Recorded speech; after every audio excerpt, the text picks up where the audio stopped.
I am a wealthy master in India. This video is purely for entertainment and does not infringe on copyrights or laws. The rights to the novel and image belong to the original author. We do not claim ownership. Don't like waiting and want to listen to this fanfic in full now? Subscribe to our Patreon, where you'll find the best fanfics. Chapter 276, Taking Too Big a Step. Jayalalitha rarely appears in public, but every time she goes out, she always makes a big show of herself. There are 5 or 6 armed police cars in front and behind, and Jayalalitha herself rides in a customized ambassador car in the middle. Her wealth is beyond doubt, but as the chief minister, she must set an example at certain times.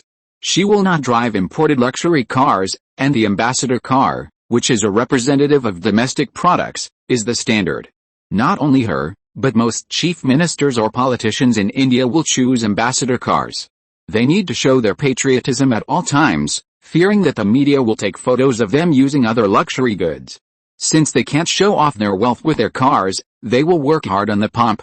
The huge convoy drove all the way to Diva in the west, with more than a dozen police motorcycles leading the way in front. Ron and Kavya sat in their BMW and slowly followed behind. To be honest, just looking at this posture, those who don't know would think that the Indian president is going south for inspection. But no one expressed dissatisfaction with this, and the media and the public seemed somewhat excited. People waving AMA flags were everywhere on both sides of the road, and some had Jayalalitha's head printed on their t-shirts. Your aunt seems to be very popular with them. Ron looked at the crowd slowly through the car window. Because they really got the benefits, Kavya shrugged, and the publicity. As the chief minister, Jayalalitha only received a salary of 1 rupee in name. Of course, she has other ways to make money, but the people don't know this. They only know that this is the only chief minister in the history of Tamil Nadu who does not receive a salary. The most important thing is that this chief minister really gave gifts, and what the people need most. Last time she gave a bicycle, and I don't know what she will give this time. Many people are already secretly looking forward to it. Ron ran a circle from south to north, and now he's eye-opening. Uttar Pradesh, Gujarat, Tamil Nadu, each state is more outrageous than the other, and the election culture of each state is also very different. In a hellhole like Uttar Pradesh, will politicians give gifts to voters on a large scale? Impossible. With so much money, politicians would have already put it in their own pockets. Jayalalitha generously gave gifts to voters, which seemed outrageous, but in India, he was really a good official. No matter where the money came from, whether it was embezzlement or misappropriation of public funds, it would eventually return to the hands of the people. Well, this is not another sense of taking from the people and using it for the people. Damn, outrageous. India is a place that refreshes Ron's eyes every time. However, Jayalalitha's approach is actually to create his own patronage network. Politicians, voters, and businessmen, a trinity. Compared with Gujarat, the approach here is just a little more naked. Ron is the businessman, but the approach of businessmen is different in different states. In Gujarat, money is spent to help local development, while Tamil Nadu directly gives benefits. That's right, this trip to Diva is not just a simple inspection. Jayalalitha has created a new public project, which is to provide free lunch for students, called a lunch meal plan. This is not a pretense, but real money is spent to promote this project. For students in some underdeveloped areas, going to school is a burden for local families. Although some basic education is free, when children go to school, the family loses a labor force. Not only that, parents have to prepare meals for the children in school, which is a loss no matter how you calculate it. Many poor families simply do not let their children go to school. They either help their parents at home or go to the streets to support themselves. In the long run, the literacy rate of the new generation in Tamil state will not be significantly improved. So Jayalalitha launched this lunch meal plan. If the school can have free lunch, the children will not have to go to the streets to make a living. They can support themselves in school. Poor families have reduced their population burden and the children have learned knowledge, killing 2 birds with 1 stone.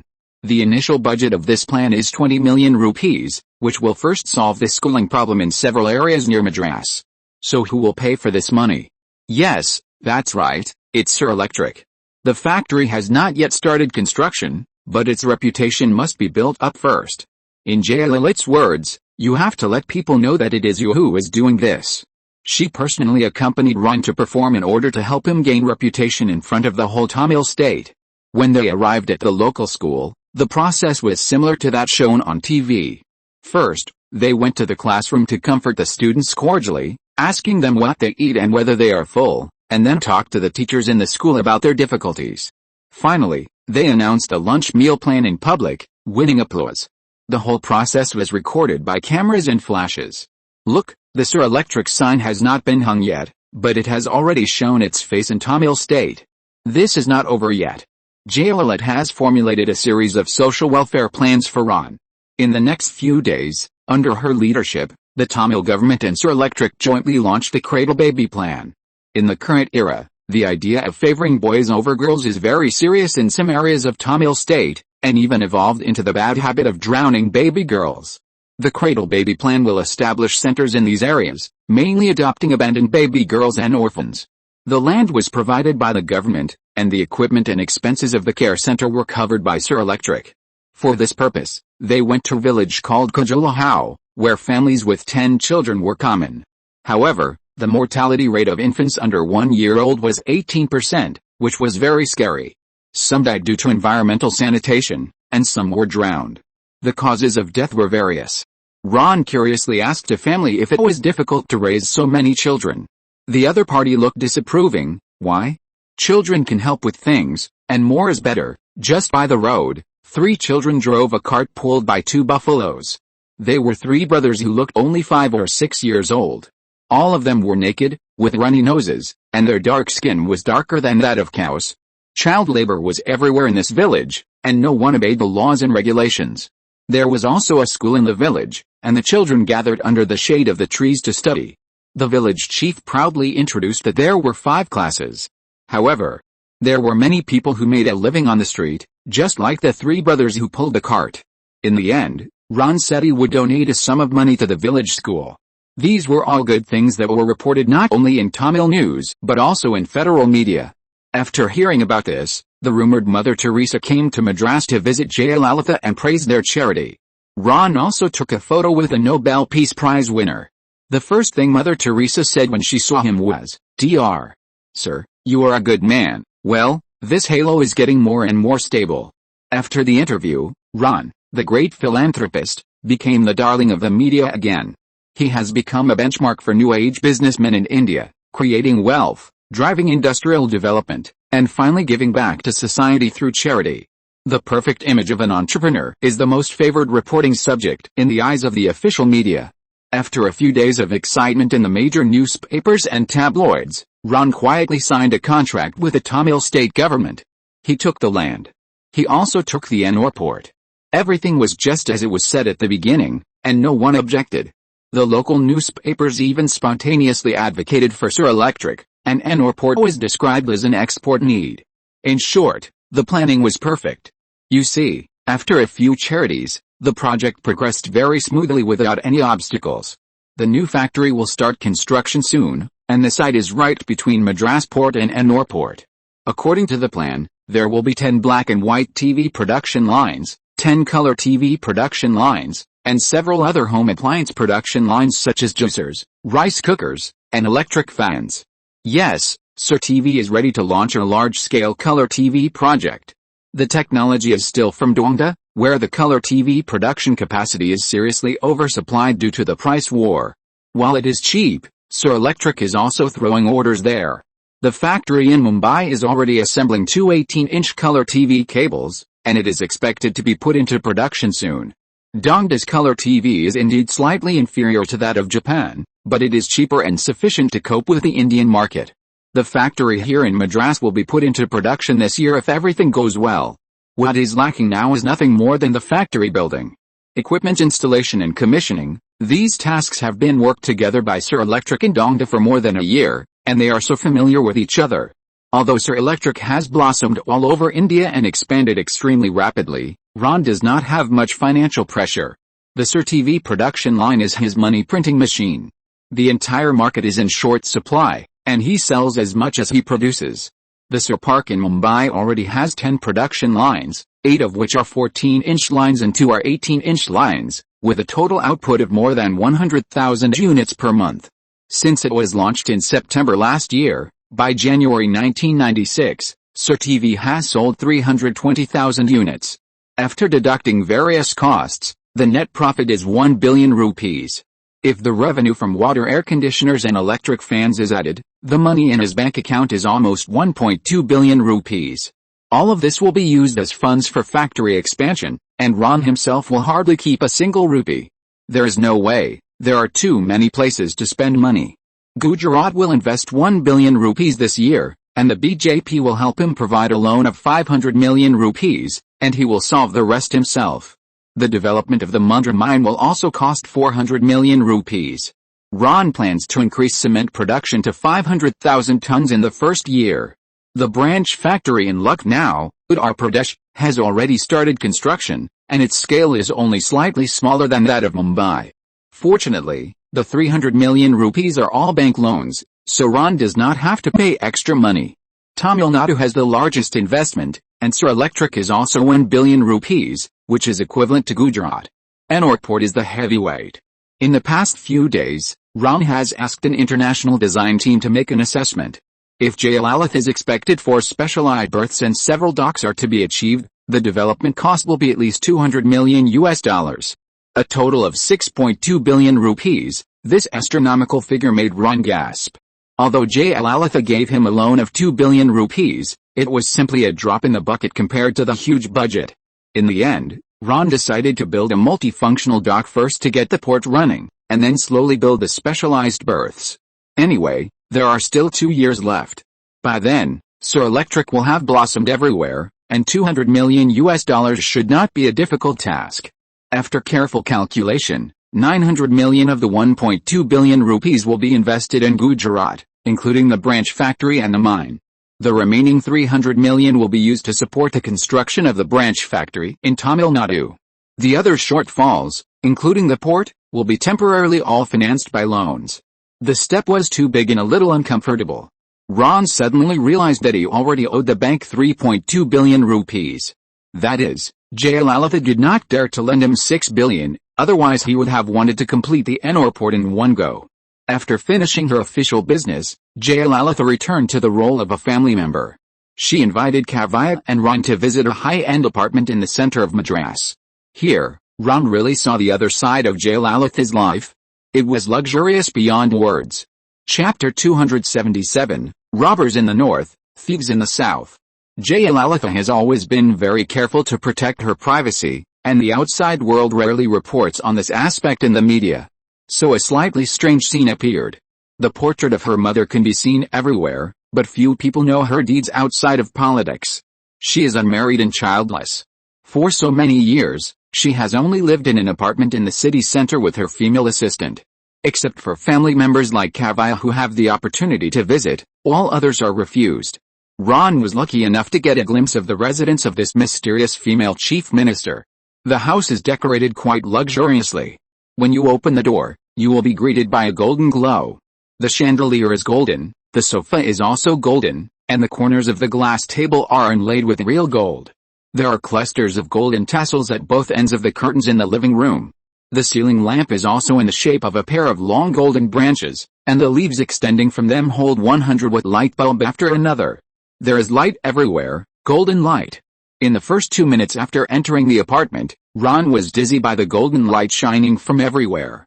Soon, his eyes were drawn to the huge shoe cabinet at the door. It was more than a person's height and occupied the entire entrance along the wall. Ron didn't know luxury goods, but he knew the logos of brands such as Louis Vuitton, Chanel, Prada, and Hermes. A rough count showed that there were at least hundreds of pairs of shoes in the shoe cabinet, including sandals, leather shoes, slippers, and everything else, all luxury goods. Oh, and there were bags, which also had a special collection place. Ron didn't feel anything when he saw them, but Kavya could hardly take her eyes away. What do you like? Pick a few to take away later. Jayalalitha came out of the room. She changed her simple image in front of the camera. Not only did she change into precious sari, she also wore all kinds of gold jewelry, including her wrists, neck, and ears. The most exaggerated thing was the belt, which was made of gold and weighed 1 kilogram. There were more than 1,000 diamonds, emeralds, and rubies on it, and a dancing peacock was engraved in the middle. Ron felt that it was not a person walking towards him, but a moving display stand for luxury goods. This is your aunt's stuff, Kavaya smiled and leaned over to whisper a few words to her. Jayalalitha nodded with satisfaction. Auntie, Ron also went over to touch her feet. It was so damn luxurious that he couldn't open his eyes in shock. We are all family. She reached out to support Ron's shoulders and signaled that there was no need to be polite. What happened here in Tamil State is thanks to you. That's nothing. She waved her hand. Take good care of Kavaya. Of course, as they were talking, someone knocked on the door outside. The servants went to answer the door, and soon a young man and woman in their 20s were brought in. Auntie, the young man rushed over and wanted to kneel at Jayalalitha's feet. Get up quickly. How many times have I told you? You will soon have your own family and act like an adult. Auntie, I will always be your son. Ron was stunned and looked at Kavaya. Did they say that your aunt was unmarried and childless? Kavaya also looked confused. Obviously, she didn't know who the young man in front of her was. Jayalalitha was holding another girl's hand and talking to her. She was smiling and gave her some gold ornaments. Oh, this is Sudhakaram, my adopted son. Jayalalitha introduced them to each other.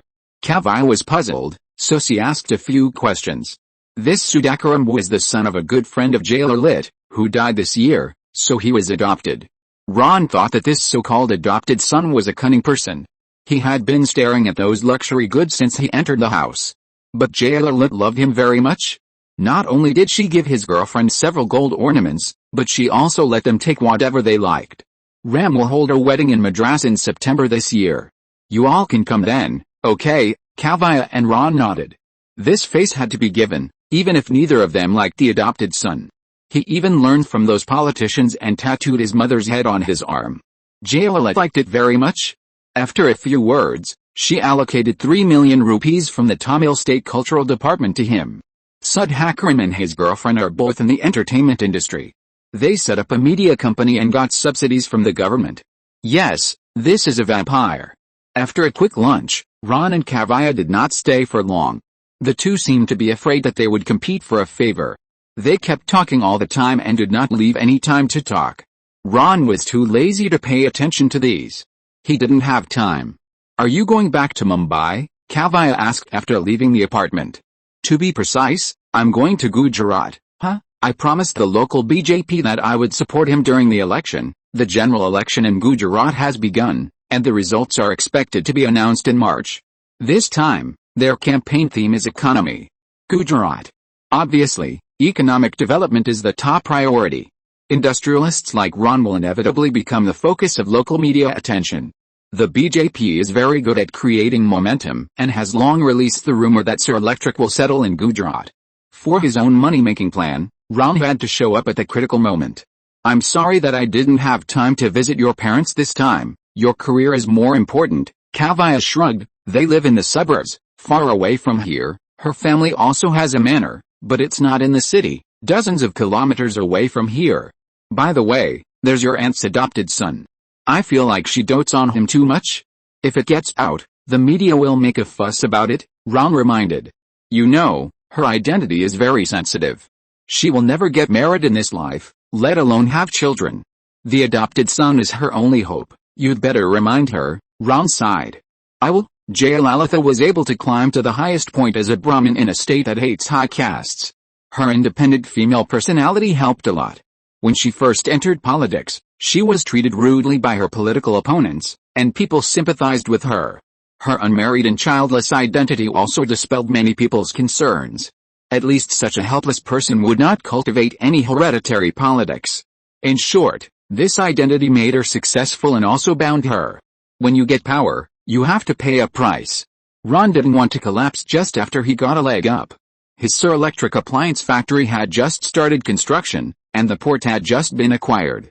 The foundation was not yet solid, and it would take time. Jayalalitha seemed to be deliberately keeping a low profile, but her occasional greed and extravagant habits would sooner or later cause her to fall. After all, this was her first time to be elected chief minister, so it was inevitable that she was a little carried away. She was a contradictory person. You could say that she was corrupt, but on the other hand, she firmly believed that leaders should govern well. For example, in developing industry, she was willing to use the free land policy to invite foreign car companies to build factories.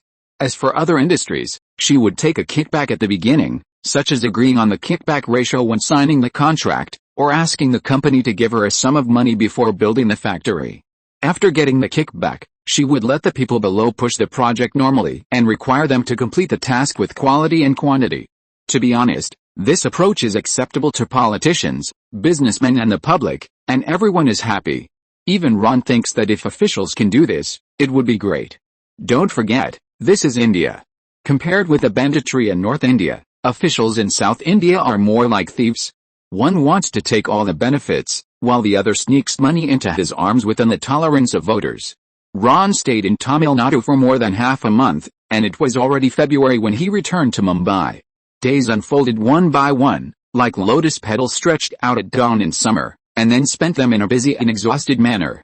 Before I knew it, it was already 1995, and Ron seemed to have never been idle, not like a lazy Indian at all. I haven't enjoyed the day in Mumbai much, but I have spent most of my time in the Sir Park. The cathode ray tube production line that started in November last year has finally started production. From now on, more than 90% of the parts of Sir TV sets can be self-produced, and there is no risk of being strangled by the supply chain. Of course, the biggest benefit is that each TV set saves $8 in cost, and the profit of a single 14-inch line rises to 2,100 rupees. It's just that 2 lines are too few, and they have to be doubled to barely meet the production capacity of the Mumbai factory. The 18-inch line of picture tubes is also being prepared and is expected to be put into production in the first half of the year. By then, Sir Electric will have all the main models of black and white TVs. Of the 110,000 units produced each month, 100,000 are 14-inch products. The 18-inch TV has just been put into production and the monthly output is currently only about 10,000 units. But there is no need to worry, 2 more 18-inch lines will be put into operation next month, and the production capacity will be easily doubled. In addition, the newly built 18-inch color TV production line is also being debugged in full swing, which is several months ahead of the original plan. There is no way the color TV jointly produced by Sir Electric and NEC will not worry about sales, even if it is sold at a high price of 18,000 rupees. As the Minister of Commerce of Maharashtra, Bhujbal, said, although India announced its accession to the WTO, the tariff barriers have not disappeared. The government said that in the next 5 years, tariffs will be gradually reduced to give local companies time to adapt. As soon as the news came out, people from all walks of life were jubilant. The price of imported goods has not been reduced, and people can only choose cheap domestic products in the end. This is good news for the joint venture company. The newly launched 18-inch color TV was sold out soon. Compared with the high price of 25,000 rupees for imported original goods, 18,000 rupees is much more attractive. Sir NEC also uses Japanese technology, so the quality is guaranteed. So under this strange mentality, Ron originally thought that the hybrid product that would have a mediocre response was sold out very quickly. He was also hoping that NEC would give up this production line, and then Sir Electric would take it away for free. Now, that Oda is jumping up and down excitedly, shouting on board all the time. What can Ron do? Since the market has been explored, of course he will seize the opportunity. If the money earned by the joint venture color TV is to be shared with others, it is better to make it himself. He directly placed a super large order for 20 color TV production lines with Donda, which will be delivered in batches, with both 14-inch and 18-inch lines. Mumbai will be the first to go into production, and Gujarat, Uttar Pradesh, and Tamil Nadu are expected to be installed in place within a year. Not only he is preparing to do a big job, but also Oda. Mr. Sir, congratulations, Mr. Oda, Ron congratulated with a smile. You're back, quick. The workshop has stopped working, you need to make a decision immediately. What's going on? Did I ask them to produce at full capacity? There are no spare parts, and all the display tubes have been used up, Zaya Ocean said anxiously. That's your problem.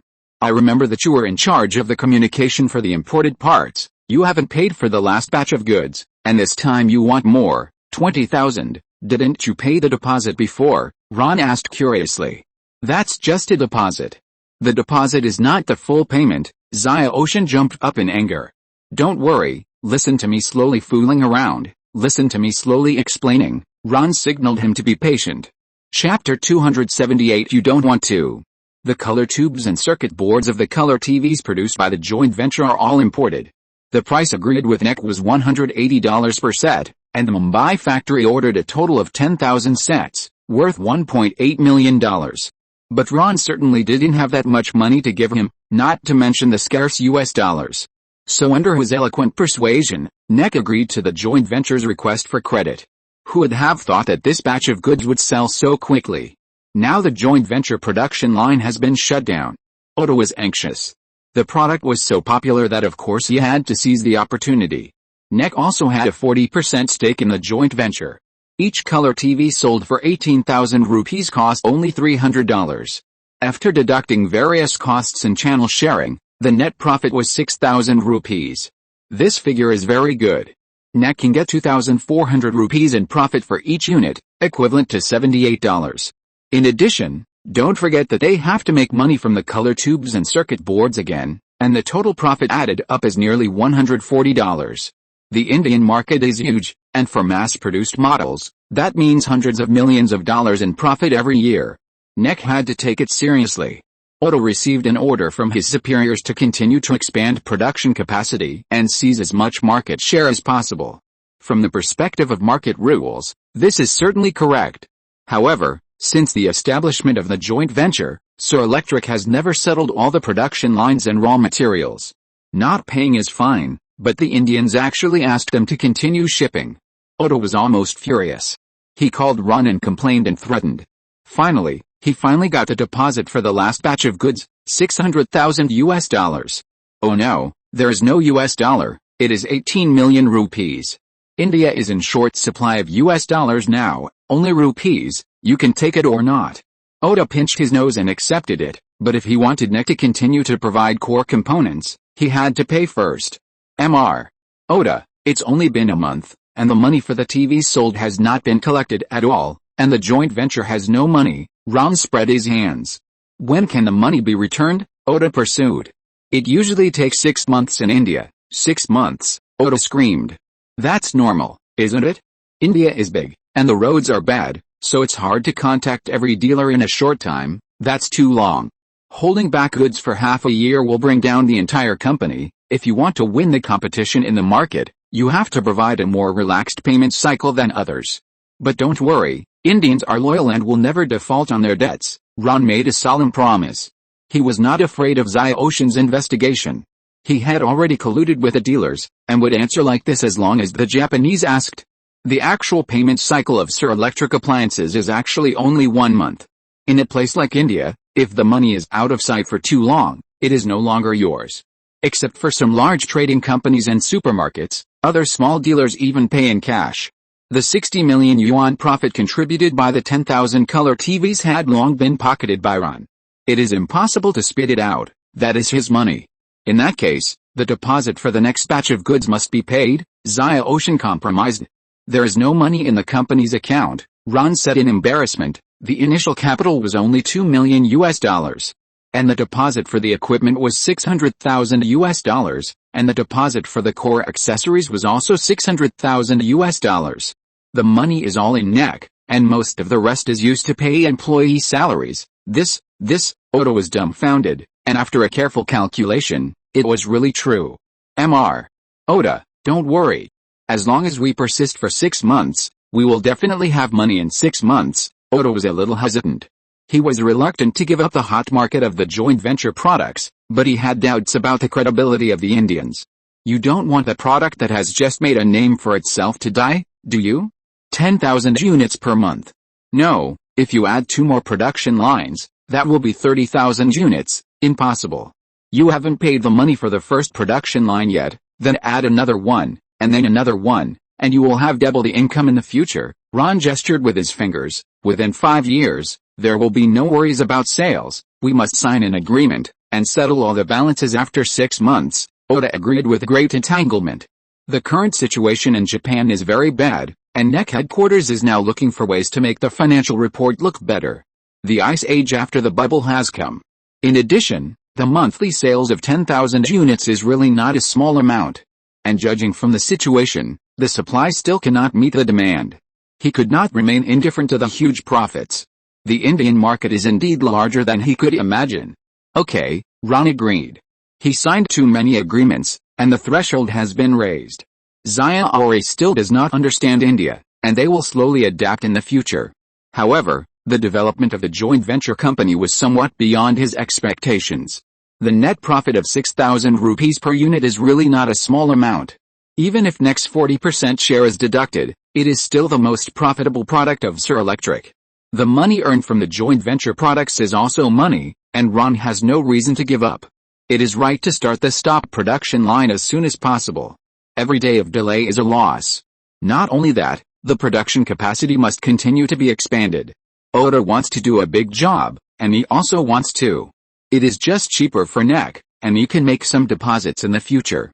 It's a pity that the Japanese do not agree to move the color tube production line to India in advance, and they have to wait until the 2-year period expires. The core components were blocked, and most of the profits were taken away by them. Damn, $140, a total of 4,340 rupees, more than Sir Electric. In the final analysis, it is more reassuring to have the technology in your own hands, which is why Ron can't wait to import the color TV production line from Dongda. It doesn't matter if it can't sell at a high-end price, but the profit is definitely the highest so far, higher than the joint venture products. It won't be long before Sir Electric's color TV will be on the market in March, and it will still be the lowest price in the market. In the next 2 weeks, Ron basically spent his energy on the Sir Park. Compared with a year ago, this place has completely changed. The headquarters building has been capped, and the more than 20-story building is very eye-catching in Mumbai today. The silver-gray exterior facade has been painted, and the workers are doing water and electricity decoration inside. Next, it will be finally decorated, and it is expected to be completed and put into use in half a year. There are more factory buildings on the east side of the building, like mushrooms. One pops up every month. 12 general assembly lines, 20 parts production lines, a total of 15 factory buildings. Very impressive. Ron spent $12 million on hardware investment alone. If we add in the imported raw materials, engineering expenses, and labor costs, $20 million would be enough. In India in the 1990s, this was definitely a big deal. But the investment was worth it. In just 1 year, Sir Electric not only recovered its investment, but also made a profit of more than 1 billion rupees. In the future, every month, not counting the color TVs that have not been put off the production line, Ron will have a net income of 200 million rupees. Of course, as other branch factories are put into production, this number will continue to increase. Now the Mumbai factory is also launching 2 products, rice cookers and juicers, which are still thanks to Dongda. Needless to say, rice cookers, Maid, Gallants, Hemisphere Electric, Triangle, and a lot of domestic brands have already emerged. This product has no technical content, and Dongda has long achieved localization of the entire industrial chain. But for India, it is still a high-tech product. Thanks to the big business of $20 million last year, Sir Electric quickly found a cooperative brand. Triangle, focusing on Dongda's mid and low-end market, is extremely suitable for India's cost-effective concept. This thing is not expensive, you can take it home for 100 yuan. The main parts are the inner pot, heating element, and thermostat. The inner pot can be processed by Sir Electric, and the heating coil and thermostat can be directly purchased from the ready-made production line. Ron achieved 100% localization of the rice cooker at the beginning of production. Triangle brand quoted a full set of production lines with an annual output of 200,000 units at $500,000, and Ron bought 4 sets at once, which was completely a wealthy man. The general price of rice cookers in India is around $45, which is about 1,400 rupees after conversion. It is too expensive and there is no way to popularize it. Sir Electric has calculated internally that if localized production is achieved, the total cost of a single unit is only $9. He plans to set the price at $30, and then make a lot of rupees. Juicers are simpler, and Sir Electric can completely capitalize them, but it's a pity that the cost of processing blades is too high. Perhaps because of different eating habits, there is no cell phone brand juicer in Dongda. In the end, Ron could only look for a blade OEM factory in Dongda, and Sir Electric handled other parts and designs by itself. With extremely low processing costs, this kind of small household appliance is still profitable. Around July and August, rice cookers and juicers will be available. They are low-tech and can be made quickly.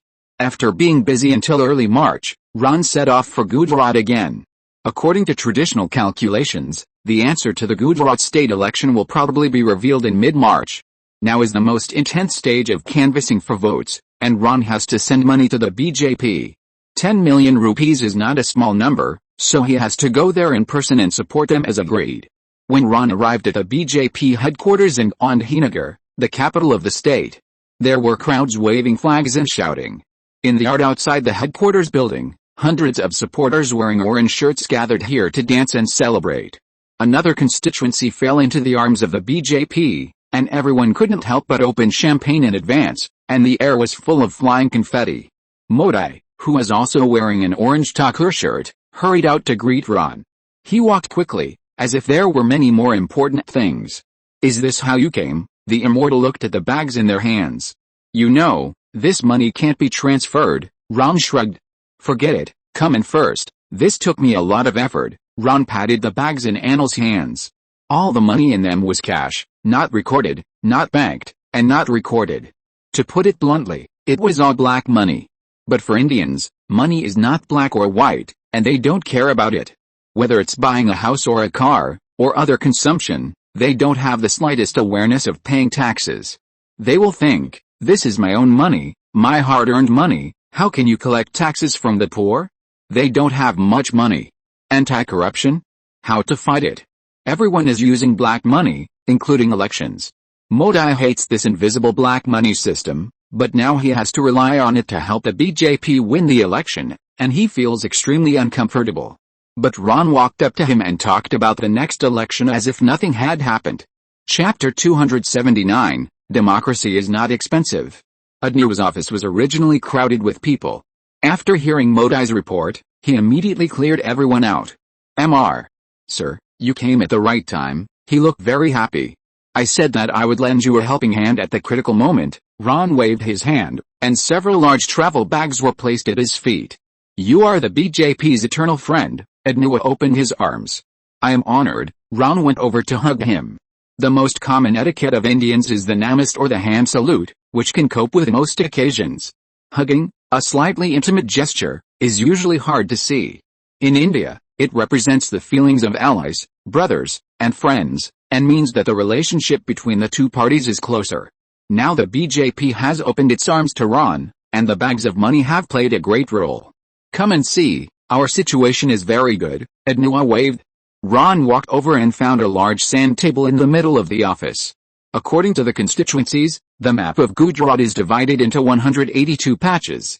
Small flags were planted on each constituency, with lotuses representing the BJP, palms representing the Congress, and bicycles representing the Socialist Party. According to preliminary opinion polls, the BJP support rate is close to 1/3. Adnu proudly pointed to the lotuses blooming all over the map. "An absolute lead." Ron nodded. "Yes, as long as we win half of the constituencies, Gujarat will belong to the great BJP. This will be a historic victory." "Yes, historic, unprecedented, and the first time for the BJP. But the Congress is biting very hard, and we can't let up yet." Adnu pointed to several areas in the north of the map and said, "These swing areas are the key to the competition between the two sides." Ron leaned over to take a look. "Those places are just north of Mundra, near Baba Sheep. You don't have to guess, these constituencies are relatively backward economically, and people are more cautious about who to vote for. They are eager for their votes to play a role, such as solving local employment problems, or simply distributing some things. To put it bluntly, the villagers there are waiting for a price. They would vote for the party that gave them the most gifts.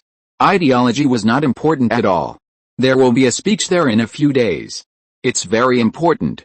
You should go with me then." "No problem." Ron would certainly not miss this opportunity to sell favors. It was meaningless to add icing on the cake. Only by giving timely help could he show his usefulness. The 10 million rupees he brought was the key for the BJP to win the swing constituency. So-called bribery also requires money, right? As the party's Secretary General, Modi personally decided on the purpose of spending the money. After about 2 or 3 days of preparation, Ron followed them to several poor areas in northern Gujarat. The roads there were very difficult to travel, with potholes and mud. Sometimes the car got stuck in the mud, and they had to get off and push together. From time to time, the roar of motorcycles could be heard on the road. Behind them was a simple shop selling snacks and cigarettes, with an awning supported by 2 wooden poles.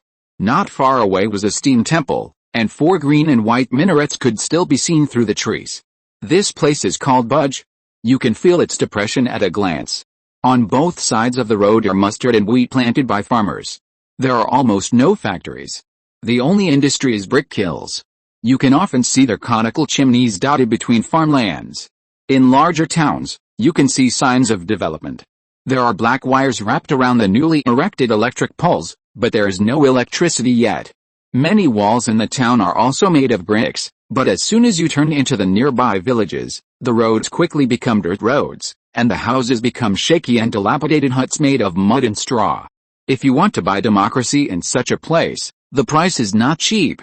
In rural India, the poorer the people, the more greedy they are, because they often face the solicitation of 3 or 4 different parties. There are not many opposition parties in Gujarat, but they rush into swing areas, which will make elections fierce and more expensive. No wonder Never was so enthusiastic when he saw Ron. Only a big businessman like him could afford this money. The large-scale political rally convened by the BJP was held in the town of Budge, about 60 kilometers from the southern coastline. It was morning when Ron arrived at the rally site. The scene was packed with people, roughly counting tens of thousands, mainly men. The BJP's fanatical supporters were all wearing orange clothes, waving flags and shouting campaign slogans. Local villagers stood in groups on the roofs near the venue. The upcoming event was no less than an entertainment feast for them. It is well known that Indian politicians will make a big fuss when they go to the countryside to attend rallies. The more luxurious the lineup, the better. Unlike Ron, Ed never entered the venue in a low-key manner in a car. He had a whole fleet. The 6 police cars in front and behind were to maintain law and order, followed by imported luxury cars such as Audi and BMW, and in the middle was a Mercedes-Benz truck. The car was dressed up as a chariot in the Hindu tradition, with garlands, flags, and sculptures representing gods.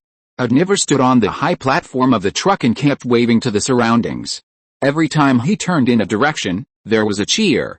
Mo Daxon followed closely beside him, acting as a political advisor while enjoying the cheers of the people. Ron stared at the figure intently, with a smile on his face. Daxon was in particularly good condition today, his face was rosy and he was in high spirits. Perhaps only politics could move him. The motorcade slowly approached the stage, and the crowd surged there like a tide. With the help of Daxon, Ednua stepped onto the podium. He was wearing a bright yellow short coat and a green scarf on his shoulders. With his Hindi and highly inflammatory speech, he firmly grasped the audience for an hour. In his speech, he also severely criticized the Congress Party for its inaction, saying that they were corrupt, indulged in nepotism, used black money, and sold state-owned resources at a low price. As he listened, Ron felt something was wrong. Wasn't this talking about him? I was born to serve the poor. I didn't turn a blind eye to the plight of Jep like the top students of the Congress Party. I brought what the Jep people wanted most: jobs, jobs, jobs, the supporters in the audience shouted. I am very happy to announce to you that with the efforts of our party, the famous patriotic enterprise Sir Electric will build a super large park in Gujarat. Long live the great BJP, the square group in front of the stage holding yellow flags, wearing orange hats and with lotus badges on their chests waved their arms vigorously. This super large park can provide at least 40,000 jobs, which means that the income of 40,000 families is guaranteed. This is a great victory. There was another round of cheers from below. Under the command of Modi, hundreds of BJP members in the crowd distributed yellow flags, hats and badges to the surrounding people for free. This is how the square group responsible for cheering came. Many people were brought from nearby villages by buses sent by the organizers, and some may have received a few dozen rupees for appearance fees. Today I am honored to introduce to you that Mr. Ronsir, the founder and leader of Sir Electric, is also here. He will explain to everyone. Amid the boiling applause, Ron, who had been prepared for a long time, stepped onto the stage from the side. The audience was very excited. They didn't expect it was really Sir Electric. Everyone understands the truth that politicians' words are just for catching up. Who knew that the BJP was serious? What do people in the poor constituencies lack the most? 2 kilograms of rice? Or a few dozen rupees? None of them. They lack a secure job. If everyone has an income, no. As long as most people have an income, the economy of this area can be revitalized. Then there will be no more poor constituencies, and this is the best way to solve the problem. Gujarat is a very vibrant place, and I feel your enthusiasm. Ron, who was holding the microphone, hadn't said a few words when the flags began to wave. Well, Mo Daxon was walking through the crowd, encouraging people to cheer. His orange shirt was already soaked with sweat, and his big beard was trembling slightly with his shouting. Thinking of the time when Daxon would scream for me, Ron felt happy. This 10 million rupees is worth it, and it is estimated that few people will enjoy this kind of treatment in the future. Ron made up his mind that when he went downstairs, he would find the reporter who took this scene. He wanted to buy the film, develop a few photos, and then frame them in the showroom. As Mr. Adniwa said, Sir Electric has a grand plan in Gujarat. Ron's speech was not long. He only briefly introduced Sir Electric's future plans and the mining company that will be opened near Mundra. They will provide a large number of jobs, especially the mining company, which is very close to Jep and can be reached in an hour by motorcycle. This kind of company opened at home is very attractive to the audience. They don't have to take the train to the developed Ahmedabad. This is good. Who wants to leave their hometown? Ron was on the stage for a short time, but he received long-lasting applause and cheers. Adniwa took the opportunity to once again advocate the various governing principles of the BJP. Economy. Gujarat, how fitting the theme. Just looking at the scene, you can tell that this speech must be very effective. Ron stood backstage and looked around, silently estimating the expenses of such a large-scale rally. The motorcade, stage, video equipment, awnings set up for local dignitaries, and security personnel holding bamboo sticks to maintain order scattered around the venue. In addition to the people who received appearance fees, the various campaign materials distributed for free cost at least 1 million rupees. This is just the obvious cost. Other things such as opinion polls, political consultants, street billboards, and TV ads all cost money. Elections in India are so simple and unpretentious, relying entirely on political parties to spend money. Whoever has more funds has a greater advantage. Today's speech was very successful, which can be seen from the smile on Mo Daxon's face. Mr. Sir, the Jep constituency has fallen into the arms of our party. Congratulations, Ram congratulated with a smile. This is a victory for all of us. Yes, a victory for all of us. See, India's democracy is actually not expensive and low-tech. Chapter 280, A Great Victory. Elections in India are held in different regions and do not start simultaneously. Since March, 182 constituencies in Gujarat have started voting one after another. For swing districts, the competition is most intense the night before the vote, because vote-buying incidents are bound to occur.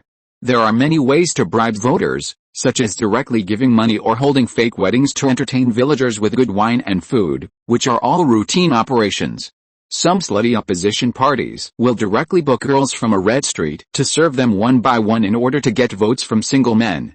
Unexpectedly, right? Sending sex to the door is also a form of vote buying. For example, the BJP, which honestly solves jobs for voters, is simply a clear stream in the mud and rock flow. Slightly inferior, there are also gifts such as cattle, fertilizers and seeds given to villagers, and the specific operations depend on different constituencies.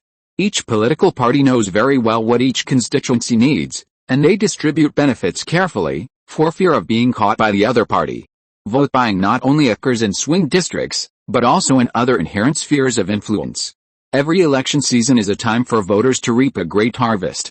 They can take gifts from various parties, and the final decision on who to vote for is still in their hands. However, one thing is certain, the party that does not give gifts in the election will definitely lose, because all competitors will give gifts. According to the regulations of the Indian Election Commission, as long as the political parties report the details of their expenses truthfully, there is no limit on how much money they spend. However, the Election Commission has strict restrictions on the expenses of candidates. For example, the expenses of a regional parliamentary candidate shall not exceed 1.2 million rupees. In fact, no one takes this number to heart. They use black money and do not keep accounts of how much they spend. As the voting date is approaching, the bribery competition in swing areas is becoming more and more intense. Modi personally led the team to set up an ambush on the road, mainly intercepting those suspicious delivery trucks. In the election competition, seizing evidence of the other party's bribery is also a way to defeat the enemy. Daxon got the intelligence in advance and led the police to catch one by one. In just 1 week, they seized hundreds of thousands of barrels of wine and thousands of kilograms of dark chocolate. Yes, that's right, many politicians use things like hemp and opium as bribery gifts to win over wavering voters. This is simply out of the ordinary. When Ron heard the news, he was stunned. He thought he had seen too many brain holes, but he still couldn't integrate into the secular world of India because he was not perverted enough.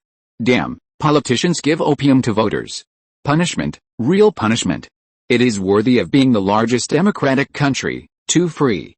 So you know, those people's bribery methods are beyond your imagination, nothing they can't do. Modi shrugged. Our laws are not binding, Ron nodded. That's the problem, we should severely punish those people. Mo Daxon would not be polite to those Congress Party members. He immediately found reporters to expose this matter. The opponent's candidate not only lost a constituency, but was also forced to resign from the party. It was a complete setback. The last few swing districts should be won, there should be no problem. Ron was waiting for the final result. Unprecedented victory, Daxon was very excited. On March 14th, the election results were announced. The BJP won 121 of the 182 legislative seats in Gujarat.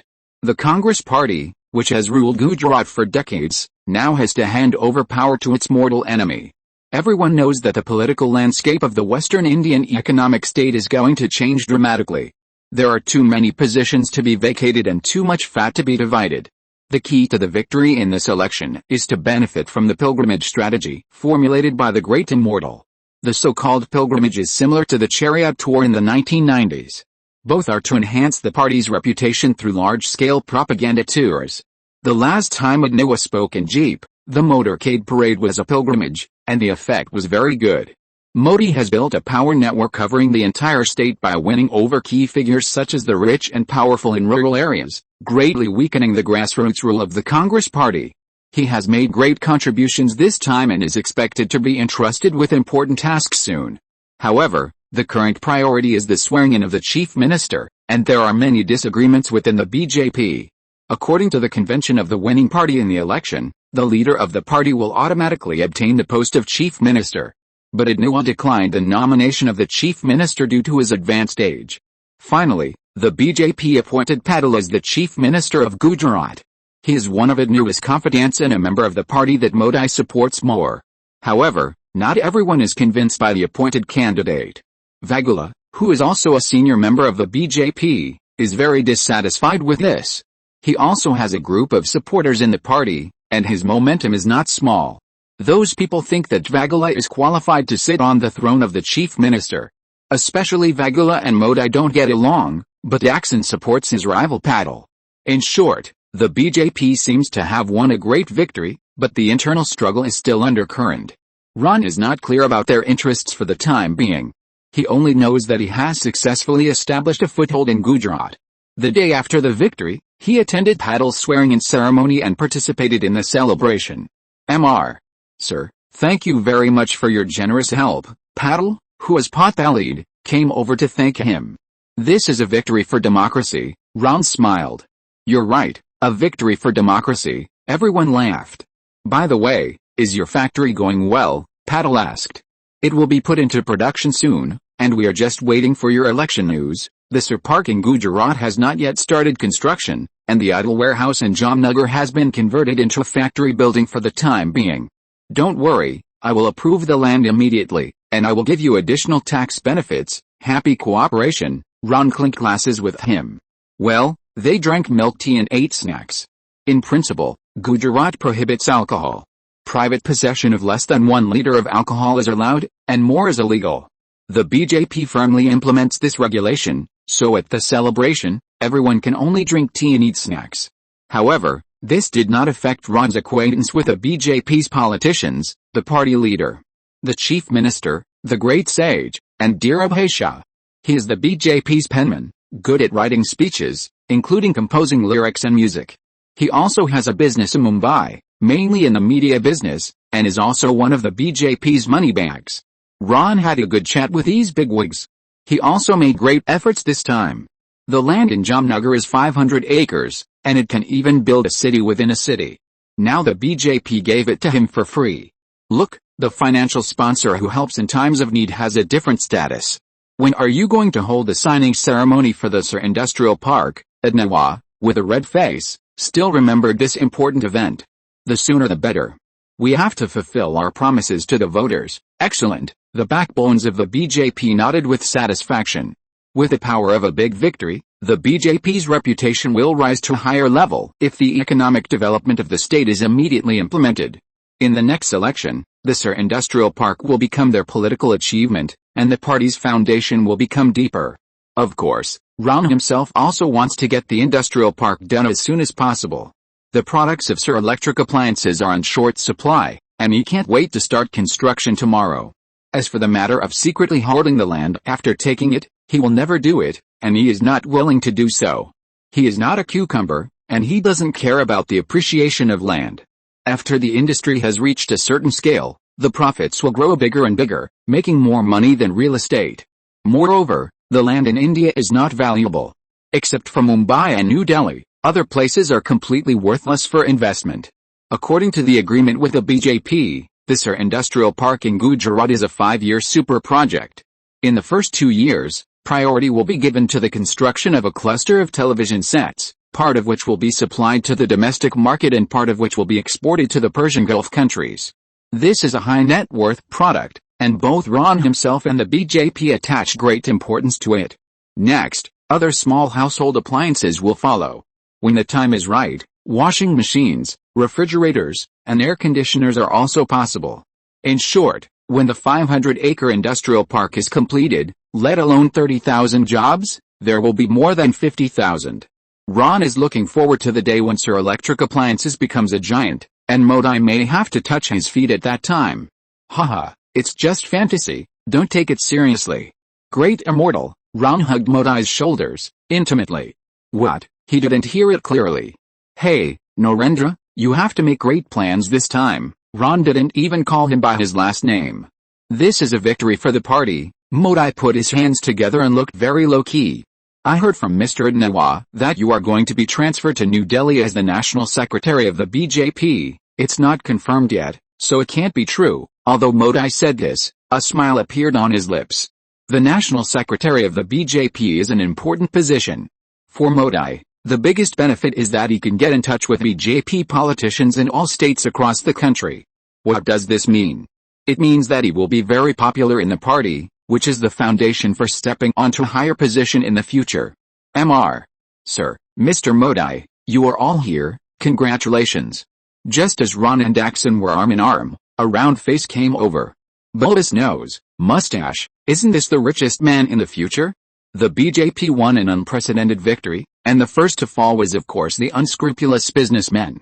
At the celebration party, there were some businessmen who came uninvited. But most people can only smile and get around, and there are very few who can be guests of honor like Ron. Adani is a speculator, so of course he will not miss any social opportunities. He is a little more confident than others because he bet on both sides in the election, and both the BJP and the Congress gave money. It's Mr. Adani. Ron clinked glasses with him with a smile. Mundra Port is under construction, and we urgently need Mr. Sir's cement support, Big Nose said earnestly. No problem. The engineering team has been on standby for a long time, and will start tomorrow, and cement will be supplied soon. That's great. Mr. Sir's efficiency is famous in India. Adani was very enthusiastic.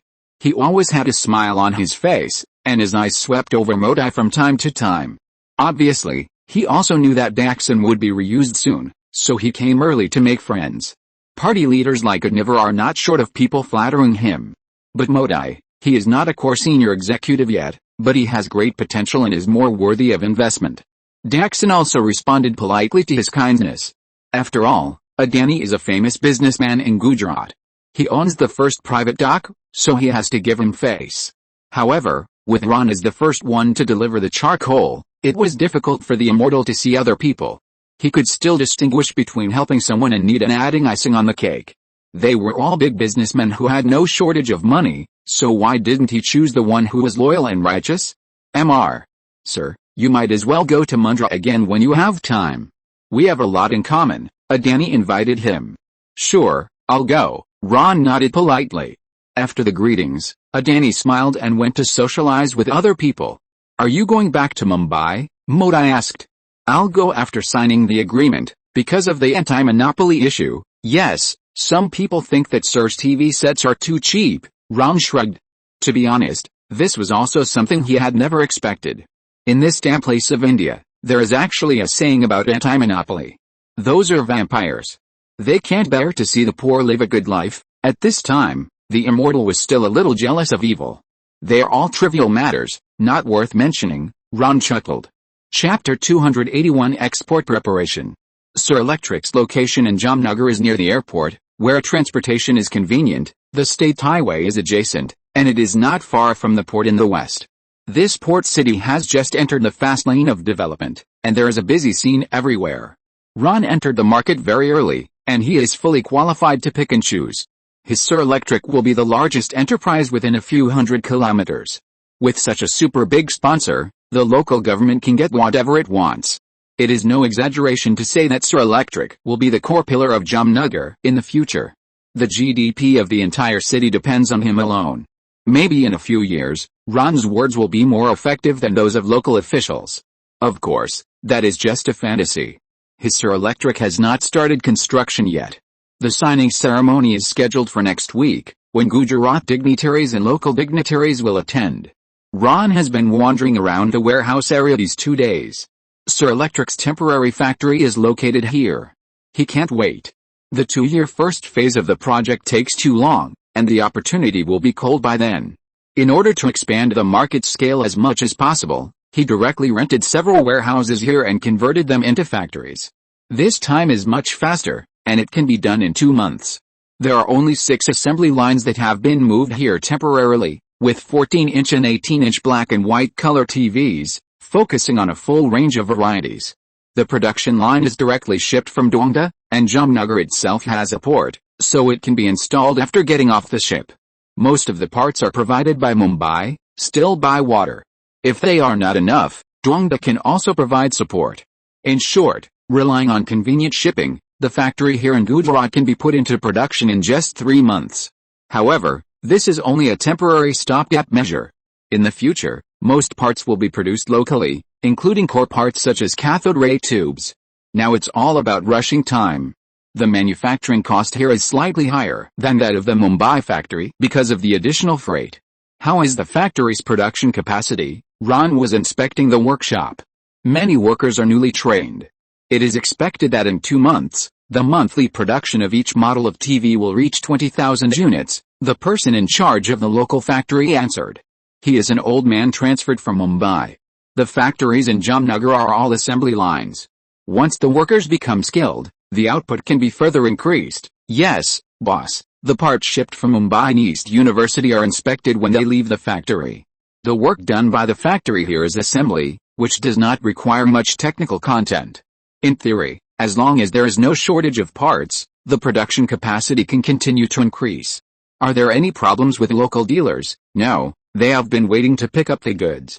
In the past, they had to go to Mumbai, but now they can solve it at their doorstep, which can save a lot of costs. Yes, Sir Electric's production capacity has always been in short supply, and there is no need to worry about it in West India in the future. Why did Ron set up a branch factory? In addition to expanding production capacity, it is also to consolidate new markets and increase Sir Electric's brand awareness and influence. In addition, it is also to share business risks. You can't bet everything on Mumbai. Once the policy of a certain area changes, other branches can continue to operate. Of course, cost and tax are also the main reasons for consideration.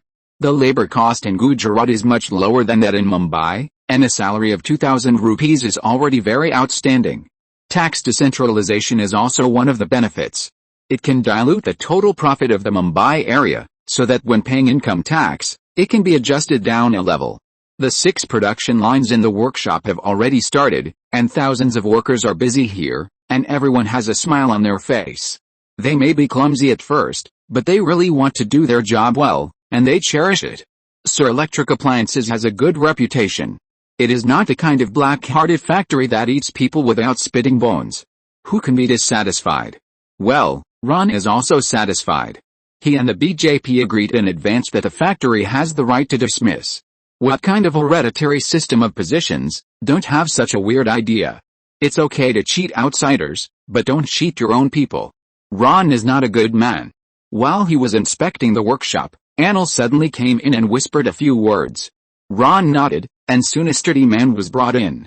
Vinod, Ron Baba, the big man wanted to do the foot-touching ceremony, but was stopped by Ron. He held the other's shoulder and patted him with satisfaction. After being in Dubai for so long, the sand has made you tougher. That place is actually no different from Mumbai. Whoever has the harder fist will speak louder, Vinod laughed. I can see that you can speak freely there. Ron took him into the office. The travel agency has sent tens of thousands of people out in the past 2 years, and it can always find some satisfactory personnel. Yes, this is necessary, otherwise the gangs in Mumbai will not be so polite to us. Ron Baba, do you want me to come back this time for a mission? Don't worry, I know where the boss of the Dow gang is hiding. Vinod was eager to try. No, it's not about the gang. Ron waved his hand. This time it's a serious business. Serious business. Vinod turned his head and looked around. You mean, how about it? Are these TVs good? Ron asked with a smile. The TVs assembled in Jamnagar are already improved versions. However, the core parts have not changed, and the main change is the shape of the whole machine. The shell, knobs, decorative panels and other parts are all produced by Sir Electric. According to Ron's aesthetic taste, he casually incorporated some elements from later times into the design, and took into account the local style. The TV he designed can completely kill the local products on the market. They are lighter and more flexible, completely different from the previous angular and tough style. I can't say, this TV is very beautiful, the kind of beauty that makes people comfortable. It seems that everyone has similar opinions. Do you think people in the Gulf countries will like it? Of course, I promise, I have been there for a long time, and I know what they like. This is the business I want to do, exporting Sir TVs to the Persian Gulf countries. Ron Baba, do you mean to secretly bring these goods on board? Vinod blinked. No, not smuggling, we have to do it openly. Have you already arranged with the officials there? Vinod's eyes lit up. Unfortunately, no. Ron shrugged. Ah. Then what do I need to do? If Vinod was asked to deliver bullets to a gangster boss, or find out their details and threaten them, he could do it without saying a word. It was really difficult for him to suddenly switch to selling TV sets. He was a rough man, so he didn't know anything about business operations. What you need to do is very simple, just take a batch of samples and ask those well-known dealers or shopping malls if they are interested in Sir TV sets. Is this to test the waters first? You can say that. Remember to emphasize to them that our goods are cheap enough, only half of the international price. Wow, that's definitely no problem. Vinod shook his head. There are also many poor people in Arab countries. After all, there is only one Dubai, that's best. If they show strong interest, go through formal channels to contact their official agencies. Ron handed him a document. What is this? Vinod flipped through it curiously. The process of technical certification in Gulf countries, and instructions on how to apply for import licenses. I don't quite understand this. Vinod shook his head awkwardly. I will send a few assistants to cooperate with you, and they will handle these tasks. That's easy. Vinod breathed a sigh of relief. It's no problem to let him fight, that's what he is good at. But dealing with officials, he is completely in the dark. You will only be responsible for leading the work this time. If there's anything you can't handle, just call me. I will fly to Dubai in person. Ron Baba, you should have come earlier. The girls there are not bad. Nonsense, what do I need? Ron smiled and waved his hand. Anyway, don't worry, I will do it when I get back. Vinod left excitedly. He is now stationed in Dubai and has become a local boss there. Ron will of course use existing resources to export televisions to the Gulf countries. Smuggling is impossible. A company as big as his must export on a large scale. However, there are too many Arab countries, and it takes too much time to contact them one by one. So Ron plans to go through GCC and GMARC certification, Gulf Cooperation Council, first. After affixing this mark, Sir Electric's products can be directly circulated among member countries. Vinod's task is to take the lead and complete the preliminary preparations first, and also to explore the local market's reaction to Sir TVs. The factory in Jamnagar needs to be expanded. When the production capacity is increased, the export procedures may have been completed. In order to speed up the expansion as much as possible, Ron made multiple decisions and went forward simultaneously. After staying in Gujarat for another week and completing the signing ceremony of the Sir Park, Ron flew back to Mumbai without stopping. There was no way. Just a few days of peace, trouble came again. Low price dumping, what a new word. In India, a country where many people can't even get enough food, the term dumping is really a bit inconsistent. The antitrust lawsuit was filed by the Mumbai Home Appliance Industry Committee. Many companies jointly denounced it. Of course, the two most important ones are Videocon and Oneida. Even Ron knew that the real mastermind was Chandani, the boss of Oneida. Last time, Videocon contributed to the Firefly project, and Oneida could only be regarded as a sideline.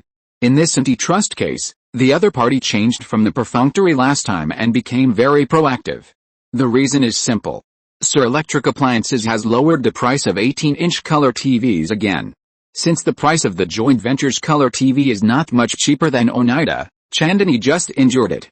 But what is this new color TV? 15,000 rupees, which is almost 10,000 rupees cheaper than its competitors. This is not how price wars are fought. It almost cuts into Oneida's main artery. Color TV is their main product, and the production line introduced from JCV is still under construction. This move by Sir Electric is equivalent to directly destroying Oneida's existing market and all future investments. Chandani is anxious. If he does not take action, Oneida will have a hard time in the future. Chapter 282 The Shabby Rich Man. Chandani is not only the founder of Oneida, he is also the president of the Consumer Electronics and Television Manufacturers Association, CETMA. He has been in this industry for more than 10 years and believes that he has understood the consumption habits of Indians and has fully grasped the market. Under his leadership, Oneida has been smooth sailing all the way, from the initial agency sales to assembly and OEM, and then to independent production, step by step. Chandani is very proud that 10 years ago, India was still a technological desert, and it was he who brought televisions to this vast subcontinent. At that time, Videocon was not yet a big deal, and Oneida truly made it possible for ordinary people to enjoy the right to watch televisions. Even the name Oneida has a story.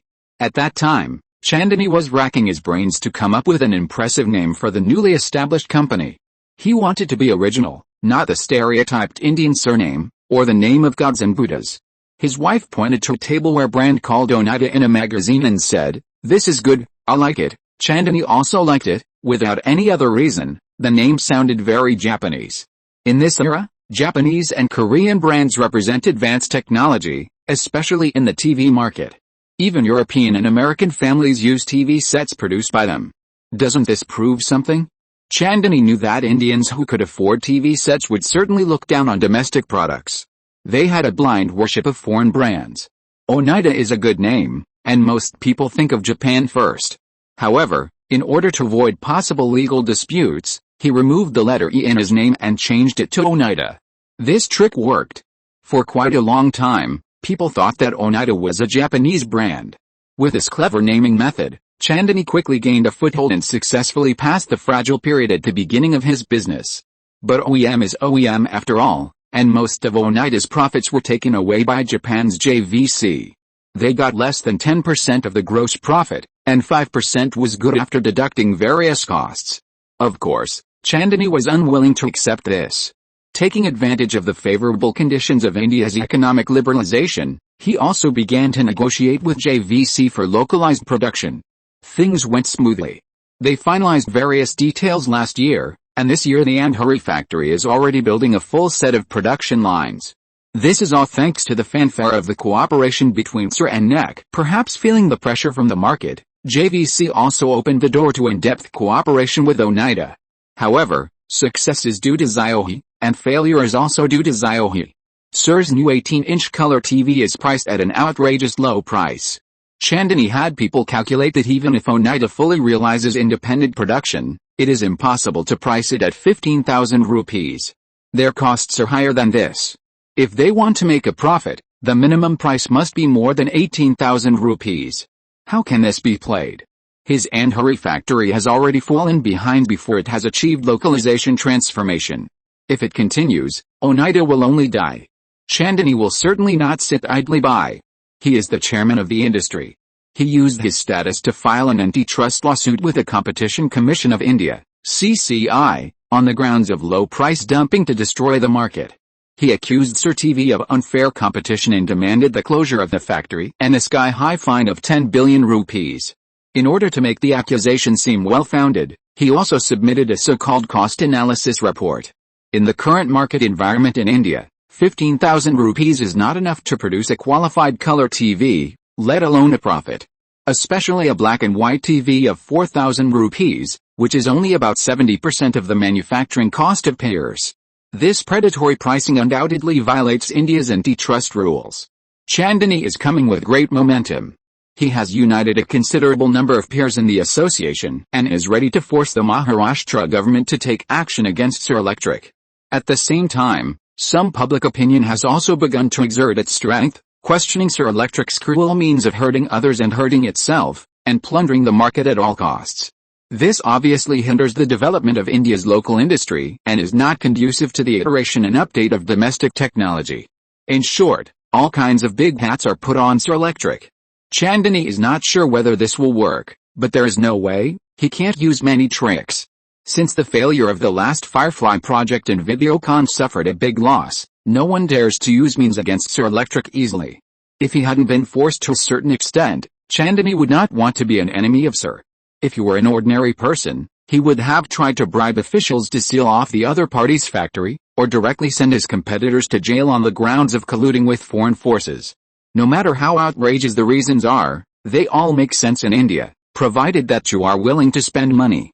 Unfortunately, this trick is ineffective against rich and powerful people, because they also have agency power. For example, Sir Electric, there are tens of thousands of workers there, which politician dares to offend? Not to mention all kinds of bribes, the votes alone are enough to make them bow their heads in front of Sir. Just kidding, that is the largest manufacturing plant in Mumbai and the biggest sponsor. No official would be so blind as to be willing to cause trouble for Sir. Chandani has been operating here for many years. He tried to find out that when his former relationships heard that he was dealing with Sir Electric, they all avoided him or turned away. This opponent grew too fast, just like riding a rocket, catching people off guard. Ordinary means did not work, so he could only find a way through the legal system. Chandani looked at the top of Malabar Hill in silence. His residence was also in this famous circle of the rich. Outside the window is the Arabian Sea, and above the head is the vast blue sky. The room is clean and tidy, and the solid wood furniture is elegant. In the afternoon, I stood by the window and looked out. There was no one in sight. This is India, and the rich area is deserted. Whenever a foreigner accidentally enters this place with admiration, he will look at the distant view luxuriously and greedily, leisurely gazing at the palm trees and the lazy seawater at low tide. People nearby hang towels on the clothesline. There is no wind, and the towels stand upright. This kind of life is what too many people dream of. However, Chandani is not very satisfied. The rich circle in Malabar Hill is also divided into grades. His residence looks high-end, but various facilities are often broken. The air conditioner frequently breaks down, and water drips on his hut from time to time while he is working in the study. The entire street is cut off from water on time from 9:30 in the morning and restored at 8:30 in the evening. This is the case in summer and rainy season. It rains heavily outside the window, but there is no water in the luxurious bathroom inside.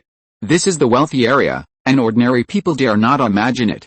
They will put a row of colorful buckets under the taps, waiting to fill them up one by one after the water supply is restored at night, so that they can have water available the next morning, and they can distribute and store it in advance. What's even more cruel is that in Mumbai, even if the taps work, the water released cannot be drunk directly. Mumbai's water is presented in its most primitive form and must be processed in a complex way. The rich can command servants to do the work, but ordinary people can only do it themselves. First, use a layer of fine gauze to filter out the visible sand and soil, then put the water into a large white container and insert a candle-shaped filter to further filter it. Then people will boil the water, especially in the rainy season. Finally, pour the water into an empty whiskey bottle and put it in the refrigerator. Or, as the older generation would do, put the water into a ceramic pot to cool it down, and it will have a faint sweet taste when you drink it. It takes at least 24 hours from the time the water is released to the time it is drunk. Most people in Mumbai grew up drinking overnight water. Mumbai's water supply is completely dependent on the inland. It is the only city in India that has to draw water from a lake hundreds of kilometers away. Mumbai used to have wells and reservoirs available, but after an outbreak of cholera, the city government had to stop drawing water from contaminated wells and reservoirs. Today, the Bombay Municipal Corporation processes and supplies 3 billion liters of water a day, which can only meet 70% of the city's water needs. Slum dwellers with no water to use have to steal water from the pipes that flow through their areas to deliver water to legal users. Nearly 1/3 of the water supply of the water company was stolen in this way, and finally the wealthy areas of Malabar Hill were short of water. Some middle-class areas such as Bayanda and Mira Road also broke out riots from time to time due to severe water shortages. Of course, what Chandani couldn't stand the most was the public toilet problem in Mumbai. Every morning, he looked out from the window at his study and saw people relieving themselves on the rocks by the sea. Twice a day, when the tide rose and fell, a terrible smell rose from the rocks and spread eastward throughout the high-end apartment buildings. It is said that half of the population of Mumbai has no access to public toilets, so they can only relieve themselves in the wild. Assuming there are 5 million such people, if each person defecates 1 kilogram of feces every day, there will be 5 million kilograms of feces piled up in the wild. Where is the most common place for people to relieve themselves? Of course, the beach. When the waves come up, all the tools used for committing crimes will be washed clean. However, no matter how vast the sea is, it cannot withstand the pollution of millions of kilograms of feces every day. Even the wealthy area where Chandani lives cannot get rid of this nightmare. Once, the World Bank sent a group of experts to try to solve Mumbai's sanitation problem. The bank's solution was to recommend building 100,000 more public toilets in Mumbai, which was really an absurd suggestion. Chandani had seen what the public toilets in the slums looked like. None of them could be used properly because the pits were blocked for years and people had to relieve themselves anywhere. Building 100,000 more public toilets would magnify this problem 100 times. Indians and people in countries such as Northern Europe have very different understandings of civic awareness. Here, the only place you should keep clean is your own little piece of land, and that's it. Every household in the building has a spotless home, because the servants sweep and mop the floor twice a day. But the public spaces, such as corridors, stairs, lobbies, and patios, are full of beetle nut stains, and the ground is stained with wet garbage, plastic bags, human and animal saliva, urine, and feces. The whole of Mumbai is like this, even the residences of rich people. But there is an exception, that is, the top of Malabar Hill. Most of the daily necessities there are specially supplied, and the infrastructure is maintained by special people. Ron lives there, and Chandani is going to visit him. Without the support of politicians, the antitrust case may take several years. It is still unclear whether Oneida will be there at that time. If the problem can be solved through negotiations, it would be the best. Chapter 283 Incompetent Judiciary. Ron received Chandani in his villa. He was in his 40s and looked gentle and elegant, very much like an elite from the colonial period. He was surprised that the other party came to visit him, as Oneida and Sir Electric Appliances were now competing against each other. But Ron didn't care. This little thing was not worth worrying about. Please sit down, he extended his hand to signal, and then asked the servant to serve tea. Thank you, Chandani clasped his hands together and looked around the villa. It was very big here, and the chandelier above his head alone was enough to rival his living room. The floor was paved with marble and carved with intricate patterns, which was very artistic. The gorgeous and high-quality furniture, although not covered with the gold foil like other rich people's homes, looked like it was specially customized. They were unified with the decorative style of the entire living room and blended just right. What impressed Chandani even more was that the servants didn't need to light a fire to make tea. There was a machine placed in the side hall that could directly release hot water. Looking at the bottled water label on it, it seemed that the country of origin was still abroad.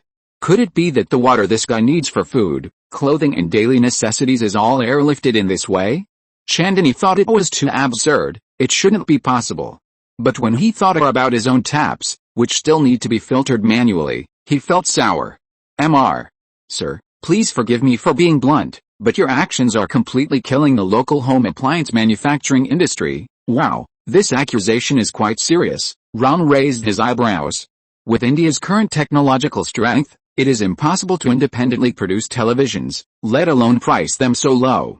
Sir Electric is a price butcher, which will only kill domestic counterparts, but will not hurt imported brands at all. Most of India's electrical appliance manufacturers are now positioned at the low end, and the pricing range overlaps with Sir Electric. Foreign imported brands are targeting the high-end market, and their consumer groups will never move to the low-end market. In the final analysis, price wars will hurt local companies in the end. Chandni took this as a righteous cause, inciting public opinion and targeting Sir Electric. First of all, the pricing of Sir Electric is not blind. We have profits to make, otherwise we would not ship in large quantities. Secondly, the accusation of low price dumping is groundless. We can prove this in court. Finally, the claim of killing local enterprises is completely slanderous. Be careful or I will sue you. Ron sipped his tea slowly. Well, the mineral water imported from Finland is really good for making tea. I don't know if it's his illusion that the water source in Mumbai always has a smell. After his wallet was bulging, Ron never wronged himself in life. Chandni saw his leisurely appearance and felt more and more unhappy. As colleagues, you and I know that the cost of imported parts alone does not allow us to set the price too low. Who said we need to import? All the parts of Sir Electric are locally produced. All? Every part. Is there anything strange about this? Isn't Oneida also planning to build a full set of production lines? Chandni was speechless. He didn't expect Sir Electric to move so quickly, and there was no news before.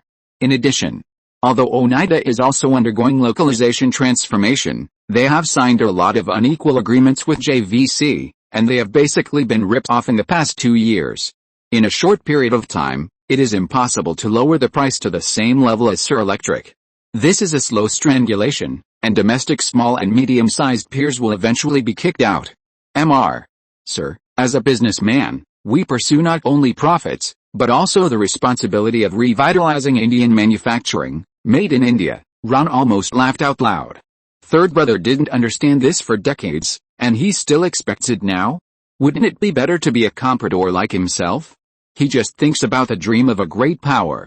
Of course, he won't say this, and he will stand on the commanding heights of justice. If Indian manufacturing really wants to achieve results, now is the last chance. Why do you say that? Chandni was stunned. India has joined the WTO, isn't it? That's a good thing. We can do business with more countries. Mr. Chandni, you are too confident. Without the protection of tariff barriers, how can we compete with others? You say I am dumping at low prices. When the transition period is over, foreign capital will directly build factories in India. Will the imported goods still be as high as they are now? Impossible. They will only pursue profits madly and have no morality.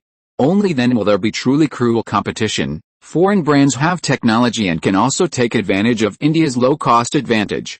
In order to compete for the market, price wars are inevitable. Doesn't Chandni understand? Not necessarily, he just doesn't want to think that far. Since we are competing with imported goods on behalf of India, shouldn't we unite now and face the outside world in unison? What do you want to say? Ron looked at him. We can sign a price alliance agreement to guarantee everyone's profits, so that we can have the spare energy to compete with imported goods in the future. Do you mean to raise the price of Sir TV sets? You will also make more money this way, right? You have to ask consumers if they agree. Ron smiled strangely. Mr. Sir, Sir Electric does not accept the antitrust charges. If the Mumbai court wants to investigate, that's fine. If they can handle it. Ron served tea and sent the guest away. What a joke. Ron would never underestimate anyone except the Indian judiciary. In business competition, the most incompetent means is to go through the judicial process. After submitting the charges, you must first wait for the local court to accept the case. Usually, they cannot handle such cases and have to transfer them to the High Court. For the same reason, most antitrust cases will eventually be appealed to the Supreme Court. This process will take at least a few years, and Ron is confident in India's efficiency. The above is the normal process of litigation, and it is also the most ideal situation. However, this is India. No place has a judicial system as sick as contemporary India, due to the backlog of cases and postponements. It is said that the total number of cases backlogged in Indian courts is at least 25 million, which means that for every 40 people, regardless of gender, age, there is a case to be heard. In the United States, there are 107 judges for every million people. In India, there are only 13 judges for every million people. 40% of the benches of the Bombay High Court are vacant, and each judge has more than 3,000 pending cases. Qualified lawyers are reluctant to become judges because the court pays too little compared to private practice. In India, there is no fee to file a lawsuit, and most cases are not profitable at all. The courts are uninterested and often adjourn. The latest first instance case mentioned in the newspaper was in the 1980s. It was more than 10 years ago, and it is questionable whether the parties are still alive. People file their complaints diligently, but the speed of issuing judgments is only half of the speed of filing complaints, which means that the number of old cases resolved and the number of new cases accumulated by the Bombay High Court each year is basically the same. At the current rate, it will take another 350 years to deal with all the backlogs. The evidence collection stage of civil litigation alone takes an average of 5 years. Most cases will have to wait at least 20 years for the final trial. Many of the cases that the court is slowly accepting today were appealed in the early 1950s. Therefore, even if the court handles the antitrust case threatened by Chandani immediately, it will take 25 years for the final trial to come. Ron is not afraid of anything. By then, it is hard to say how many brands of these so-called associations will still be alive. Some gangs in Mumbai have launched parallel judicial system services. Their advertising slogans are as follows: if someone occupies your house and refuses to leave, we can solve the case in 10 days that would take 20 years to settle in the court. We can do what the police, government or court cannot do. People are exhausted by the judicial system. When they are on the verge of bankruptcy and desperate, they come to us and ask us for help. You almost forgot that it belongs to you, and we will come forward to get it back for you. We will do what the court can't do, a leader of the Rajan gang publicly told reporters. Their fees are expensive, but the law enforcement efficiency is high. Many ordinary people can only seek help from the gangs when they are forced to do so. It's outrageous. The fact that Mumbai's current judicial system has not completely collapsed is due to the gangs. With this kind of character, Ram can completely ignore the so-called antitrust lawsuit.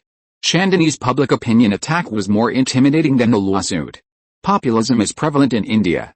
When it comes to national justice, everyone shouts and calls for war. If a plane falls from the sky, they say it's a rumor. If it's worse, they cover their mouths. In a word, win. However, Ron is not too worried about the so-called Made in India banner. He can resolve the opponent's offensive with just one sentence, and even take the opportunity to sell it again. After sending Chandani away, he was going to find Kavaya. For public opinion propaganda, he still had to use the Times of India. It has a large circulation and a loud voice. However, before he went out, Anand walked in quickly and whispered a few words in his ear. Ron nodded and prepared to go out. Nia, who was serving him with a cup of tea, was a little unhappy. Baba was getting busier and busier, and he spent less and less time at home. Anand glared at her. Men should work, and women should obey 100%. Enjoy your Bharat dance in 2 days, Ron smiled and pinched her cheek. Nia blushed. She recently adapted many traditional dances, making the movements more graceful and highlighting the body curves. To put it bluntly, they were all designed to please the master. Ron liked it very much. Little Neil had grown up and it was breathtaking for him. But good things have to be appreciated slowly, especially when no one is around. Anil is a rough man and has no idea that his sister is his biggest help. Coming out of the villa, Ron saw the figure waiting outside. He had a weathered face, with an obvious scar on his forehead above his left eye, and his legs didn't seem to be very flexible. The most important thing is that his sturdy figure has become thin, and his eyes are dull and gray. Ron, Johnny moved his throat and his voice was hoarse. If you're listening to this novel on a channel other than Fanfic World, it means they downloaded and uploaded it without effort. We cordially invite you to visit our channel, Mundo Fanfic Novelis. There you'll find the original version of this story and you can explore many other novels of various genres. We're waiting for you to immerse yourself in a world of incredible novels. Chapter 284 Death. How did you get into this state? Ron almost didn't recognize him. That place is wild, Johnny smiled, a silent smile. I can see that you have troubles and stories. If you want, we can find a place to have a drink happily, and drink as we like. Okay, I have 1 or 2 stories, of course, they are not suitable for public. If I really want to talk, it won't take enough time for a dinner, I'm looking forward to it.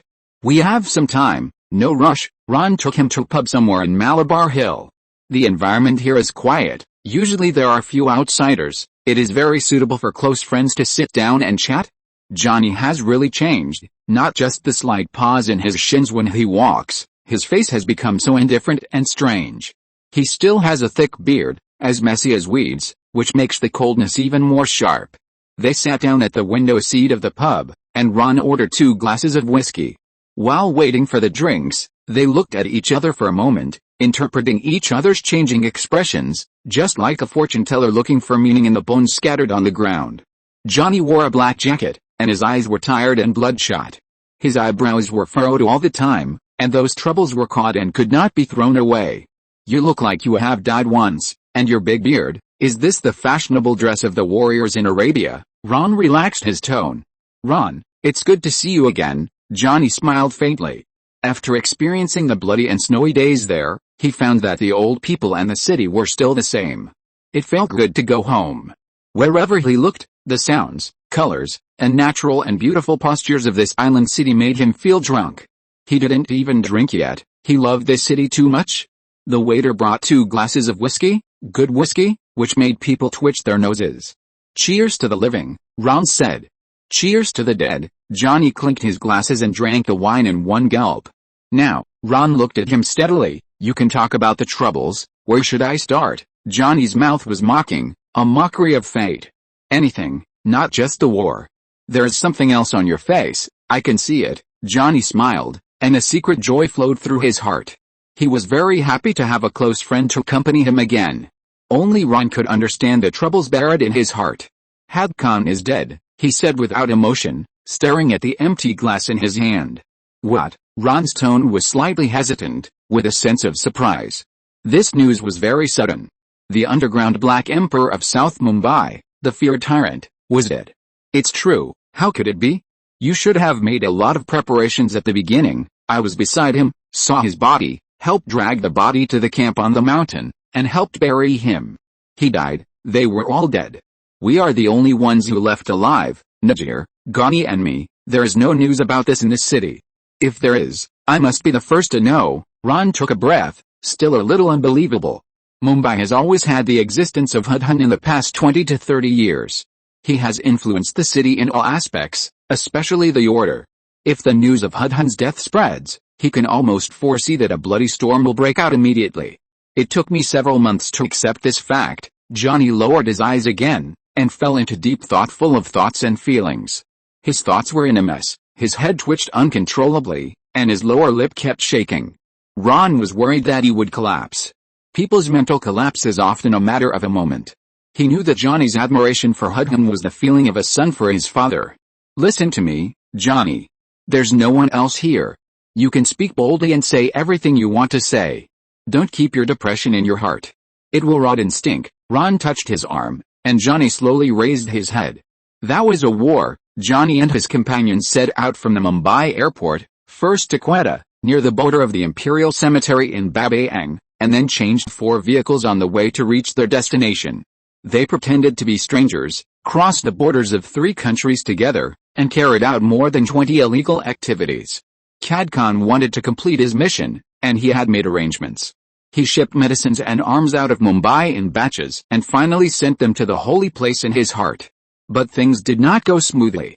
As soon as they arrived in Babayang, they were targeted by the Inter-Services Intelligence, which was Babayang's spy agency.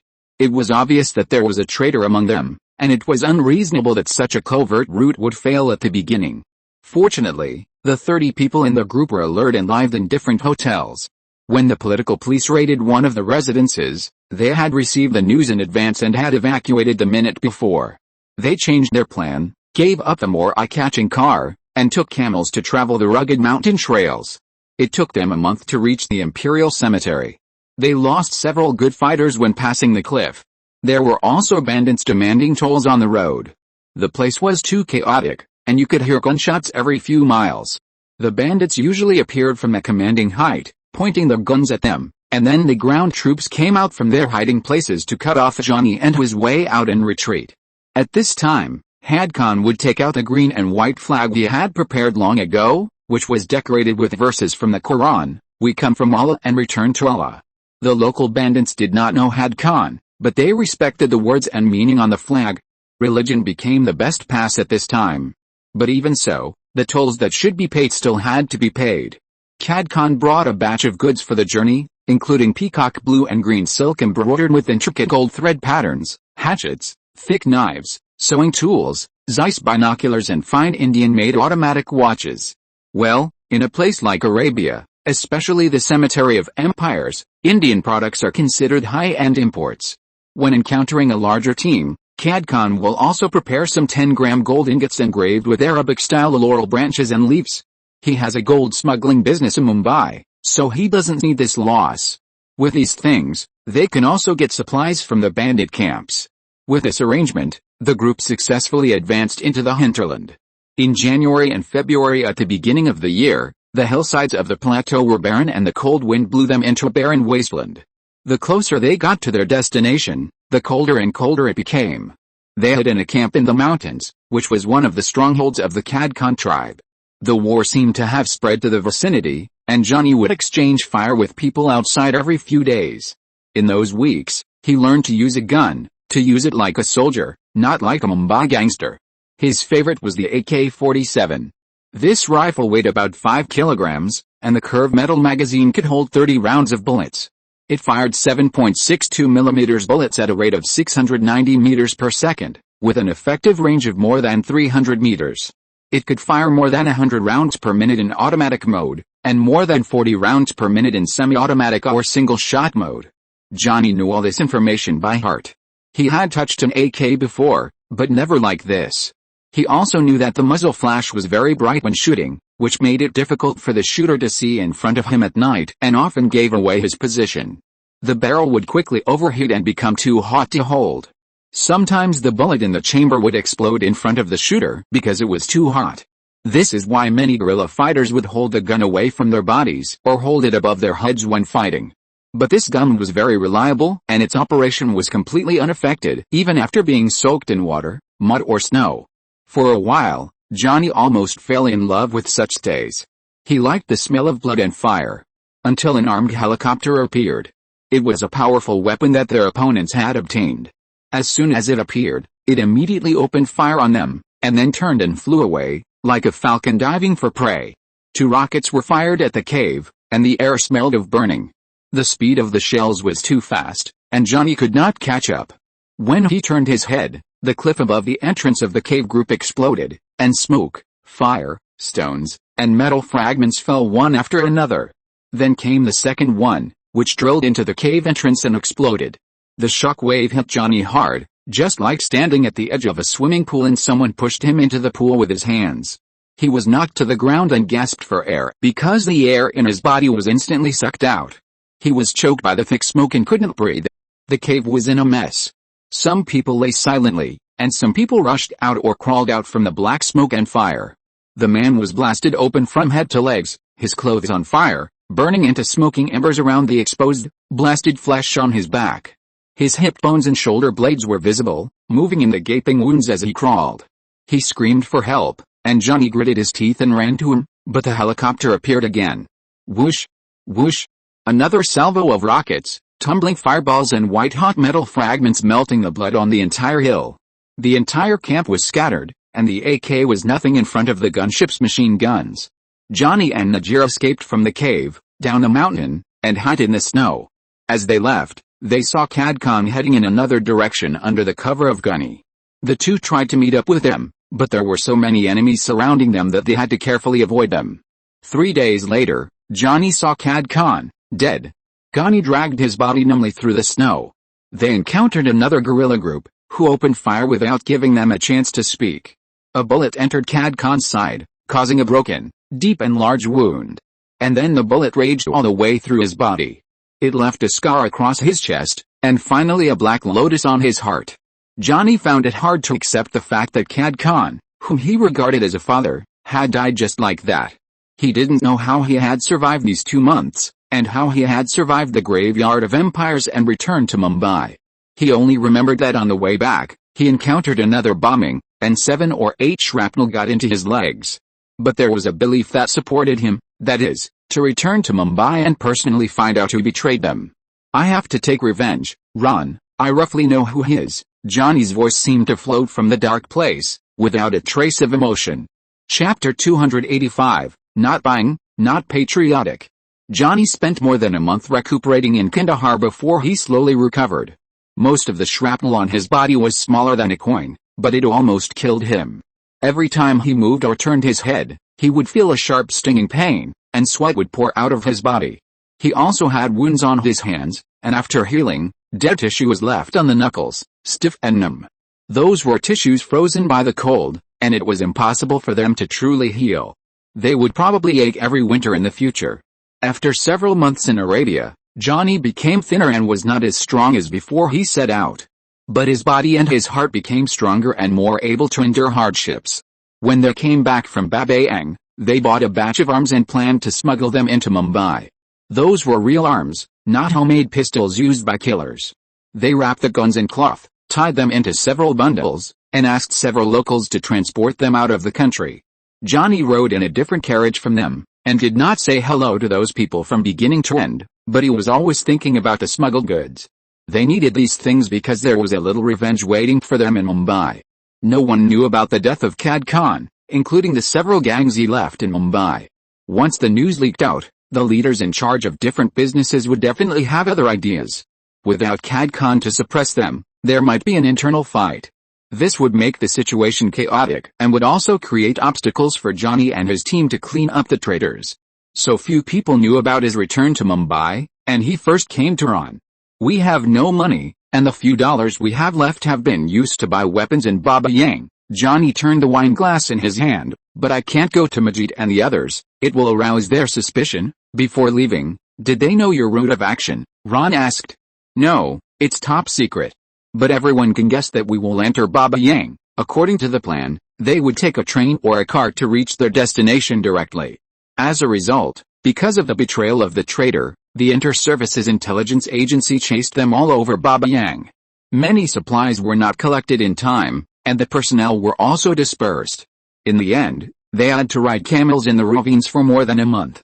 If they took the train, it would only take a few hours to reach this distance, but they wasted too much time. The Inter-Services Intelligence Agency also reported their news to Kandahar, which led to the armed raid on the cave camp. Johnny believed that the culprit for Cad Khan's death was the traitor's tip-off, and he was full of anger. "Why didn't Cad Khan take all of you with him when he left?" Ron frowned. "He was too proud. He thought it was his private matter and he didn't want to force them. Pride killed him." Ron sighed. Yes, Johnny was a little depressed. "So what help do you want?" "Money, 1 million rupees. I want to find a few good people. The original people can't be trusted." Johnny didn't dare to get close to those old friends. Before dealing with a traitor, he decided to hide himself. Everyone knew that he and Qadir Khan were inseparable. If they asked, "How is Qadir Bhai?" Johnny was worried that he would not be able to hold on. He could not answer calmly and might be exposed in the end. "You know what the Mumbai Mafia will do after the news spreads, right?" Ron looked at him. "Of course," Johnny answered firmly. "The money will be sent to you later." "Thank you, Ron. I don't want to see chaos in Mumbai. I'm a businessman. I promise that this matter will not affect your territory, and it will never happen again. Live well, buddy." Ron patted his shoulder and stood up. One of his old friends was gone, and he didn't know if he would have another in the future. The road of being involved in the underworld is indeed full of risks. It is not surprising that it will backfire on you if you are accompanied by violence all day long. He cut off the grey business early because he was worried that he would get too deep and could not help himself. It's the same to make money, why not choose the fair one?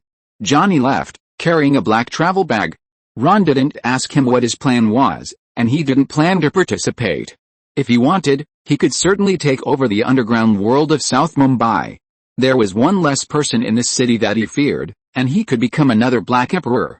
But there was no need, as his level had already surpassed the upper limit of Cad Khan, and he looked down on the world full of insects. Cad Khan once earned $4 million a year by smuggling gold and taking advantage of exchange rate differences, but now he could exceed that in a week. Why should he dirty his golden body for such a small profit? He was determined to be the sun god. Oh, by the way, speaking of business, that antitrust case should also be resolved. Ron first spread the word through newspapers. Under the pressure of Oneida and Videocon, several payers, Sir TV sets may have to increase in price. Sir TV sets that everyone can afford will increase in price? Why? Sir Electric Appliances was accused of antitrust, which was originally limited to discussions among the upper class, such as editorialists, press spokespersons, and corporate owners. As a result, when the price increase report came out, consumers immediately began to pay close attention. They don't care about low price dumping, but price increases are a problem for them. Because they are the ones who pay the bill, not the few elites. Many people began to be dissatisfied.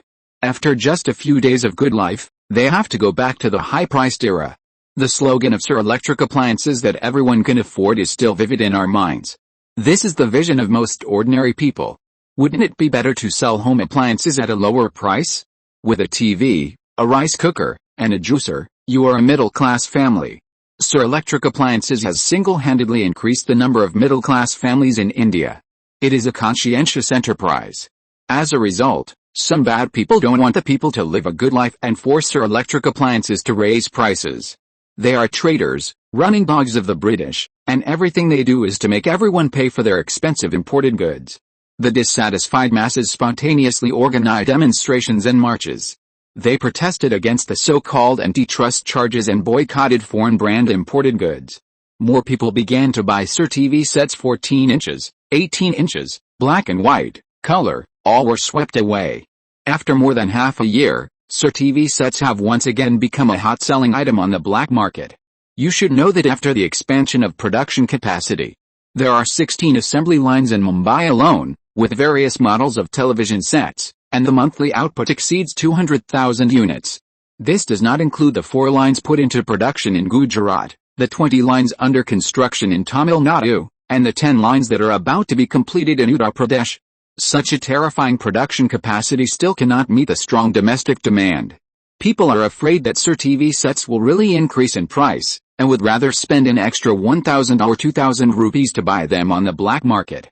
Because there are rumors that the government will order Sir Electrical Appliances to increase prices, at least to prices similar to other brands, that is, the lowest level of 8,000 rupees.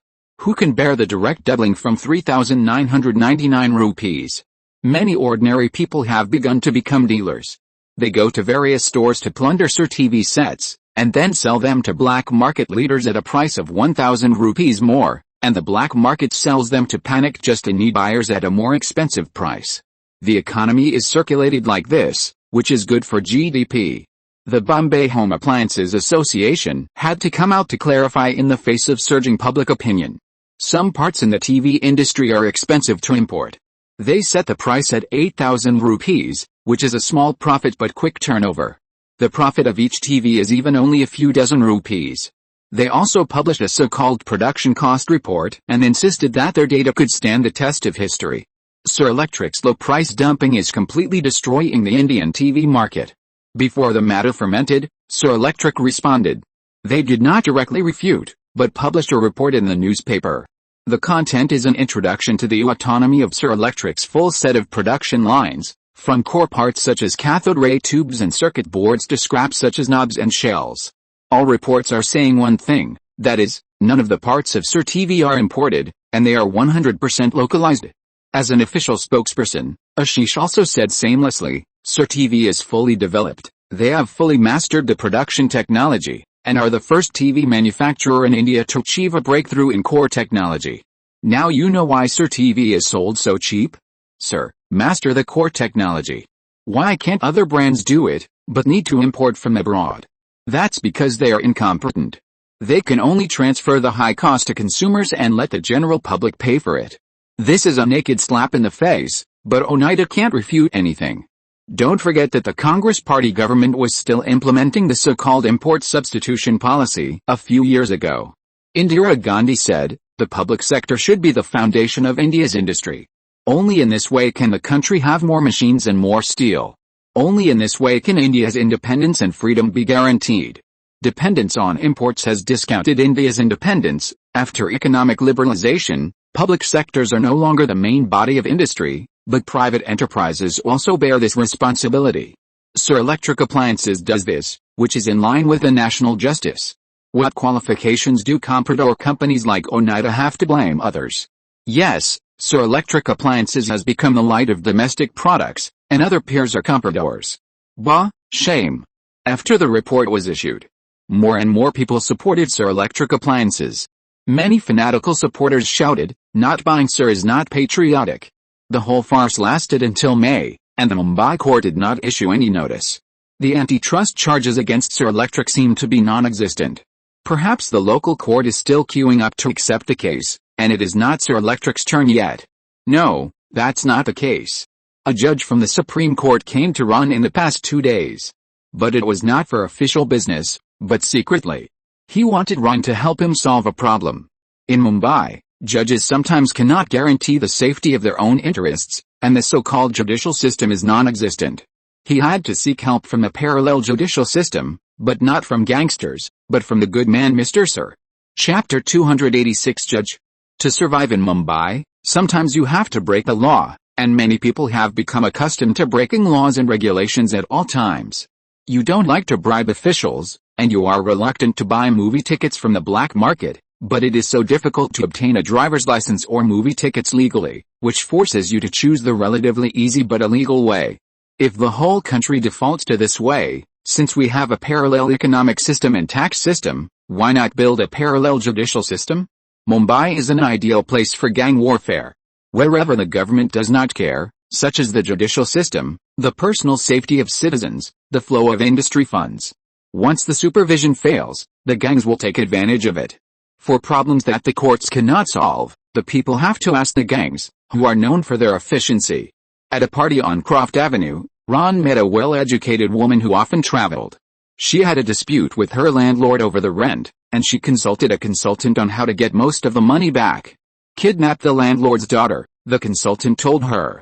The lady was very surprised, but then she said, "If you are really forced, you have no choice but to do this. Look, even the elites of society are so indifferent to the law." It shows how incompetent the Indian judicial system is. The whole society has reached a consensus. Later, Ron helped the lady make a phone call and easily solved her money problem.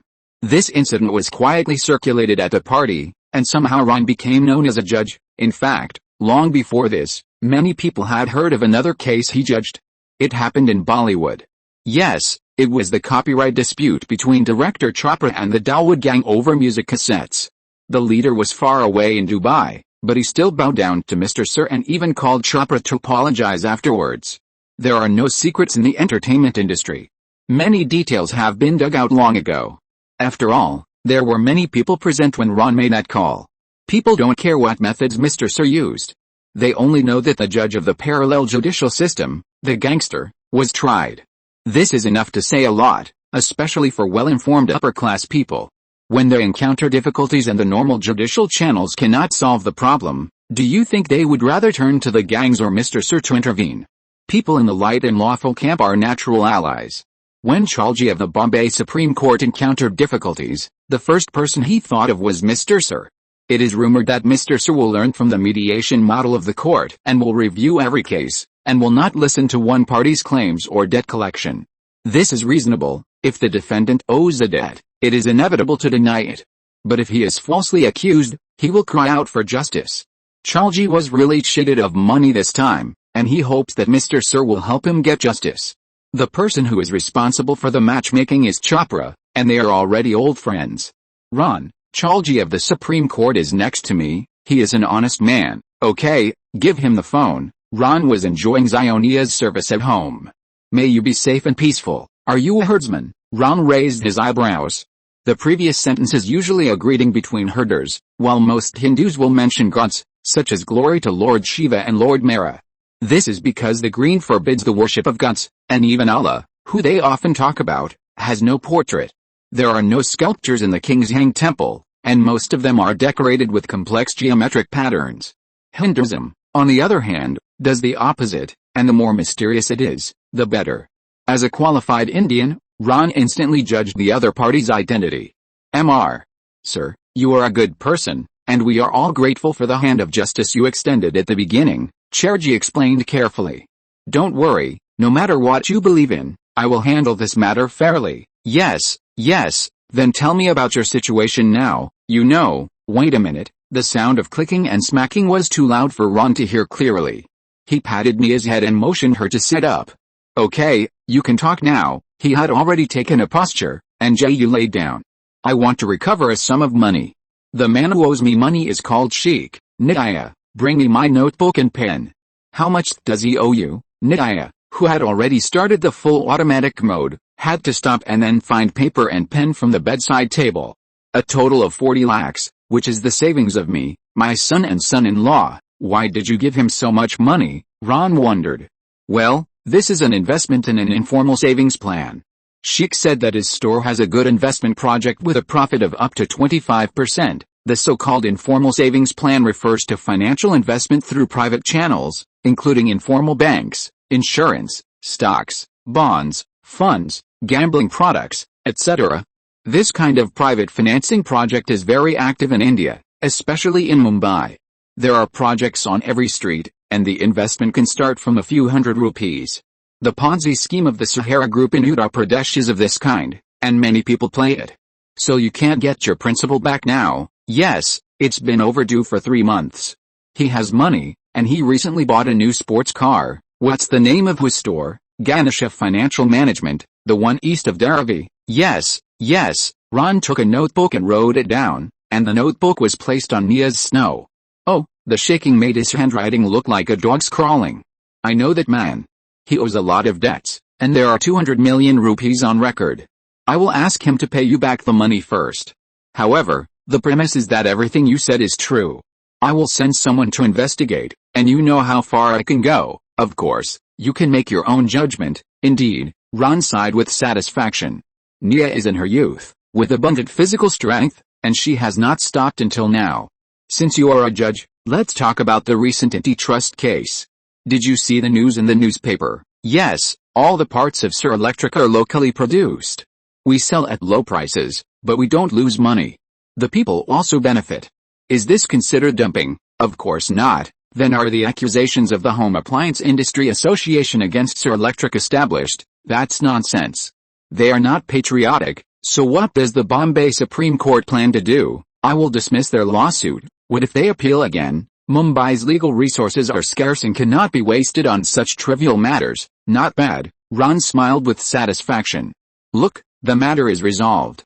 What Chandani said when he came to his house that day was all nonsense. Ron is an outlaw. And he has not realized this yet. The phone call just now seemed to be a conversation between two judges. One is a judge in reality, and the other is a judge in a parallel judicial system. More precisely, it is a conversation between a judge and a person seeking help. There are 200 million rupees on record. The more powerful judge said so after asking the clerk to hand over the file. The client was respectful to the judge, saying you make your own judgment. The Chief Justice rebuked him for tolerating the misbehavior of the Civil Society Association, but also comforted him. I will ask him to pay back your money first. In this particular case, 2 judgments came into effect and will be executed immediately. The debtor will repay the funds, and the unfounded lawsuits will be dismissed. Isn't this processing efficiency faster than that of the Bombay Supreme Court? Ron was in high spirits. He picked up Nia and carried her to the balcony window to enjoy the scenery.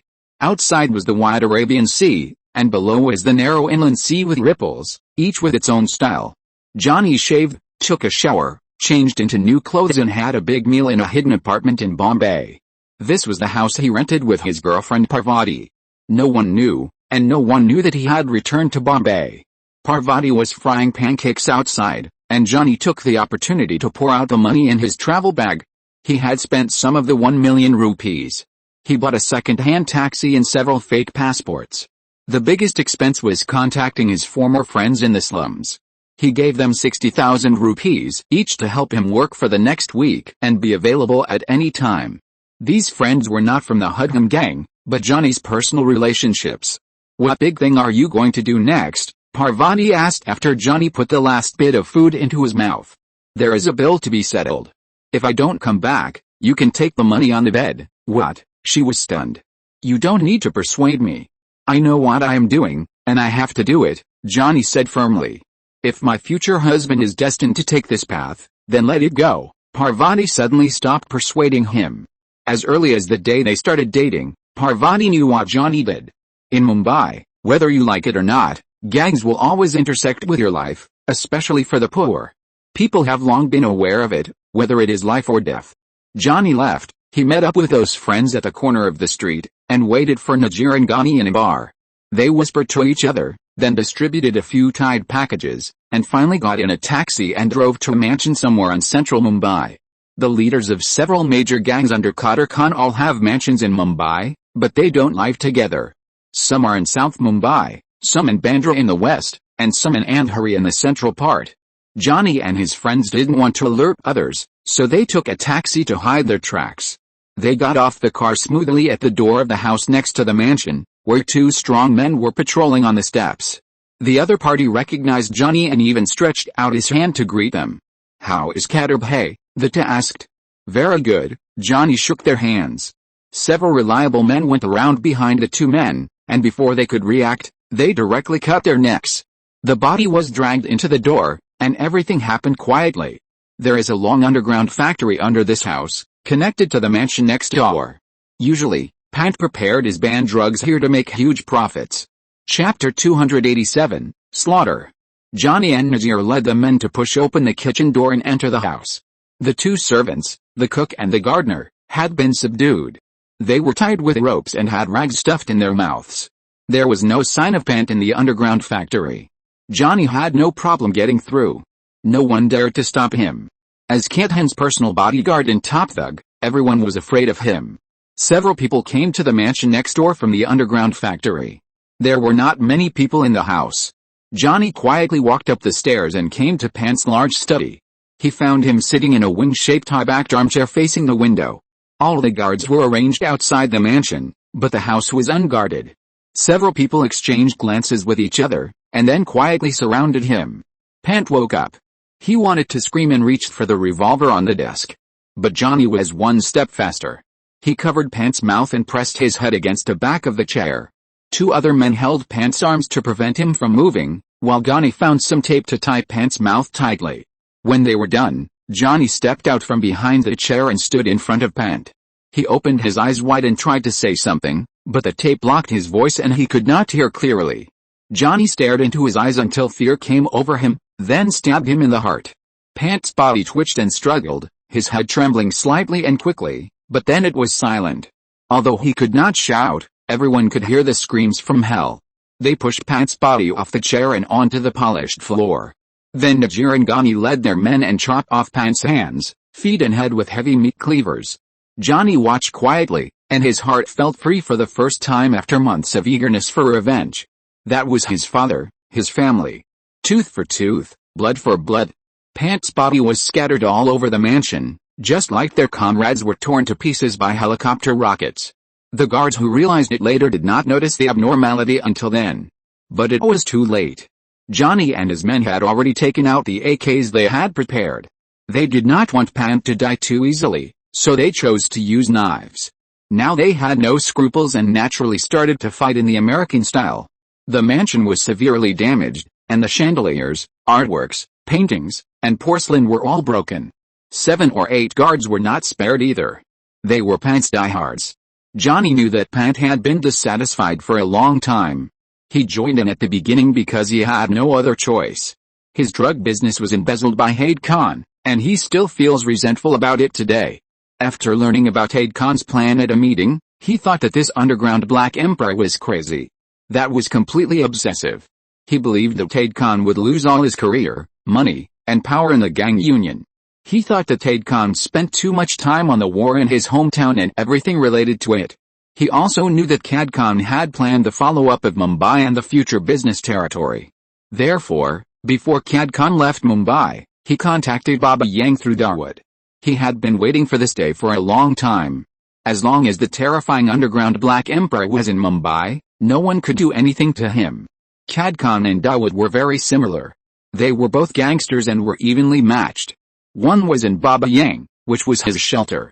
The other was in Mumbai, which was his kingdom. If you want to break their golden bell, you must get their butts off the throne. Qad Khan was completely walking into a trap. He actually went to the graveyard of the empire. It was his hometown, but it was also full of dangers. Pant succeeded in a sense, but he didn't hear the good news in person. He was sitting here waiting for a call from the north. There was a rumor that they had some information. As a result, the call did not come, but Johnny came. The group did not stay for long. They left the mansion and went to hunt down Pant's gang. This was a factional fight within the gang, and Pant would not be the only one to die. Ron learned the details of the fight 2 weeks later, when he was focusing on the parallel judicial system. The old debtor who owed the judge money was personally handled by Anand. Perhaps he had heard something and left the store in Dharavi early and hid. But as long as you are in Mumbai, no one can escape Ron's eyes. There are many gangsters around who are willing to take the initiative to tip off. The man named Sheikh was hiding in a slaughterhouse in the slums near Madanpur. It happened that the herders celebrated the Eid al-Adha, and people led thousands of cattle and sheep to Madanpur in central Mumbai. The slaughter lasted for 3 whole days. Yes, Eid al-Adha is also called the Festival of Sacrifice, which is dedicated to slaughtering cattle and sheep. Sheikh is also a herder, and he hoped that the scene of slaughtering cattle would scare the Hindus who came to collect debts. Unfortunately, this trick didn't work on Anand. He had slaughtered many people before, so why would he be afraid of killing cattle? Madanpur is also called Little Baba sheep.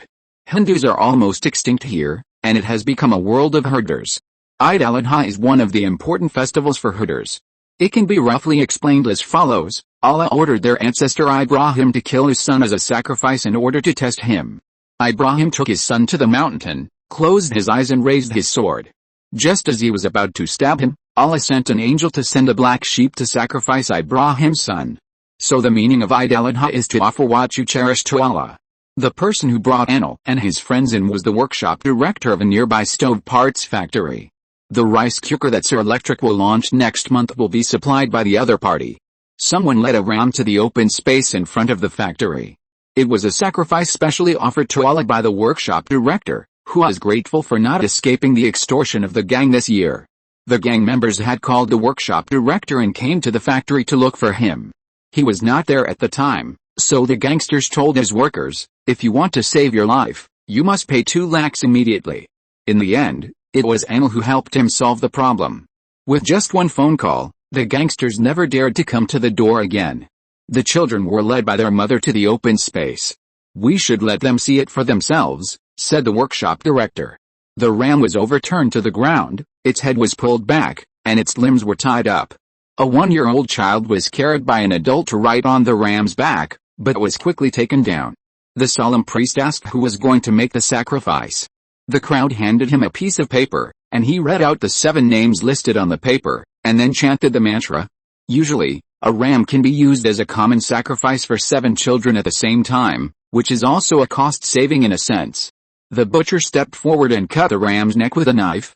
Anand stood on the steps and had a particularly clear view. The ram's throat was cut open, blood gushed out, and the carotid artery, which suddenly turned white due to blood loss, twitched wildly. The sheep's body shook unconsciously, its head twitched, and its legs trembled. This meat will move for a long time, one of the onlookers said to another. For more than an hour, even as the mutton was sent to the kitchen to be marinated and cooked, it would still maintain this nervous contraction. It might suddenly spasm on the chopping board, especially the outer muscles. In fact, it is no different from slaughtering a person, Anand thought. He had seen similar scenes in Uttar Pradesh, except that the people lying on the chopping board were not sheep, but people. The street behind the factory became slick with blood. Such slaughters were taking place everywhere, sheep and cattle. The workshop director took Anand to a slaughterhouse and pointed to a butcher inside who was killing a cow. A bull was led to an open space by a man, with a rope between its nostrils. People tried to overturn the bull. They tied its limbs and pushed hard. But once the bull fell, it somehow managed to stand up again. But it was outnumbered and stumbled to the ground. A man stepped forward to close its mouth. The butcher held a 30-centimeter-long knife in his hand. A crowd gathered around, including many young children. Today was the first day of Eid al-Adha, and it was still early. The bull resisted for a while, and a mournful cry came from deep in its throat. Then the blade flashed and quickly cut the bull's neck. People dragged the bull's head and body in opposite directions. The cross-section of its neck was completely exposed to the sunlight. Blood gushed out of the artery like a pillar, staining the butcher's whole body red. He turned around triumphantly, covered in blood, and looked at Anand and the others provocatively. Obviously, he had noticed this place a long time ago and was not afraid of the guests who came to his door. Is he Sheikh? Anand said expressionlessly.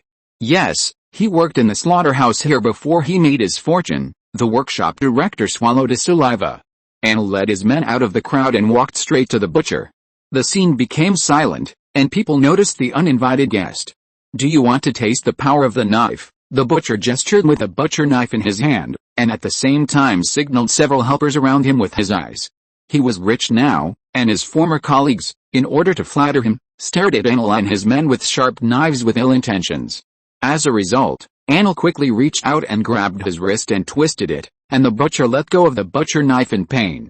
The bloody sharp knife was caught by Anil's other hand before it fell in the air. The butcher screamed loudly with the same flash of knife. Snap! His right thumb fell to the blood-stained ground. "I'm afraid you will never be able to hold the butcher knife again." Anil juggled a knife like a juggler. "Who are you?" The butcher knelt on the ground and screamed. "Are you Sheikh?" Anil poked his chin with a knife. None of the onlookers dared to step forward. The other party's posture of chopping people was more skilled than slaughtering cattle. "I didn't provoke you." "Why?" Sheikh shouted. "It's only natural to pay back debts. You dare to refuse to pay the judge? Boy, have you never heard of chance encounter?" Fear flashed in Sheikh's eyes. This legal method of executing gangsters is the nightmare of every young man in Madanpur. If it was homicide, the gangster boss behind them could avenge them. But chance encounter is not included. It is a tacit understanding between the black and white worlds. Even if they die, it would be in vain. "I will pay back the money. I will pay it back today." Sheikh was afraid that if he shouted a step slower, the knife on his chin would stab him. "Not today, but now." Anil patted his face with a bloody knife. It is reasonable to sacrifice a herdsman's finger on Eid al-Adha. Chapter 288 Johnny. Judge Chalji's principle, which was supposed to be lost, was soon returned intact. This efficiency was faster than the effective time of the Supreme Court's judgment, and the 4 million rupees were not reduced by a cent. Of course, don't even think about the interest. Chalji was not greedy to that extent. It was a blessing to be able to get the principal back. The gangs in Mumbai are intertwined, and judges are just ordinary people with a little trouble in their eyes. At the moment when the judicial system collapsed, the majesty of the judges disappeared. Instead, those who wield violence have become judges. They are the judges of Mumbai, such as the gangs and Ron. In order to thank him for his generous help, the antitrust case against Sir Electric Appliances did not even pass the local court and was directly rejected. The Light of the Upright Domestic Products was falsely accused of dumping at low prices? Nonsense. Sir Electric Appliances is obviously a blessing. It has created tens of millions of middle-class families. As for the procedural justice that some media are talking about, haha, you can judge it, I'll laugh. In India, when your agency power expands to a certain extent, you can really do whatever you want. Well, Ron almost did it, but ordinary lawsuits can no longer affect him. The antitrust lawsuit initiated by the Home Appliance Industry Association was a hot topic for less than 2 months, and then it died down.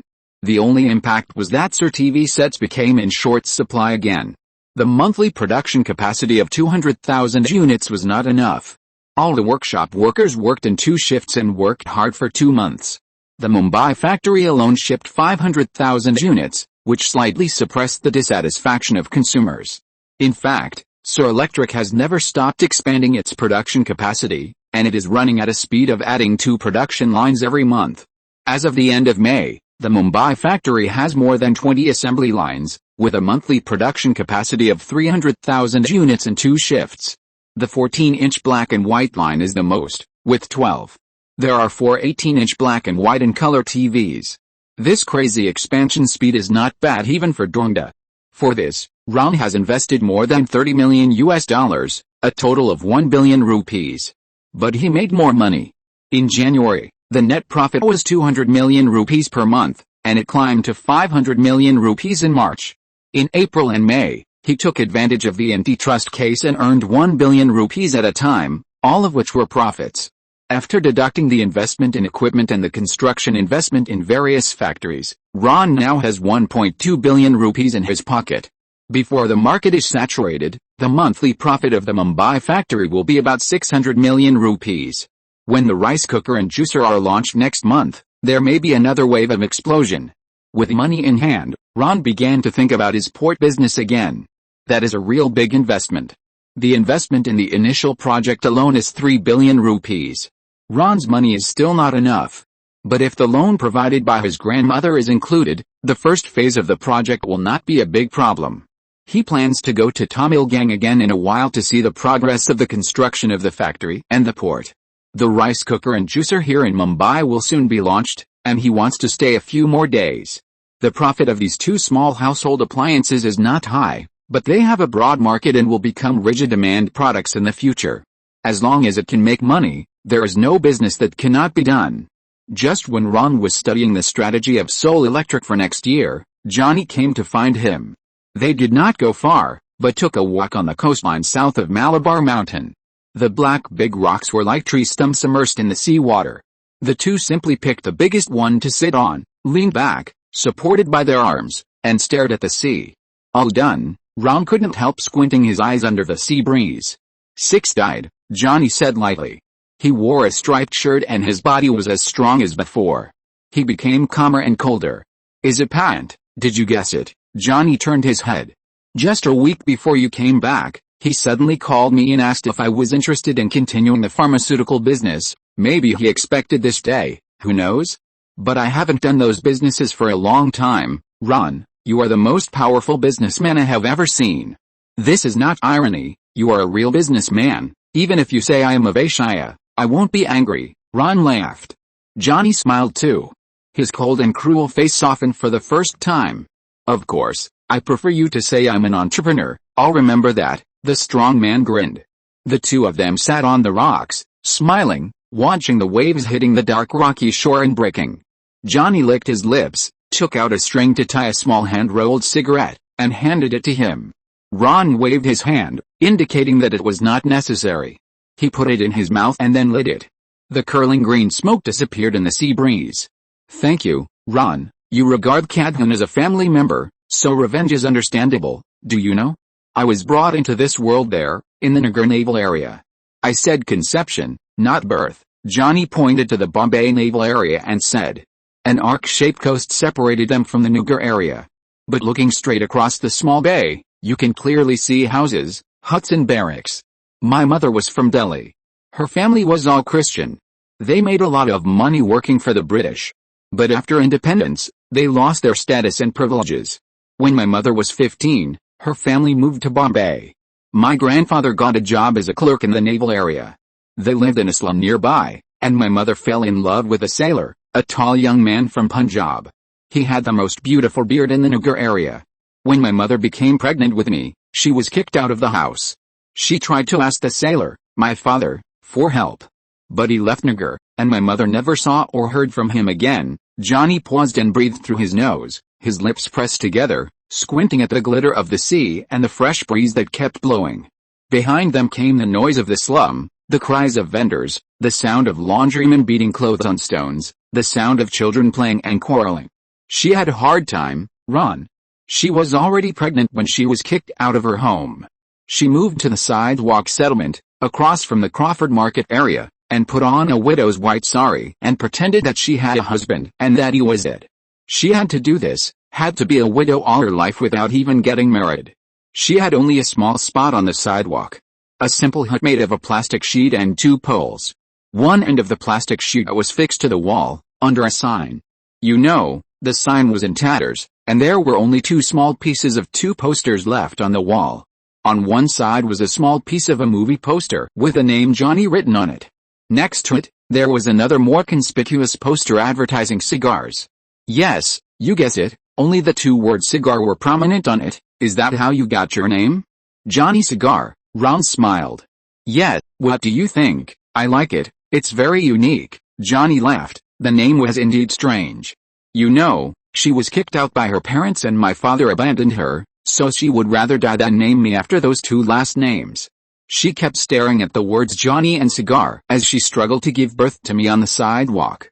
She took that as a sign that she was a very, very stubborn woman. It's a good name, it suits you very well. Ron patted his strong shoulder. It's a good thing it's not a laxative advertisement. Johnny opened his mouth and spit flew. What happened next? Ron laughed. Then she died. Johnny sighed. I'm sorry, no, you don't have to. She was a great person who made sure I got an education when I was little.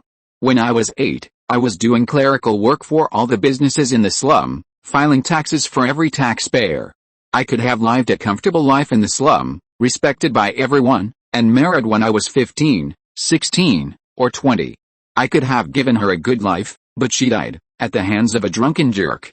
The man broke into her hut one night, he tore her clothes, and she resisted. He strangled her and then ran away. I remember what he looked like, but I was too young to do anything except cry.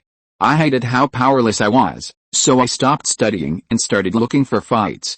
At first I always lost, but slowly I could win once or twice, and then no one in the slum could stand up to me. When I was 14, I killed the drunkard. He had a wife and children, and they looked at me in horror as I was covered in blood.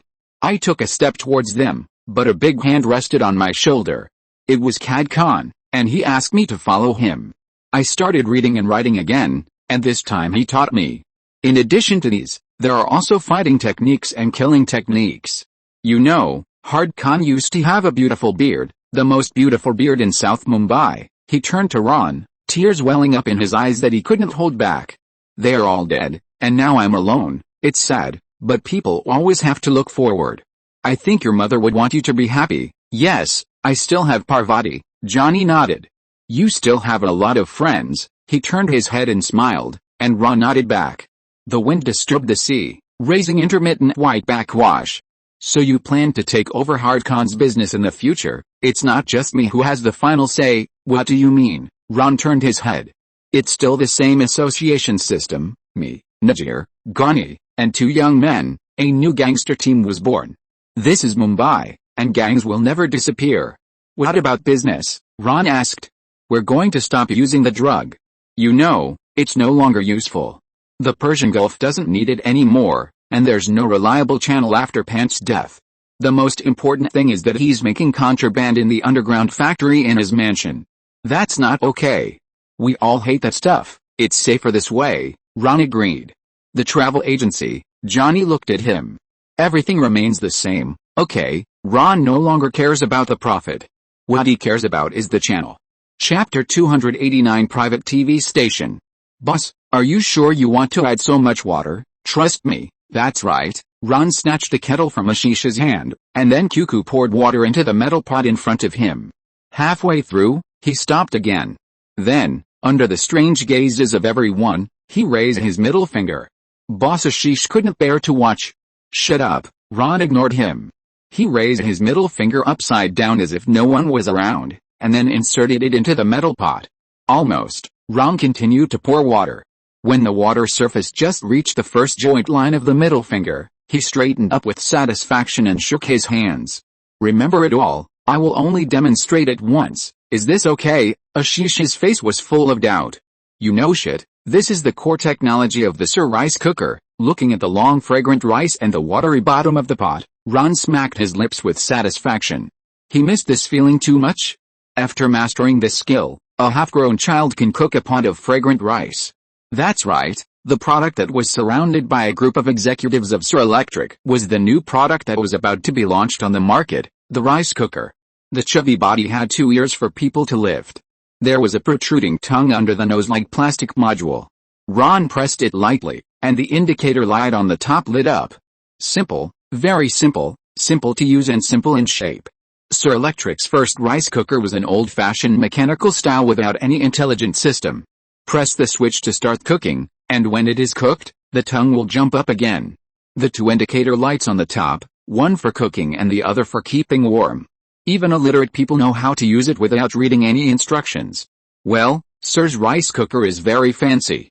The paint on the shell is beige, which is the color that Indians like. In addition to these, there is also a cartoon representing the sun, which is playful and beautiful. How can the vast Indian people not have their own sun? Remember, when promoting, you must emphasize simplicity and ease of use. Understood? Ashish wrote it down. Just use the trick I just used.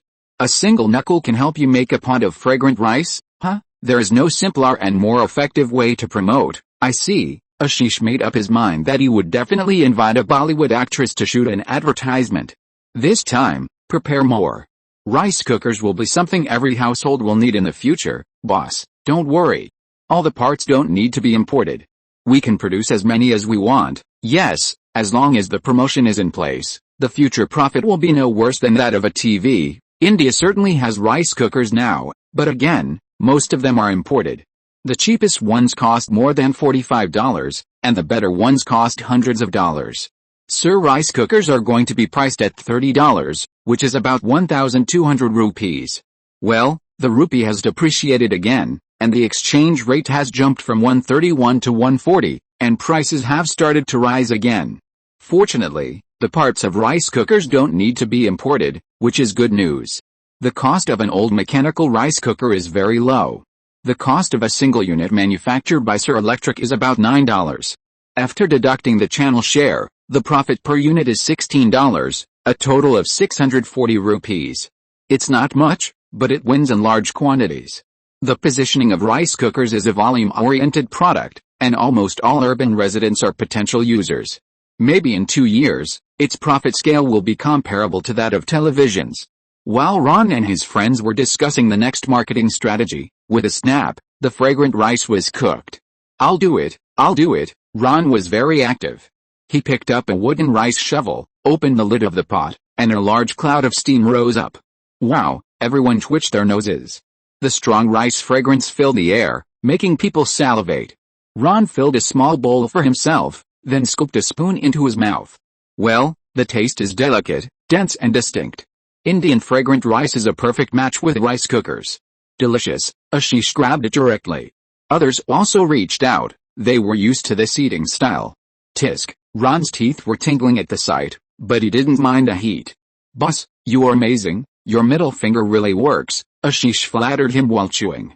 Now you know how powerful this trick is. Yes, when the stock is almost ready, we can start selling it, and advertise it at the same time. Would you like to take a look at the juicer together? That's easy, the motor and blades just need to be similar. You can send one to my house, but I'm not free today, I have other things to do recently. In addition to Soul Electric, another core of Ron's career in Mumbai is Sun Entertainment. Being in the entertainment capital of India, next to Bollywood, how can you not do some entertainment industry? Sun Entertainment now has a film production company, an artist management company, and an entertainment bi-monthly. This is a new trick that Mary and her friends have come up with. It mainly reports entertainment information from Bollywood, and occasionally publishes some fashion trends.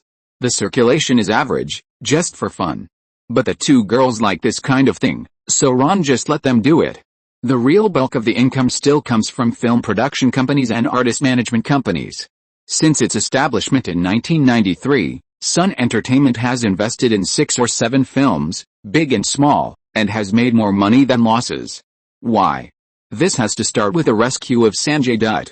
That time not only made old Dutt owe them a favor, but also established relationships with several film families such as Chopra and Chandra.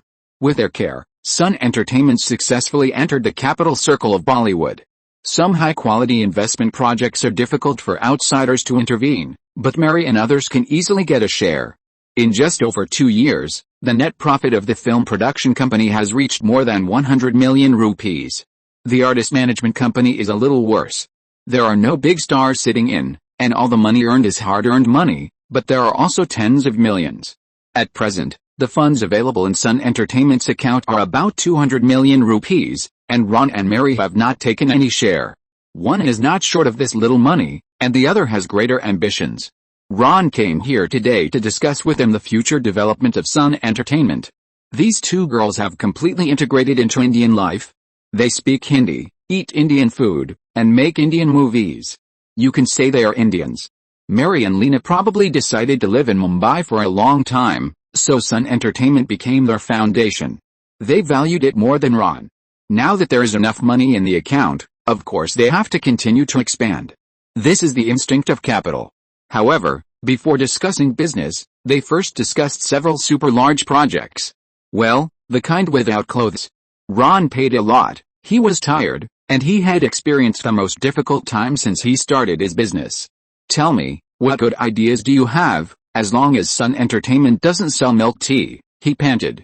We are not gourmets, why should we sell milk tea? Lena was puzzled.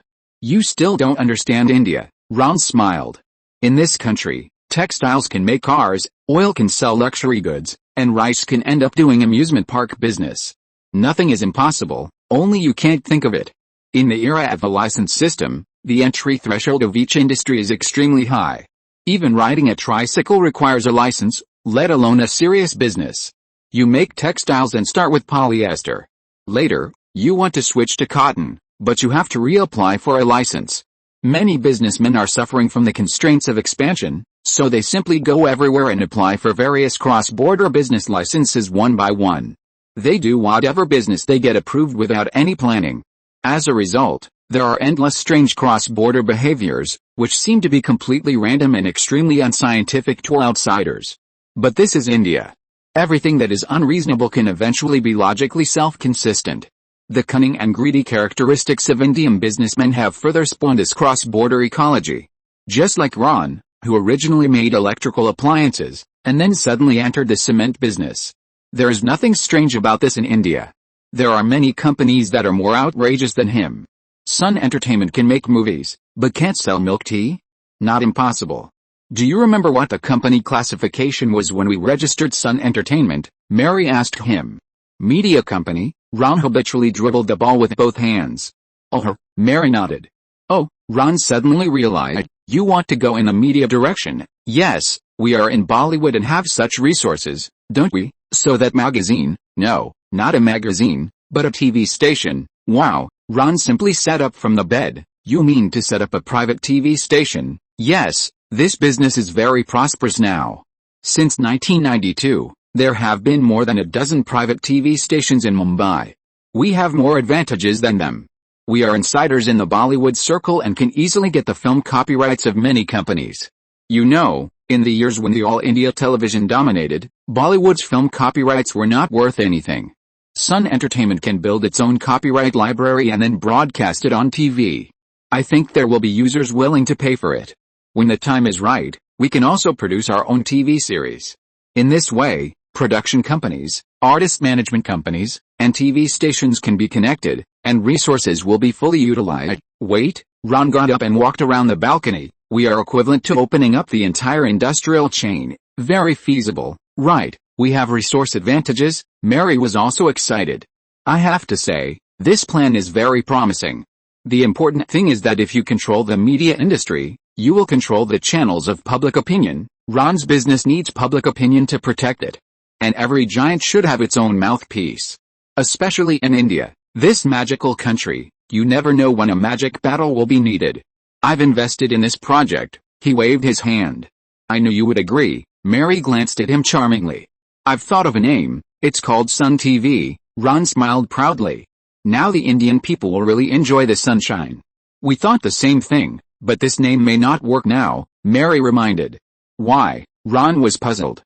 Because someone got there first, she shrugged. Chapter 290, Control. Who?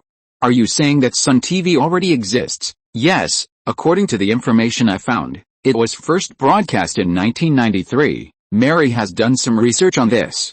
So early, Ron frowned, as Sur Electric had just been established at that time. It's a local TV station in Tamil State, mainly broadcasting in Tamil and Telugu. Wait, Ron turned his head sharply. Who said that Sun TV is operated in Tamil State? Yes, it is said that it was originally a small publisher, mainly publishing weekly magazines for women. But because of too much piracy, the company could not make ends meet, so it had to seek new business breakthroughs, and they chose private TV stations. How is Sun TV operating now? Ron's eyes began to roll around. By renting other TV networks, they broadcast 4.5 hours of programs every day. Including Tamil movies and local current affairs news, 4.5 hours. They have too little content to support 24-hour continuous broadcasting, so the broadcast time is mainly concentrated in the evening. Does that mean the scale is average? And didn't they build their own private TV station? Why did they rent other TV networks? Good question. Mary found a document from the bedside. TV station operation is a science. I have studied it for a long time. There are 3 main types of TV stations in India now. Wireless, cable and satellite. Wireless TV receives signals through signal towers, such as the 2 antennas on the head of the Sur TV, or the fishbone antenna outside the house. Usually, official stations operate wireless TV, such as the All India television under the Indian National Broadcasting Corporation. This kind of TV station has high infrastructure costs and is open to the public free of charge. Because you have to cover the signal of the radio tower to most areas of India to ensure that remote rural areas can also receive the signal. Except for the government for propaganda and popular science purposes, private TV stations will hardly choose this broadcasting mode. Just building signal towers covering the whole of India is an astronomical figure, and no one would think of going this way. Cable TV and satellite TV have become the mainstream of private TV stations, and their costs are relatively lower. Cable TV, as the name implies, is to receive signals through cables. Broadcasting companies will send pre-recorded programs to users' homes through lines, and finally to TV sets. This mode of operation has a strong regional color, and usually there is a cable TV operator in each region.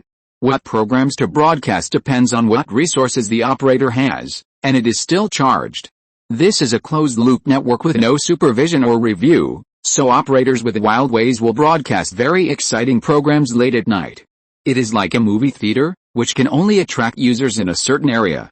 However, because of the wild content, it has attracted a group of fans. Since the opening in 1991, there have been tens of thousands of such cable TV operators in India, large and small. You can also treat it as a large internet cafe. Users who access it form a local area network and then pay a monthly subscription fee. This TV network is very decentralized, and the operators are of different sizes, so it is difficult to expand. Finally, satellite TV has become the choice of most private TV stations now. It does not require the construction of signal towers to cover the signal to most areas. There are also two ways to receive. One is the traditional part cover receiver, that is, the dish antenna. However, considering the installation and equipment costs, the cost is relatively high. Another way is to distribute programs through cable TV operators. That's right, as network managers, they can deliver the received satellite signals to users' homes through cables. The combination of these two can not only cover the signal to most areas, but also allow users to watch TV programs without increasing the installation costs. A great idea. Private TV stations don't need to invest too much to get considerable viewers. That's Sun TV. Is it a TV network that is rented? Ron roughly understood the logic. No, you underestimate the operating cost of satellite TV stations, Mary pointed to a document. Satellite leasing. Ron saw the point. That's right, India has almost no commercial satellites, and the private sector has no ability to launch commercial satellites, so they can only rent them abroad. But the international market commercial satellite leasing price is at least several million US dollars per year, about 200 million rupees. Sun TV's predecessor was a small publishing house, and they simply couldn't afford that much money, so they could only rent satellite channels from other TV stations. Is this equivalent to sharing the house? No, to be more precise, being a sub-landlord. Ron was amazed. You know very well. Sun TV initially wanted to rent the channels of Zee TV, which is the largest private TV station in Mumbai. However, due to competition considerations, Zee TV refused. Sun TV had no choice but to find ATN, Asian Television Network, so Sun TV can only live in someone else's house now, and doesn't even have its own satellite channel. They are not strong enough, have no money, and no content. Mary nodded again. That's no problem.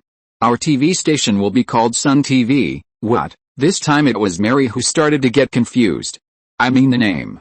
From today on, it belongs to us. Ron was full of confidence. Tamil Nadu, this is a good place, he is very familiar with it. His most beloved Amma is a demigod-level strongman there. What trouble can't she handle? Oh, dog relying on the power of others. Bah.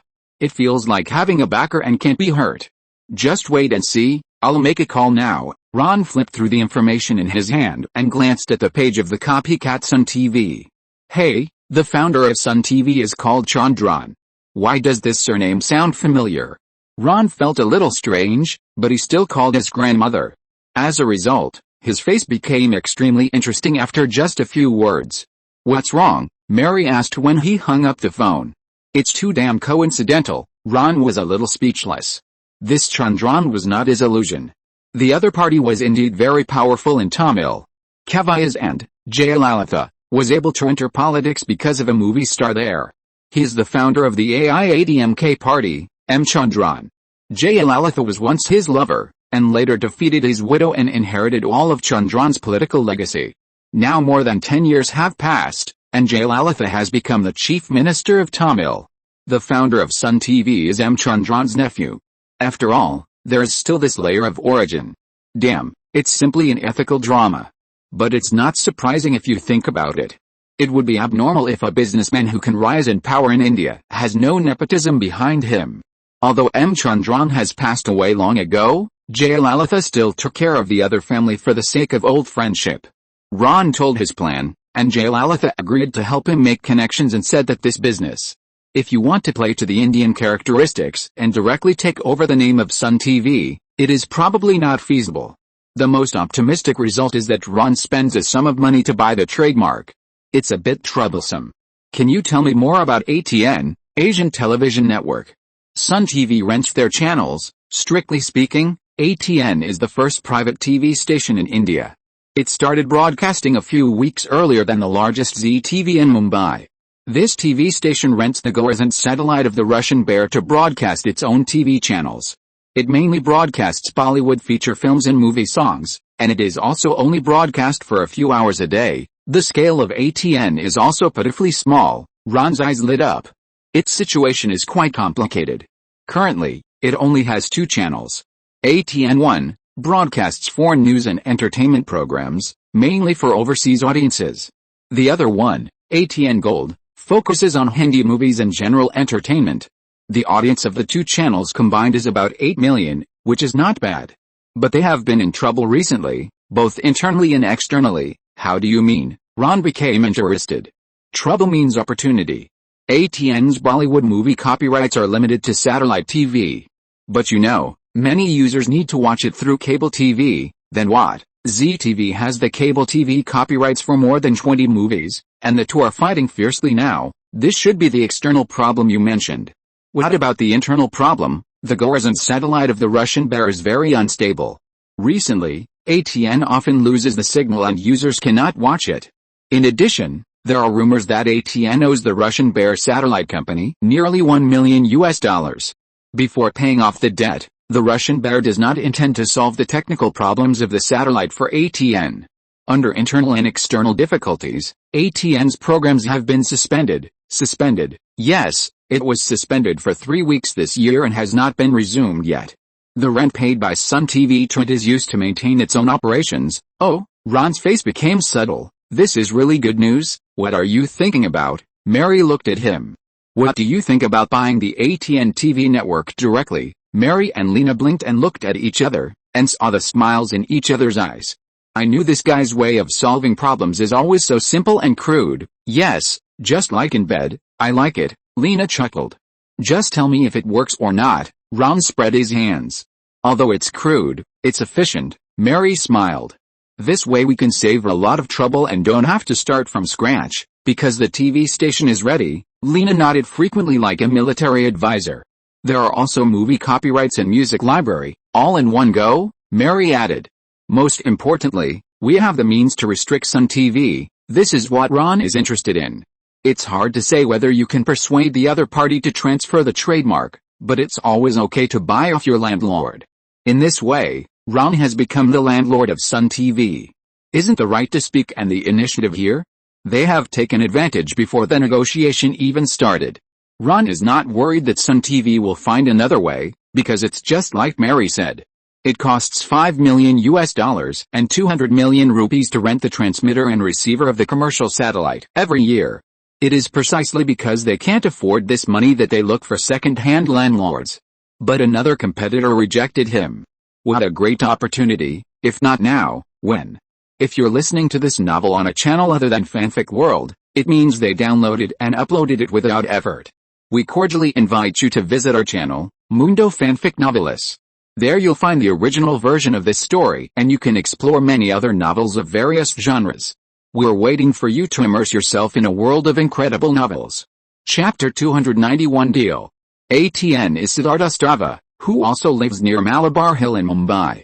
As an entertainment city, most of India's private TV stations were first established in Mumbai. There are not only abundant entertainment resources here, but also the most professional media talents in India. When Stava founded the Asian Television Network, ATN, he relied on reporters poached from newspapers to support the news broadcast of the Hindi channel. However, Stava pays more attention to entertainment content. He bought more than 2,000 old feature films and more than 10,000 movie interludes from Bollywood.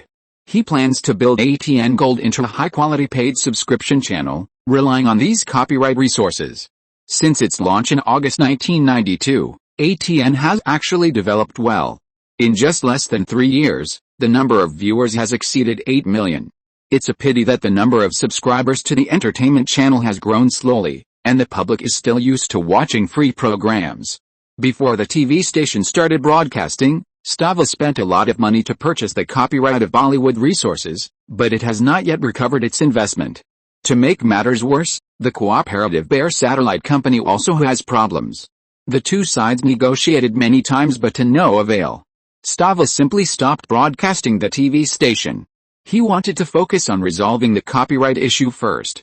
ATN's biggest competitor is Zee TV, which also launched the Bollywood channel Zee Cinema last month. They have the same idea, and both intend to use Bollywood feature films as the core content to attract more paying users. India's current television media market is not enough to attract advertisers to spend a lot of money. Especially for private TV stations, which are too small in scale. If they do not open paid channels, their operations will become a problem. Zee TV is a latecomer. Not only does its comprehensive channel broadcast 24 hours a day, but this year it has also added a Bollywood movie channel and an English channel. ATN has already fallen behind in the competition, but Zee TV's owner Subhash Chandra is very aggressive. He just launched a movie channel last month, and then issued a strong warning to ATN in June.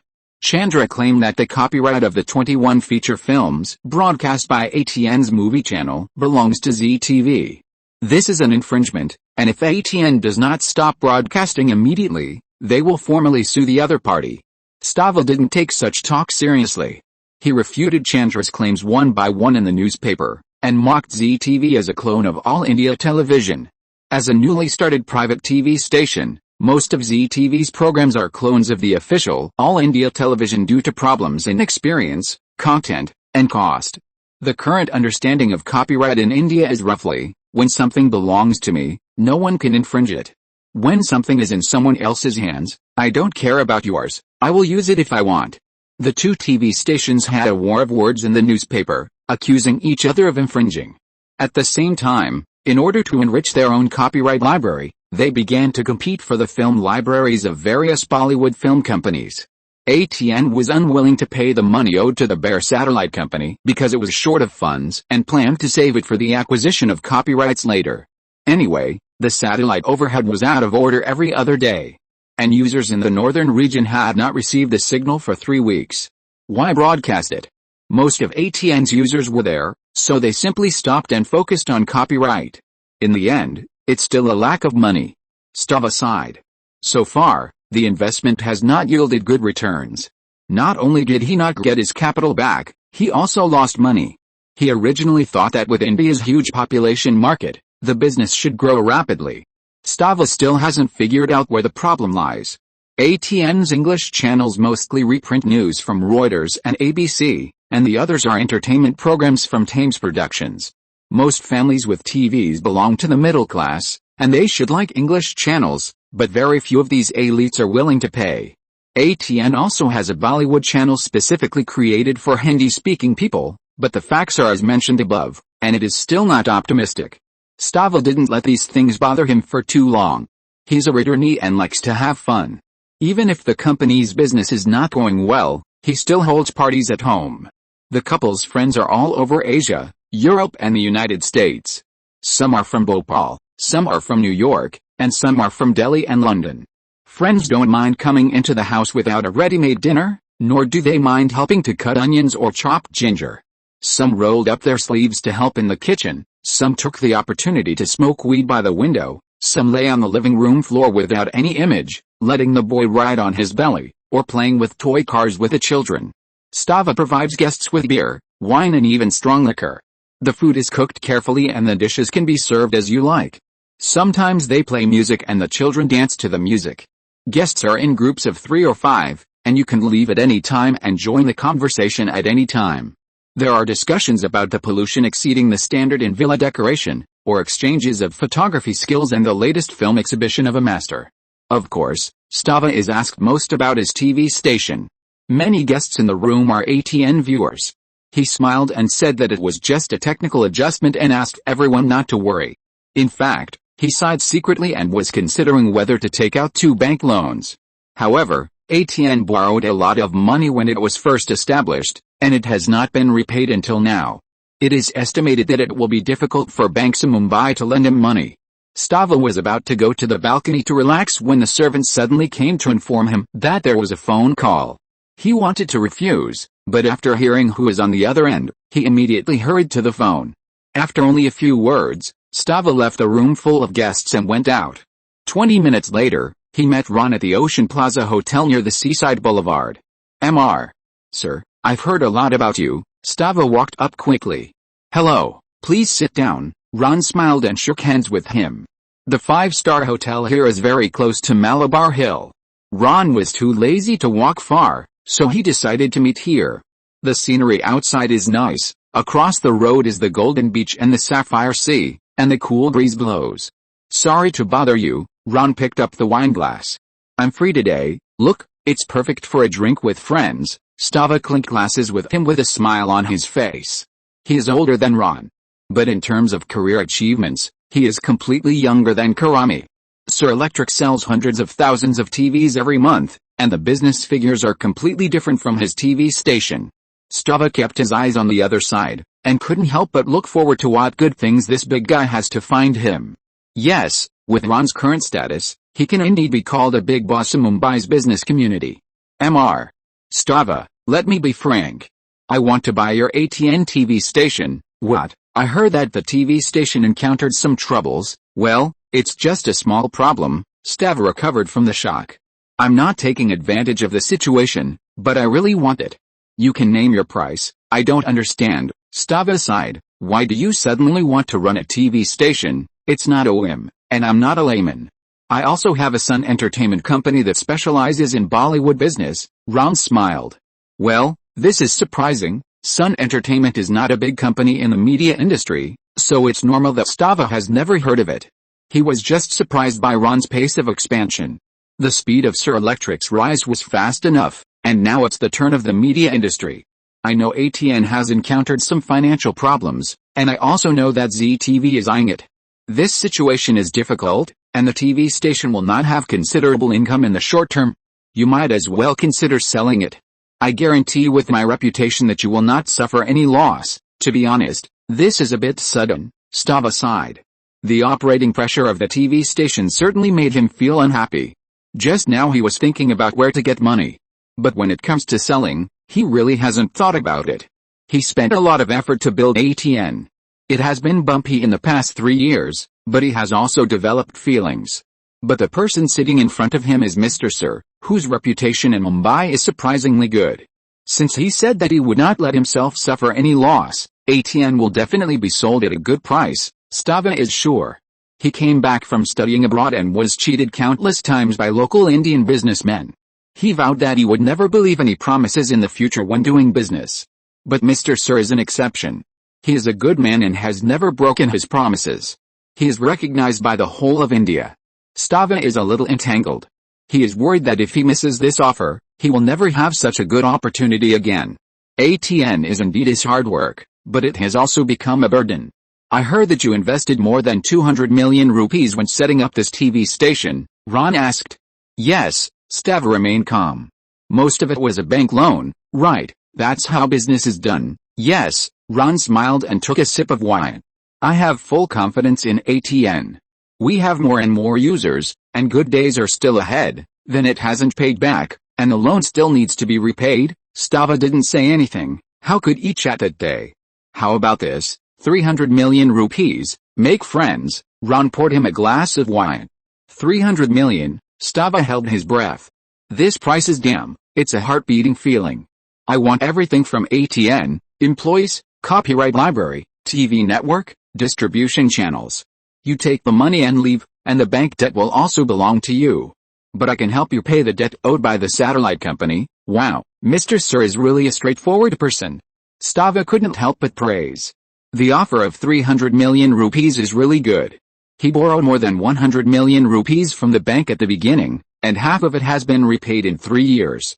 Those more than 2,000 movies and more than 10,000 songs actually didn't cost too much at the beginning, less than 60 million rupees. After converting these costs and assets, Stava still made a net profit of more than 100 million rupees. This is the profit of his 3 years of entrepreneurship. How many companies in Mumbai can make so much money now? Even ZTV can't do it. They may just break even now. What do you think? There is no better offer in Mumbai. Ron looked at him. Deal. But I also have a condition. Go ahead. If Sir Electric goes public in the future, please don't reject my investment. Of course, the number is up to you. Okay, Ron smiled. This Stava is interesting. At least he has a good vision. P.S. I have been too busy with work recently. Guys, I have been typing until 12 o'clock every day. I have really tried my best. Chapter 292 Sun TV. ATN's broadcast center is located in Juhu district, covering only a few acres, about 10,000 square meters. On the top of the 6-story office building, there are many large pot lids. From a distance, they look like newly grown white mushrooms, one after another, and they grow upside down. Television signals are transmitted to satellites above the equator through these dish antennas, and then broadcast to designated locations on the Earth. Juhu district does not have many high-rise buildings, the terrain is open, and Bollywood is nearby, which is very suitable for TV stations. Of course, the cheap land price is also one of the reasons. Stava did not have so much funds when he opened the TV station. This land, this building, and all 65 employees are yours from now on. His tone was relaxed but regretful. I will take good care of this place, I promise. Ron shook hands with him. Karuna, you will follow Mr. Sir from now on. Stava waved his hand. Goodbye, sir. A young man in his 30s raised his hand to respond to him. His name is Karuna. He was originally a Bollywood advertising film producer. Later, he was poached by Stava to join ATN. He is responsible for the daily operation of the TV station, including broadcast time, program arrangement, content planning, internal management, etc. Mr. Sir, ATN is saved. Karuna looked very happy. Why? Ron looked at the small broadcasting base. Because you are here, everything will be fine. I can't make the satellites in the sky obedient. Ron smiled. You are Mr. Sir, you can save everything. Karuna clasped his hands together, with a very flattering look on his face. A person's reputation is like a tree's shadow. Ron's name is already a panacea in Mumbai. If you need money, you have money. If you need people, you have people. There is no reason why you can't handle a small satellite. Well, that's what Karuna thought. Let's take a look at the broadcasting center first. Ron laughed dumbly. He called Mary and the others to follow. The two were talking to another key figure in ATN, Sanjeev, to understand the situation. He is in charge of the TV station's English channel and was previously a special correspondent for the Bombay Express. Sanjeev and Mary know each other, including Karuna, but they are not that familiar with each other. Everyone is in the media circle and they see each other every day. Although ATN has stopped broadcasting, there are still many employees walking around in the office building. Some are on the phone, and some are hurriedly walking to an office with manuscripts. The employee lounge at the end of the corridor is full of water barrels, which are containers for storing water. As long as the water tank on the roof starts working, the cleaner will collect water from the tap on time. There is no way. Mumbai's water resources are scarce, and most areas have less than 3 hours of water supply per day. There are always a few bottles of mineral water next to the coffee pot on the TV station's tea room, in case there is a sudden water outage and everyone has nothing to drink. Not only the water is often cut off, but also the electricity. Ron saw a handwritten power outage notice posted on the wall at the door of Karuna's office. There is also a program schedule next to it, all of which are prominently marked. It's not that ATN is so poor that it can't even pay the electricity bill, but that the Mumbai Municipal Corporation is issuing power outage notices in certain areas. Funny, before 1991, power outages in Mumbai were not that frequent. At that time, there was not much industrial electricity consumption except for civilian needs. Civilian use was low-energy appliances such as light bulbs and fans, and there were too few air conditioners and washing machines. But after the economy was liberalized, electricity consumption increased dramatically, and all kinds of factories and fancy household appliances emerged one after another. As a result, India's domestic power generation capacity grew slowly, so power outages were commonplace. The Mumbai Municipal Department would publish notices in newspapers every day, notifying that a certain area would be out of power the next day, and other areas would be out of power the next day. Without electricity, nothing can be done, the phone can't be dialed, the fax machine can't be used, and the satellite signal transmitter will naturally go on strike. What's worse is that sometimes there is no notice at all for power outages, and the power outage will stop when it is said to stop, and no one knows when the power will come back. In order to deal with such emergencies, ATN also prepared several sets of diesel generators on the first floor. Ron could smell the diesel mixed in the air when he stood in the corridor. Fortunately, the power supply of the Sir Park is directly supplied by the Vasai River Dam in northern Mumbai, otherwise it would be difficult to start work stably. I will call the municipal company, and there will be no power outages on this street in the future. Ron winked, and Anil stepped forward to tear off the power outage notice. I said that Mr. Sir is here, and everything will be fine. Karuna shook his head happily. The several employees gathered nearby were also very happy. They no longer had to worry about the food in the refrigerator getting smelly. Let's talk about the suspension issue first. Ron and his friends walked into the office and sat down on the sofa. What is the top priority? Satellite, and the copyright conflict with ZTV, Karuna answered. Copyright is not that important. ZTV can't do anything to us. Yes, but the newspapers have been talking about this recently, which may affect our reputation. I will start to solve it, but the satellite is the most important issue. What do you think? Ron turned to ask Mary and the others. We have checked that satellite agency. It has been experiencing technical problems for the past year. It is said that it is caused by the change of orbit. Mary and her friends have special identities. They are more informed about the news from the Russian bear than ordinary people. Then we can only change one. Ron shrugged. Mr. Sir, ATN service with them has not expired yet, and it costs a lot of money to rent a transponder, Karuna reminded carefully. Without a stable satellite signal, how can a TV station grow? Mary, do you have any suggestions? The American Pan AMZ and Singapore Telecom can provide the services we need. She handed over the information she had prepared long ago. Since deciding to buy ATN, Mary and Lena have been collecting intelligence in this area for a month. They are very active and enthusiastic about their work. Ron glanced and had a rough idea in his mind. Pan AMZ's PA-4 satellite was just launched in March this year. Its signal can cover 87% of India. Singapore Telecom is a little weaker and can only reach 77% of the population. Of course, you get what you pay for. The American company quoted an annual service fee of $5 million, but Singapore only needs more than $3 million. Call Pan Am, we need to move the satellite channels there within a month. Ron directly chose the most expensive one. No problem, dear, Lena wrote it down with a smile. Karuna and Sanjeev were stunned by what they heard. Just one word meant 200 million rupees were spent. ZTV's audience coverage is only 81%, right? Ron looked at them. Yes, the two were confused. Then make the best, better than them. I just want to be the first, understood? The two nodded hurriedly. This new boss was much more radical than Stava. Now that the hardware problem is solved, let's talk about the content. ATN has too few channels and the content is not rich enough. It can't even support 24-hour broadcasting. Sir, we are working hard to prepare new programs, Karuna explained awkwardly. It's not fast enough, and there's no professional team to coordinate. Let me tell you my decision first. Sun TV is fine. We'll talk about the name change later. Anyway, ATN will be renamed Sun TV, with 3 channels. The English channel will continue the previous content, mainly targeting the domestic elite and overseas users in neighboring countries. The Hindi channel will be divided into 2, with Sun TV positioned as a comprehensive channel and also the flagship channel of the TV station. News, TV series, variety shows, large-scale events, all the most authoritative and elite content are selected. Sun Video is a film channel, with Bollywood movies, music, and entertainment news as the main content. These 3 channels must be broadcast 24 hours a day within half a year. I don't care how the content comes, but it can't stop. It's 1996 now, and the results of economic opening up are beginning to show.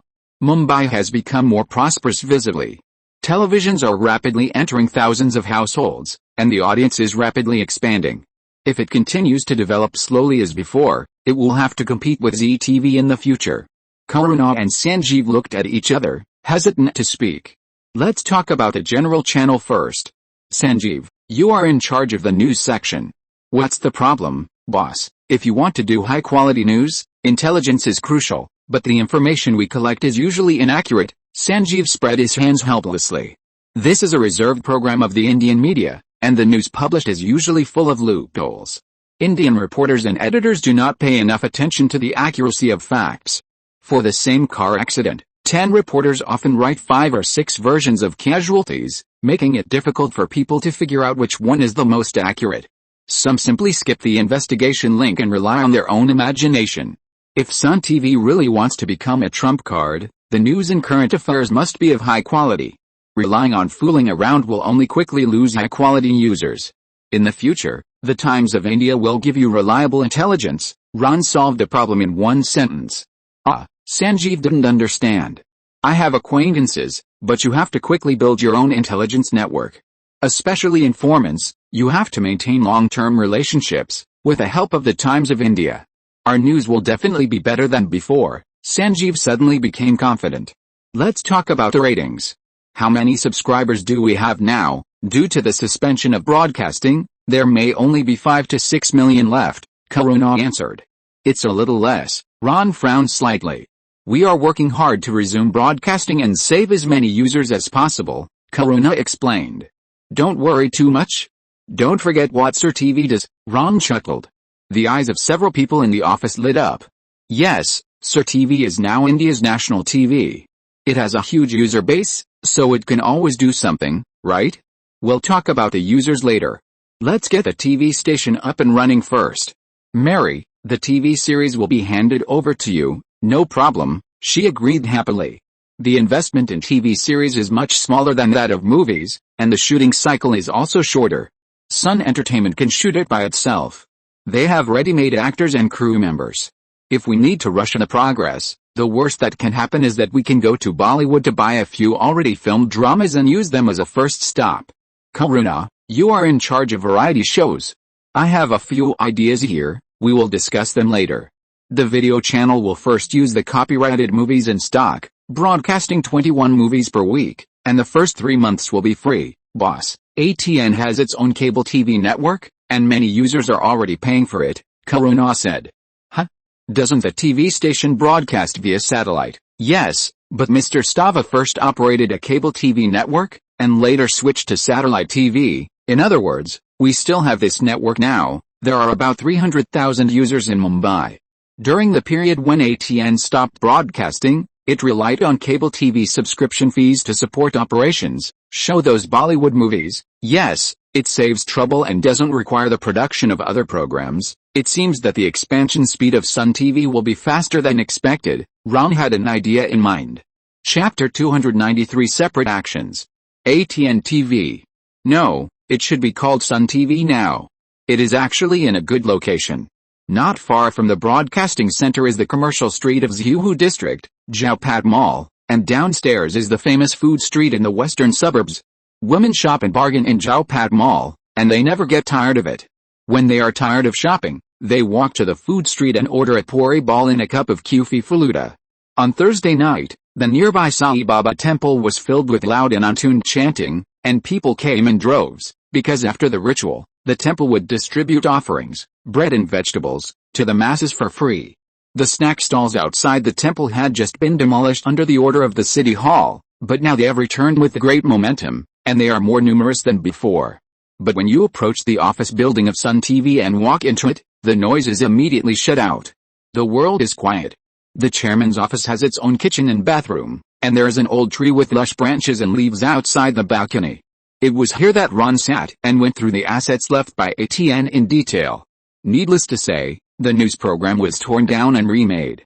The previous content was very imprecise and obviously showed signs of fabrication. The studio setting was too poor and looked cheap at first glance.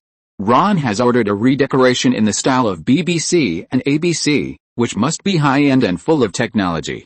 Super large LCD screen, liftable ring structure ceiling, hidden light strip, anti-reflective transparent floor tiles. It would be best if the screen and lights could be controlled together, such as showing suspended data streams, rotating Earth models, or abstract light and shadow matrices. Isn't this better than using a piece of cloth as a background now? As a card, spending some money is nothing. In the future, the studio can be used as a photography studio, and a serious program similar to Focus Interview can be arranged. Speaking of this, Ron also watched the new variety show that Karuna was planning, which was a cooking show for women. He shook his head after just a glance. This was completely a copy of ZTV's Delicious Treasures. It was probably hosted by a chef, and each episode invited celebrities to taste different Indian food. The idea is good, but others have already used it up. It's not that you can't copy, but you have to innovate again on the basis of copying, otherwise it will fail. Boss, Karuna, who was waiting at the desk, was very nervous. It needs to be changed. Ron took the program list and wrote and drew. He directly crossed out the similar settings of the chef, and even completely subverted the rules. Celebrity cooking competition. Mary watched from the side. As the name suggests, it is a program where celebrities compete in cooking skills. Ron handed over the new plan. Sun TV can also have food programs, but they must be more interesting. No matter whether the guests are good or not, the important gimmick is the celebrity. The more ridiculous they are, the more interesting it is. Add a little competitive attribute. Isn't this more interesting than a few people surrounding the chef and pretending to comment on the food? Great, boss. Karuna was overjoyed holding the plan sheet. Even he, a behind-the-scenes staff, began to look forward to what the program will look like after it is completed. Those Bollywood male and female stars, cricket stars, and even politicians can be invited to be guests of the program. When will ordinary Indians ever see such a scene? I guarantee that everyone will be eager to see it. Mary, the Bollywood guests are up to you. No problem, dear Karuna. Go contact other celebrities, athletes, scholars, anything. Yes, boss. When necessary, I can ask 2 municipal commissioners to come. Ron prepared to invite politicians himself. According to the plan, this show will be broadcast in October and will be the first variety show of Sun TV. However, celebrity cooking competition can only be regarded as a warm-up program. The TV station still lacks an ace flagship variety show. As a flagship channel, food cannot support such a scene. I plan to create a folk talent show on Sun TV. Folk talent show? This new concept confused everyone. Yes, this is a large-scale TV talent competition.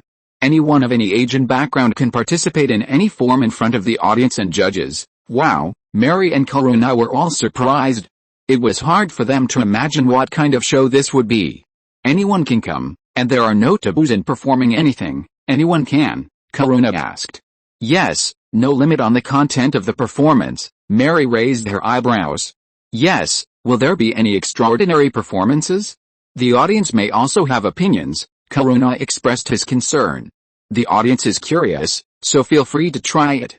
Controversy is the potential for a hit. Ron was not afraid at all. India's ethnic groups, languages, and customs are indeed complicated. But as long as you grasp the scale and don't break taboos, there will be no problem at all. Indians have endless imaginations, and they will adapt. Ron has already thought of the name of the program, which is called Got Talent. If other countries want to do this in the future, they may have to pay copyright fees to us. Of course, that's a later story. The focus now is on preparing the program. Got Talent requires auditions, which means that Sun TV will first select valuable talent performances. This will take a certain amount of time and must be prepared as soon as possible. Although Sun TV has not yet started broadcasting, various people have already started to move. Mary will go to the United States in person to negotiate with Pan American Corporation on satellite leasing. Karuna and Sanjeev are responsible for the preparation of the 2 variety shows and the expansion and recruitment of personnel for the TV station. Lena went to Bollywood to select suitable TV series, and as soon as Sun TV started broadcasting, she would immediately present high-quality dramas. Ron also had a task, which was to officially obtain the brand trademark of Sun TV. He had to go to Tamil Nadu, and he had already spoken to Sun TV there on the phone. It happened that his Amma's adopted son was getting married, and Ron promised her that he would go to support him and do both things at the same time. But before that, the cable TV network left by ATN was worth his attention. This was a high-quality channel asset, and it would take a lot of effort to develop it. The scale of 300,000 users was not large, but it should not be underestimated. As mentioned before, TV stations are like network managers, and they can control what programs users watch.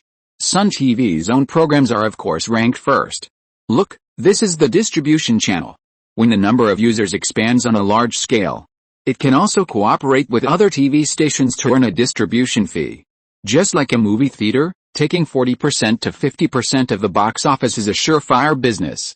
Of course, some mortal enemies will be excluded. After the channel becomes larger, it is fully capable of restricting the other party's publicity and promotion. Now Ron needs to expand the scale of the Sun TV network, and he has an idea to do it cheaply and save money. Connecting cable TV to users requires a large number of people to install it on site. It is definitely unrealistic to hire all the workers, and the labor cost is too high. Ron plans to outsource it. To whom? Of course, his own people in the slum. However, he is too lazy to ask about such details one by one, and needs to arrange someone to take charge of this matter. Mumbai in July is not only hot, but also humid and uncomfortable. During the 8 months without rain every year, dirty dust floats in the air from time to time, and the dust falls, making every exposed surface dirty. Just walk on the street for half an hour and wipe your face with a handkerchief, and black stains will appear on it. There is no way, the rich can't avoid being covered in dust, unless you hide at home. Ron only walked in the alley for a while, and a layer of fine dust was covered on his clothes. The rainy season has arrived, and now it is a short sunny period, and the weather is hot and stuffy. He found Anand in an old courtyard, which is the gathering place of the medicine man. Ron Baba, the short winter melon, shook his head happily. Let's go to the roadside to eat something, Ron called. After eating in 5-star hotels, he would occasionally reminisce about the flavor of street food. I know where there are delicious restaurants. I guarantee that you won't even want to go home. You haven't been here much recently, Yar, don't be so busy, you should learn to stop and enjoy. Anand led the way happily. Yes, I heard that you arranged a marriage for Jamal. Ron smiled and relaxed. He's already 16 years old and should have gotten married long ago. Why don't you let him study? He doesn't want to. He is not happy studying. Ron, happiness is a major event in life. If you are not happy, then life will be so hard. Yes, what you said makes a lot of sense. Ron smiled, a happy smile. People in the slums are like this. You have to make yourself happy. Studying is good, but the ultimate goal is to be happy. Jamal has found his own way ahead of time. I am very happy. Wow, you are an open-minded father. Yeah, you think so too. Will you come to his wedding? Anand shook his head. Of course, I will come. Great. Everyone will be so happy that they will go crazy. During the day in Mumbai, the world around them moves slowly and laboriously. In the evening, the city slowly becomes quiet. The two walked towards the beach. The cool sea breeze blowing from the bay gradually subsided, and then was blocked by the streets lined with tall terraced houses. The smoky traffic flowed continuously on the seaside avenue, and not far behind was the British colonial building complex. Most of those houses were built with solid geometric structures and have a history of 200 years. The balconies, window edge decorations, and stepped facades are complex and exquisite, reflecting a certain luxurious and elegant style. That is a style that this bright and modern city is almost unable to create. They found a roadside shop, and Anand ordered food very skillfully. There was sweet tea flavored with cloves, tube-shaped ramen coated with refined cream and sugar, and grilled chicken and grilled lamb. They were all ordinary snacks, not rich, but they were easy to arouse people's different appetites. You must not have eaten on the street for a long time. Anand grabbed the ramen and ate it. I miss it. We used to eat like this on the street, at least hundreds of times. Yes, we have patronized every street stall in South Mumbai. It's so happy, Anand is easy to satisfy. He has a lot of money, but he still lives in the slums. He's as stubborn as a child and cannot accept living anywhere else. Just like the rich will not accept living in the slums, they have their own values in life. By the way, Ron Baba, do you need anything? Anand asked after finishing a whole roll of ramen. Yes, there is a job that needs help. No problem, people from the whole slum are willing to work for you. Anand likes this kind of thing. Chapter 294 Children. There is a wide sidewalk between the seawall and the avenue, deserted and clean.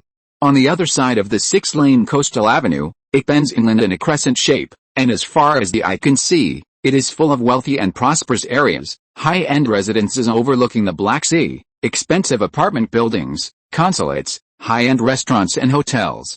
But just a little further north, it is a completely different scene. There are restaurants, bars, shops on the streets there, and even vendors selling cigarettes and pawn patrolling on the sidewalks. Just a few steps away, it seems like two different worlds. This is not that people consciously avoid the rich areas, but that there are police patrols every night. They will drive jeeps on the main streets, and after 11 o'clock, they will force stores to pull down their iron doors and cover their windows, and the stalls in the market will be covered with white cloth. Beggars, hidden gentlemen, and call girls who have not yet returned home or hidden are all driven away from the nearby sidewalks. Silence and calmness have descended. The streets are bustling with people and traffic during the day, but at night they are so quiet that it is unimaginable. At night, the wealthy areas are like ghost towns, and later in the evening, there are even police raids. According to Bombay law, people are not allowed to sleep on the streets. But nearly half of the city's population is homeless, and many of them eat, sleep, and live on the streets. People sleeping on the ground are everywhere, lying on the sidewalks, relying only on thin blankets and cotton sheets to drive away the night dew.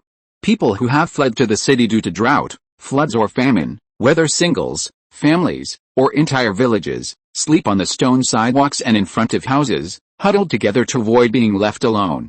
The police cannot catch all these people, so they can only ensure the peace of the wealthy areas.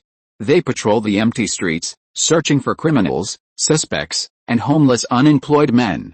But sometimes the police carry out crackdowns as pragmatically as they crack down on call girls on Wancha Street. They will turn a blind eye to some extent, but don't expect much sympathy.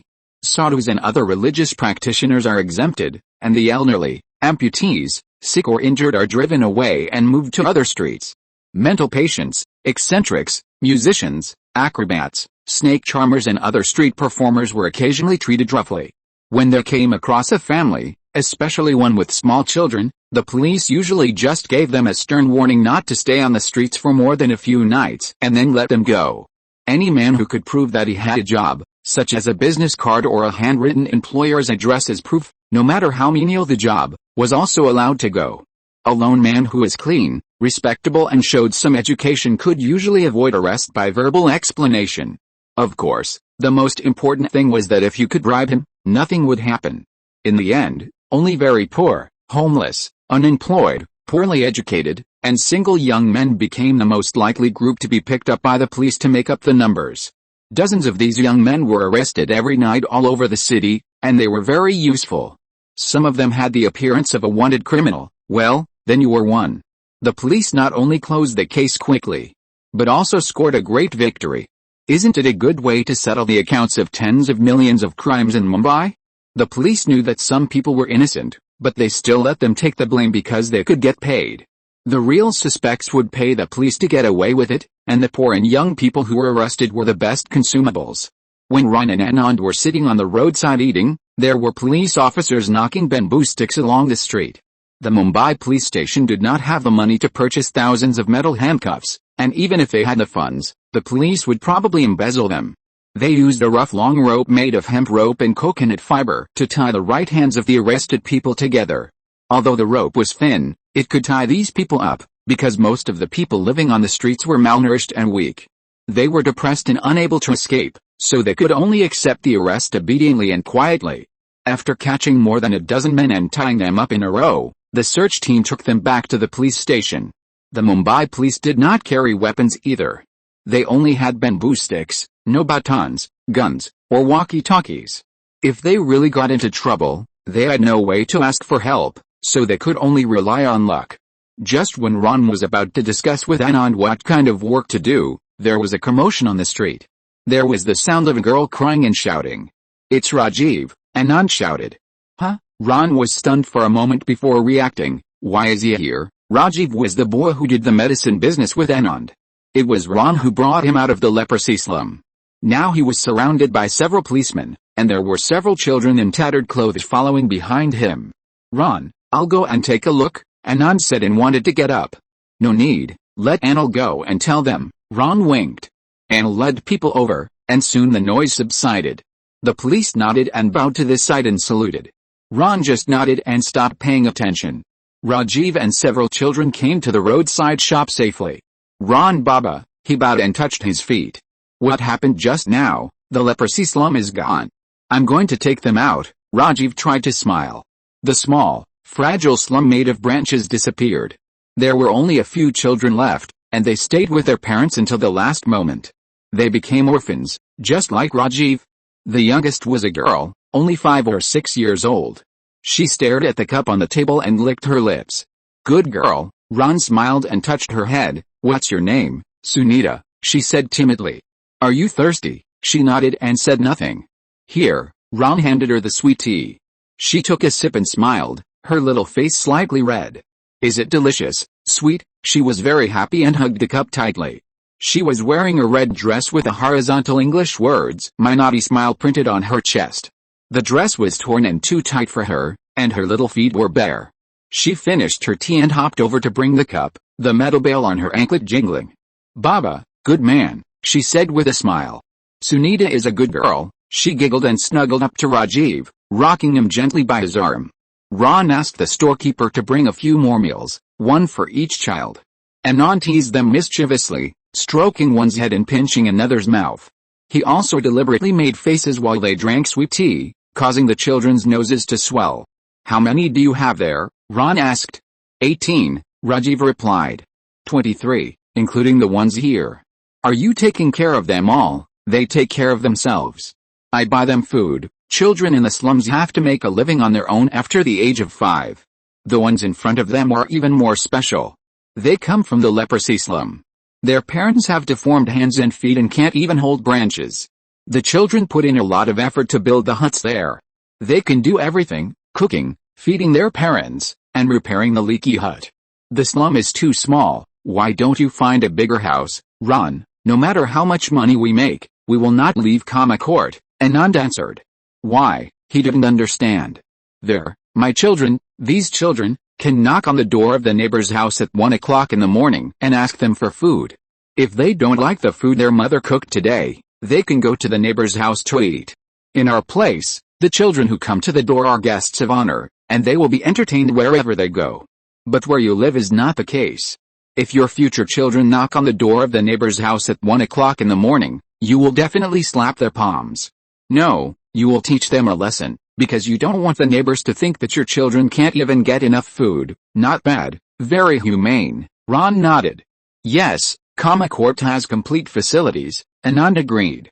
Complete facilities is a word often used in real estate advertisements, referring to houses with modern kitchens, indoor plumbing and elevators. But the complete facilities in the slums have a deeper meaning. In Anand's words, when you come home from get off work and meet your neighbor, you stand in the aisle and greet him. But in our place, if you have an emergency to go to the hospital, just say hello and the neighbor will come to help you look after the house without saying a word. The facilities in his eyes are more about neighborly harmony, which is something that is lacking in modern apartment buildings. Children are protected by the gods. Adults love to hold grudges and are thin-skinned, but when they encounter the same thing, children can turn around and forget it. Anand burped and laughed at the children. No wonder you have 7 or 8 children, Ron laughed. Children are the pistachios and little cotton-padded jackets of poor families. Anand shook his head. Well, you enjoy it. Yes, I like it. By the way, where were we just talking about installing cable TV? I have a new TV station. The kind of cable TV needs to connect the line to the user's bedroom. Mumbai has too many people, and a worker can only go to a dozen households a day at most. Although there are many people in Kama compound, there are not many who are literate and smart. Installing cable TV is a technical job, and I don't have time to screen them one by one. Where's Emil? Anand asked curiously. He is the property manager of Kama compound, and no one knows the residents there better than him. I transferred him to Sir Electric, where he can better use his expertise. Okay, Ron Baba, I will organize the staff when I go back. After the personnel are selected, they will be trained first, and then they will be paid 20 rupees for each household they install. Ron Baba. Everyone is willing to work for you for free. No, people have to eat. One thing is one thing, there is no need to be stingy on this little money. Some people in Kama compound work in his factory, and some help him install cable TV.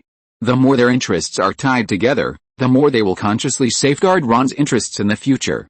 All arrangements here at the TV station are in place, and it's time to go to South India next. Chapter 295 Rain. The most celebrated season in Mumbai is the rainy season. Experienced Marathis can smell the coming of rain a few days in advance. "It's going to rain," the children downstairs shouted as they ran. "Is it going to rain now?" the outsiders passing by asked in surprise. "Yes, it is going to rain now." Mumbai people are too familiar with this smell. It has always been like this since childhood. Thunder will strike for 4 days in a row. People look up at the gray sky and gasp with the animals in the hot and humid air. Suddenly the wind blows, picking up the sleeping sand and blowing it away in a whirlwind. This summer is hotter and longer than before, although people said this last year and every year before. It is an old tradition in late summer and early autumn. This weather is more suitable for playing football, hopscotch, and marbles. The long and hot summer is not a good time to play cricket. Children swing their bats listlessly, waiting for the weather to cool down. The small electrical appliance store downstairs has started to sell new products.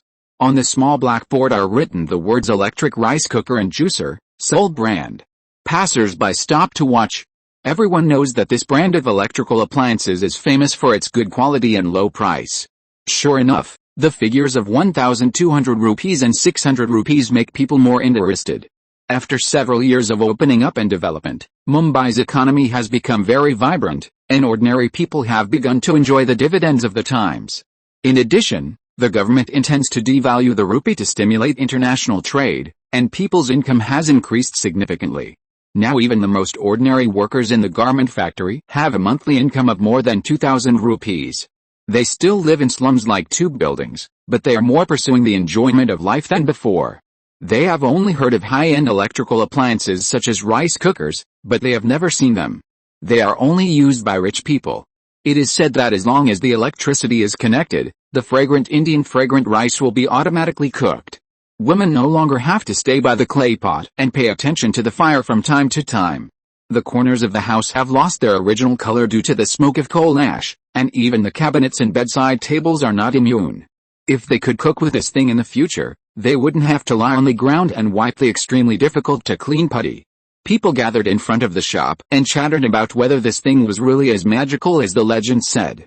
The shop owner was too lazy to explain to the neighbors one by one, so he simply brought a sample and cooked fragrant rice on the spot. Add rice, add water, and then give a middle finger, and the people watching laughed. The shop owner blushed and explained that this was the secret of the Sir Rice Cooker, which made cooking rice incredibly simple. More and more people came to watch the fun, and everyone seemed to be not busy, just like the dark clouds in the sky, slowly gathering. Recently, the clouds have accumulated thicker every day, and sometimes they have turned into dark clouds. Birds flapped their wings quickly, as if they wanted to escape as soon as possible before the storm. Children came to the yard and the street in old clothes, waiting and looking forward to it, and soon lost their patience. Chasing and playing with each other, and teasing their skinny and less flexible playmates. They also punctured car tires as a prank, wrote messy doggerel on the walls of the girls' school, and listened to the old lady next door muttering, "It's going to rain, it's going to rain," but the rain didn't come. The farmers were on high alert. The government was on high alert, and the newspapers were full of worrying weather forecasts. The green lawn of the girls' school was wilted, and people were not allowed to step on it, but the children insisted on sneaking into the campus and playing hockey in the flower beds carefully maintained by the school workers, crushing the delicate seedlings under their feet. The sea was also lazy, as if it was about to fall asleep, and urgently needed a heavy rain to wake up the vitality. While the adults gathered around the electrical appliance store to watch the excitement, the naughty children came to the shallows to try their skills, catching small fish and shrimps that quietly stayed in the cracks of the rocks when the tide receded. The city was seriously short of water, and the water pipes were empty. There was no water to wash the body, no water to wash the clothes that were spoiled by the body, and even drinking water became a problem. Water trucks arrived from the inland one by one, and servants lined up with buckets, paying a high fee for the salty and bitter water. But they were inevitably reckless, spilling half of the water before taking it home, and the thirsty earth quickly absorbed it. Seeing this, the hostess naturally scolded them. Mumbai needs the rainy season so much, and many people dream about it. At night, tired people dream of rivers and waterfalls. They watch the heavy snow in Kashmir in the cinema, and the heroine's sari was wet by the heavy rain when she danced. They stared at the water falling from the sky on the screen, whether it was snow or rain, whether it was natural or artificial. Their gaze was so greedy, and they were so silent.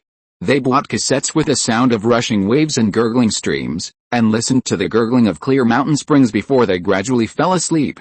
Until today, you know that a rainstorm is coming, and you smell it landing from the sea. The wind blew harder and harder, and the sandstorm showed its power, as if all the dust in the world rose into the air and poured in from the open windows. The children who were playing downstairs stopped playing, covered their mouths and closed their eyes. The sand and dust got into their hair and their eyes. They had never hated summer as much as they did at this moment. They were sweating all day and could not stand even a second of the sultry heat. The clouds above their heads surged quickly, as if there were two armies fighting in heaven and spies were spreading. The sky turned blue-black, like the blue neck of Shiva who swallowed poison. The fragrant rice is ready. The fragrant rice is ready. With a click, the shop owner shouted loudly. The adults withdrew their eyes from the sky above their heads and gathered in front of the fat rice cooker. After a cloud of rich water vapor rose, the white, long, crystal clear fragrant rice appeared, which was particularly dazzling. Wow! It smells so good, people couldn't help but twitch their noses. Even the children playing on the street were attracted, and they also smelled the fragrance of the rice. Come and try it. The shop owner wrapped some rice in banana leaves and handed it to the crowd. Everyone blew on it, then pinched the rice and stuffed it into their mouths. Delicious, there were smacking sounds everywhere. 1,200 rupees, cheap, isn't it? Imported goods cost 1,800. This is produced by the Sir Factory, a well-known brand. The shop owner took the opportunity to sell it, and many women were tempted because the price was really not expensive. Some people have Sir TVs at home, which are just as durable and easy to use. In order to make business, the shop owner also innovatively launched a combination set. Sir Rice Cooker and Juicer, buy two together and get an extra set of kitchenware. Juicer, now is the right time to buy it. It will rain soon, and the uneaten fruits at home will rot and mold. With a juicer, you can make juice and put it in a clay cellar. The squeezed pulp can also be made into snacks for children, cheap. The fruits in South India are as cheap as free, and every household can buy a variety of tropical fruits. But storage is a big problem, especially in Mumbai's humid and hot summer. The woman wanted to buy a juicer, not only for juice, but also for chopped fruit pulp as an ingredient in many Indian delicacies. A small juicer costs only 600 rupees, while foreign products cost 1,000 rupees. Not only is it cheap, but it can also be used to make drinks and delicacies, and has many uses. Some people came forward to bargain, and some asked if they could get a discount on the Sir brand rice cooker and electric fan, as they didn't need a juicer. After the store owner agreed to give him a 10% discount on the electric fan, the man immediately paid happily. The store was crowded with people, and suddenly, the first drop of rain fell, as thin as a cow's hair, almost undetectable. People didn't pay much attention, thinking it was children playing in the water. The leaves rustled and the branches shook in the wind. The wind slammed against the doors and windows in a bad mood, and the sound of broken glass could be heard from time to time. The birds flew eagerly to their nests built under the eaves of the building, knowing that everything was not an illusion. A few more drops of rain fell at the same time, and this time everyone understood. The servants and wives rushed to the window and quickly collected the clothes. It's going to rain, and the factory will lose power. Buy quickly, or there will be no more later. The shop owner took the opportunity to spread rumors. The impatient people could not resist the temptation, took out the money, and ran back with the boxes. A huge lightning bolt tore through the sky, followed by a rumble of thunder that seemed to strike the center of the earth. However, this was not thunder, but the cheers of millions of children, because finally, the downpour came as promised. You have been sweating for so long, your body is so eager for its watering, and you have sensed its approach as early as the cows and crows, and now it has finally arrived.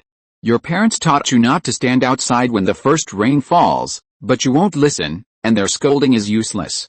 The first rain is black, carrying all the dust and pollutants in the atmosphere. If you get wet, you will get sick, but you don't care. Children from all over the world are out, dancing in the streets, parking lots, and ditches in the heavy rain. The traffic also surrenders to the children. Because the lawless children have the unstoppable rainy season to support them.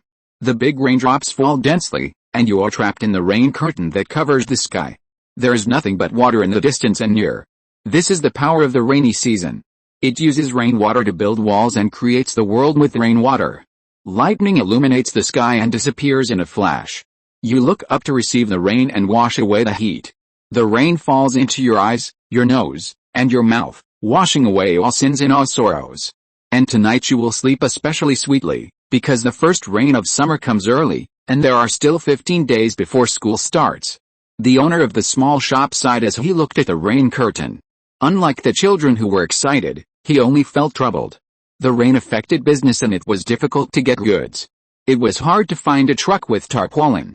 He turned and went into the store to make a phone call to order another batch of goods from the distributor.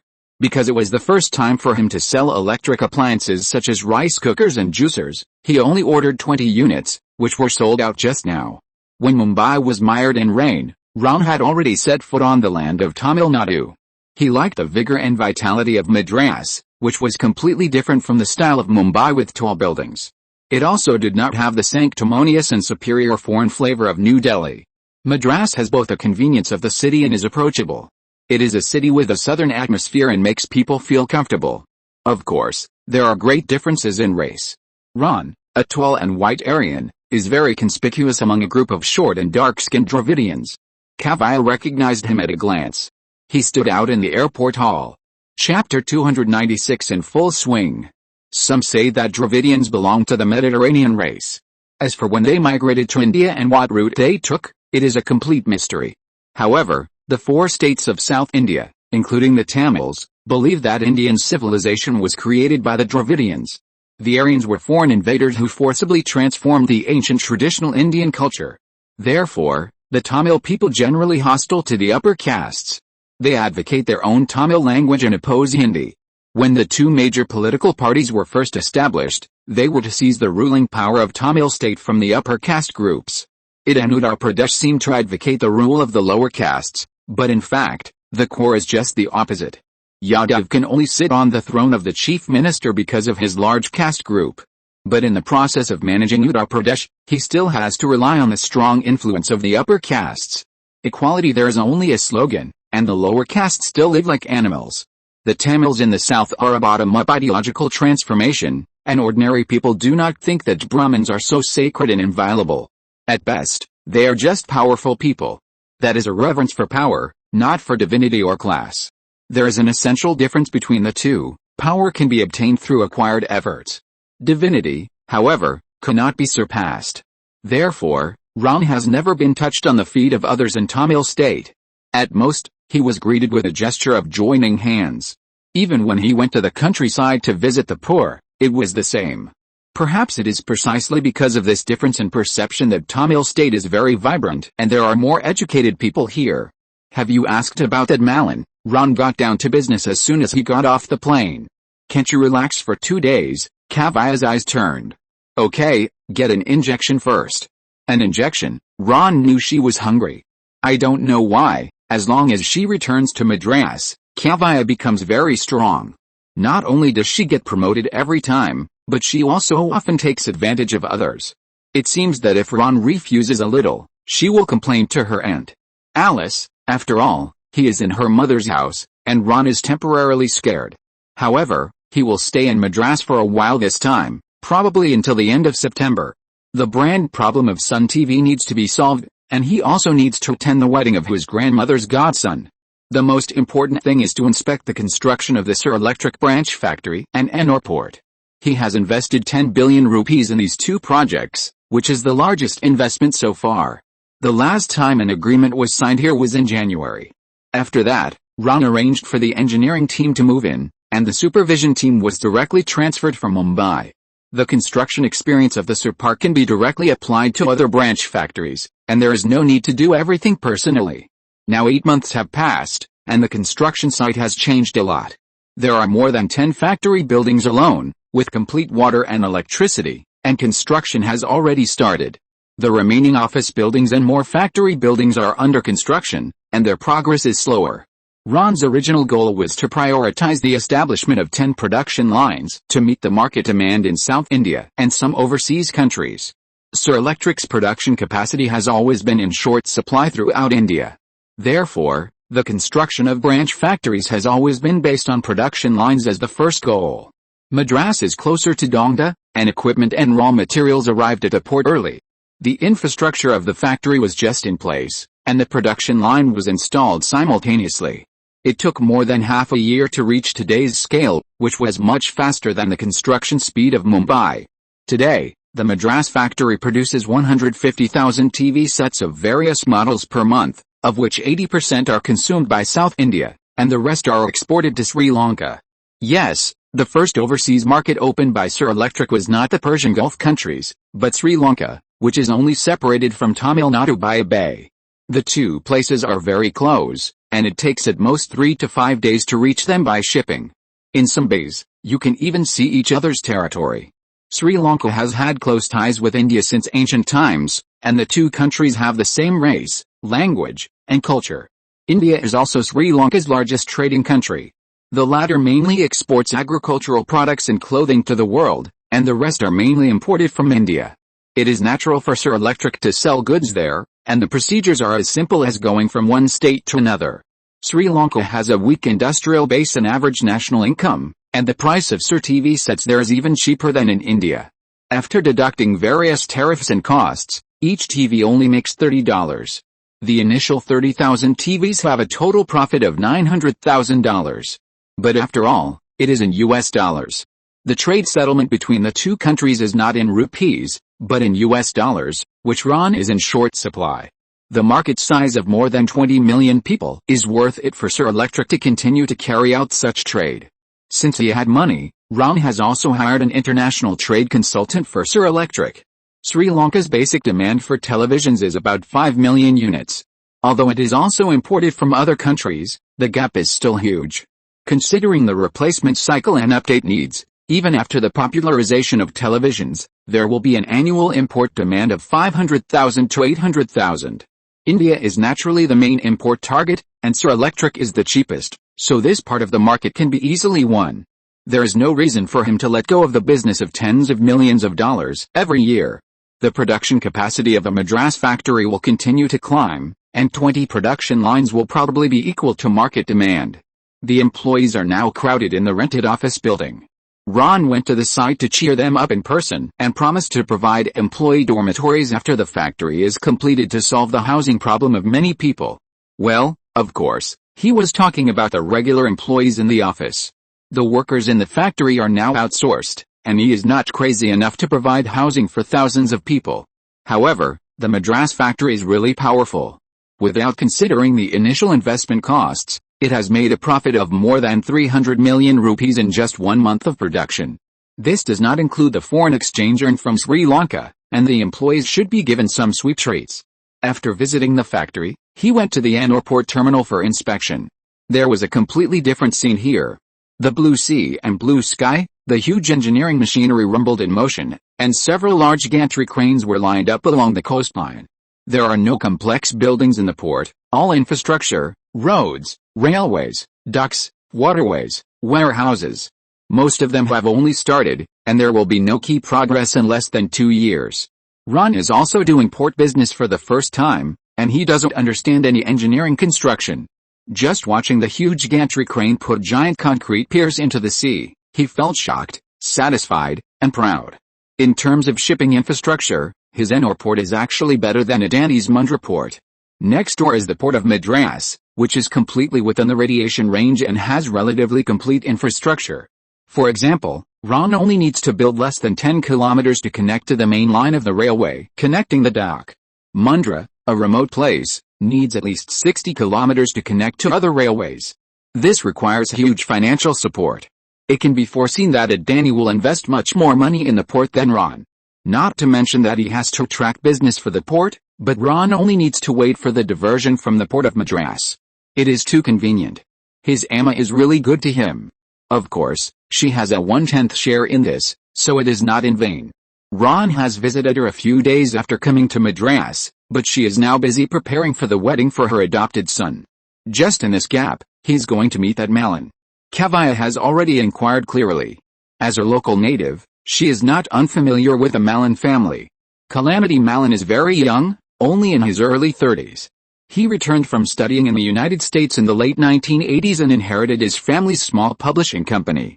When he was abroad, he was fascinated by television, but he was unable to enter the industry because of the monopoly of the All India television at that time. Later, when the publishing company was in a recession and economic controls were relaxed, Malin immediately joined the broadcasting industry.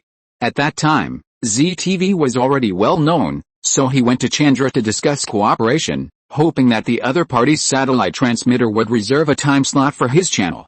As a result, Malin never met Chandra from beginning to end, and Zee TV only sent a senior executive to send him away. Later, Stava, who started with cable TV, accepted Malin. His TV network needed different TV stations to enrich the content. ATN could only broadcast for a few hours at that time, so it was okay to give the free time slot to Sun TV. One was mainly in Hindi and the other was mainly in Tamil, so there was no competition. Stava asked Malin to pay a rental fee of $1.5 million per year, which was much cheaper than renting a satellite transmitter channel completely. However, 40 to 50 million rupees was still a sky-high price for Malin at that time. He scraped together all his savings and borrowed money from the bank to get the $1.5 million. The TV station's initial program content was drafted one by 20 of his friends, who brainstormed together. In order to convince street shop owners to install their cable TV, Malin personally went to the streets to promote it. The effect was remarkable. In just over a year, cable TV operators that connected to their channels emerged in various parts of Tamil. All India television speaks Hindi, and people who are accustomed to Tamil don't like to watch it at all. As soon as Sun TV appeared, it filled this gap, a complete blue ocean market. After 2 years of development, Malin is already considering changing the TV station's broadcast time to 24 hours.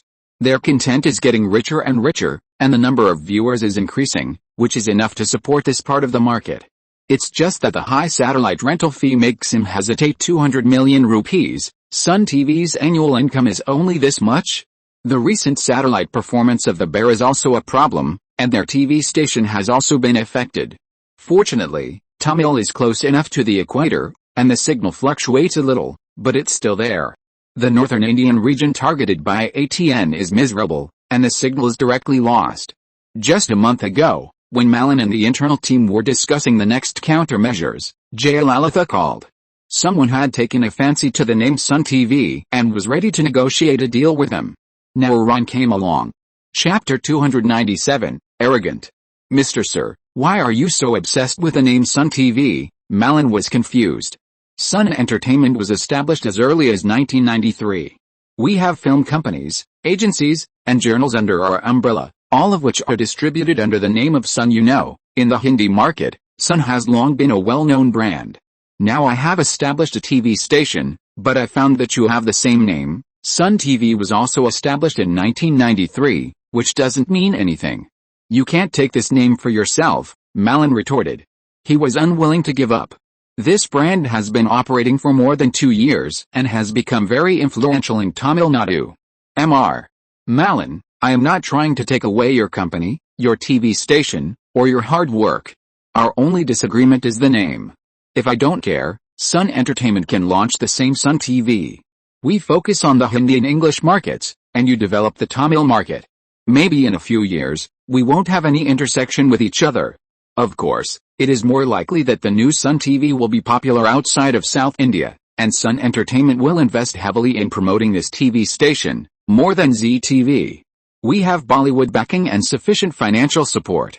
By then, people will only know the Sun TV in Mumbai, but not the Tamil Sun TV, which will not be good for you. This is not Ron's alarmist talk, he had planned it this way.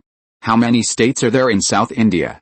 Only 4, and the Tamil-speaking population is mostly concentrated in Tamil states. The market is too small. Even if Malin's TV station has a monopoly in this part of the country, so what? It poses no threat to Ron's Sun Entertainment.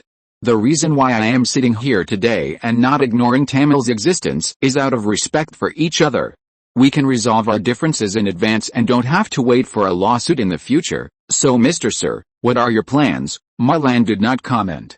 I need the sole naming rights of Sun TV. Of course I won't just take it away. Please go ahead. Perhaps you have heard that I bought the entire ATN, 100%, This is exactly what Malan is worried about. His Sun TV still relies on the satellite transponders provided by ATN to achieve TV signal transmission. If Ron stops their service without saying anything, Sun TV will inevitably suffer a major setback. In a short period of time, Malan will rent a new satellite. Even if the negotiation goes smoothly, it will take 2 or 3 months to complete the channel transfer. This means that Sun TV will stop broadcasting during this period, and the loss is immeasurable. I have the complete band of the Gorizont satellite, which can support multiple channels to be broadcast simultaneously, and 24 hours a day. Sun TV has already paid the rental fee for this year. Malan spoke immediately, for fear that Ron would break the contract. I know, but don't you want to go one step further? Ron chuckled. What do you mean? Give me Sun TV and the Gorizont satellite will be yours, huh? Malan looked up in surprise. Don't you want to really own your own channel? You can arrange it as you like, add more channels, or broadcast 24 hours a day, whatever you want. This hit Malan's heart. They have been discussing internally to change the TV station to 24-hour broadcast. They already have enough viewers. The most important thing is that Malan is preparing to enter Karnataka. He wants to set up a new local TV station there, which requires new channel bands. The previous time-sharing lease is no longer suitable for Sun TV. He needs complete satellite support. Now Ron has made this condition. I am surprised, but Sun TV is already well known in Tamil Nadu. Changing the name will have an adverse effect on us. Malan was very entangled. It's just a name change, your channel band will not change. When people turn on the TV and tune to the old channel, your TV station will still be playing. Nothing will change except the name. Maybe people won't notice it, so it won't be a loss for you. We need to discuss it internally, Malan said uncertainly. The complete satellite is indeed a great temptation, and the chief minister must also be taken care of. Malan has a complicated impression of Jayalalitha. She took away her family's political legacy, but also gave some care. When Sun TV was established, it was only approved after she nodded. Malan needs to consider her attitude. He can't treat Ron as an ordinary businessman. Let's put it this way. If you sign the contract today, we will also pay the $1 million lease fee that ATN previously renewed with the Gorizont. What? Malan raised his head. There are some financial disputes between Stava and the Bear. You have heard about it, right? Ron asked. Yes, Malan nodded. As long as we pay another $1 million, we can continue to rent the Gorizont satellite until June next year. Mr. Sir, what do you mean? Yes, if we withdraw, you can use the Gorizont satellite for free for half a year. This is the real benefit, which can greatly relieve Malan's financial pressure. To own a complete satellite, the cost is at least several $1 million, which is too much for Sun TV now. However, the TV station's 24-hour broadcast and expansion plans in other states are imminent and cannot be delayed. Malan was originally worried about the funds, but now he has a buffer of more than half a year. Again, I'm sitting here out of respect. Ron looked at him. The meaning was obvious. If the Tamil state still didn't give in, don't blame him for using special means. Deal. In the end, Malan compromised. Pressure from all sides forced him to bow his head. Ron's reputation, Jayalalitha's pressure, and internal financial pressure. Malan was still too young after all, and his foundation in Tamil was still shallow. The family only had a small publishing house, which could not give him much support. To Malan, Sir Electric was already a giant enterprise. Just look at the Madras factory. Dr. Sir was indeed a good man. He did not rob it, but exchanged it with $1 million and 9 months of independent satellite use rights. If he still didn't know what was good for him, others would deal with him, and the outside world would probably not have much sympathy. Happy cooperation, Ron stood up and shook hands with him. Will you attend a wedding of the chief minister's adopted son next week? Malan asked. Of course, maybe we can talk to a few more colleagues in the industry. Sir TV is very popular here. There are actually many possibilities for cooperation between TV stations, cable TV operators, and TV manufacturers. No problem, Ron smiled. Malan was very smart. He had already seen the huge appeal of Sir TV. But the matter was finally resolved. In the future, Sun TV will belong to Sun TV. The only thing Ron paid was a $1 million satellite renewal fee, which was equivalent to 40 million rupees to buy the sole right to use the name.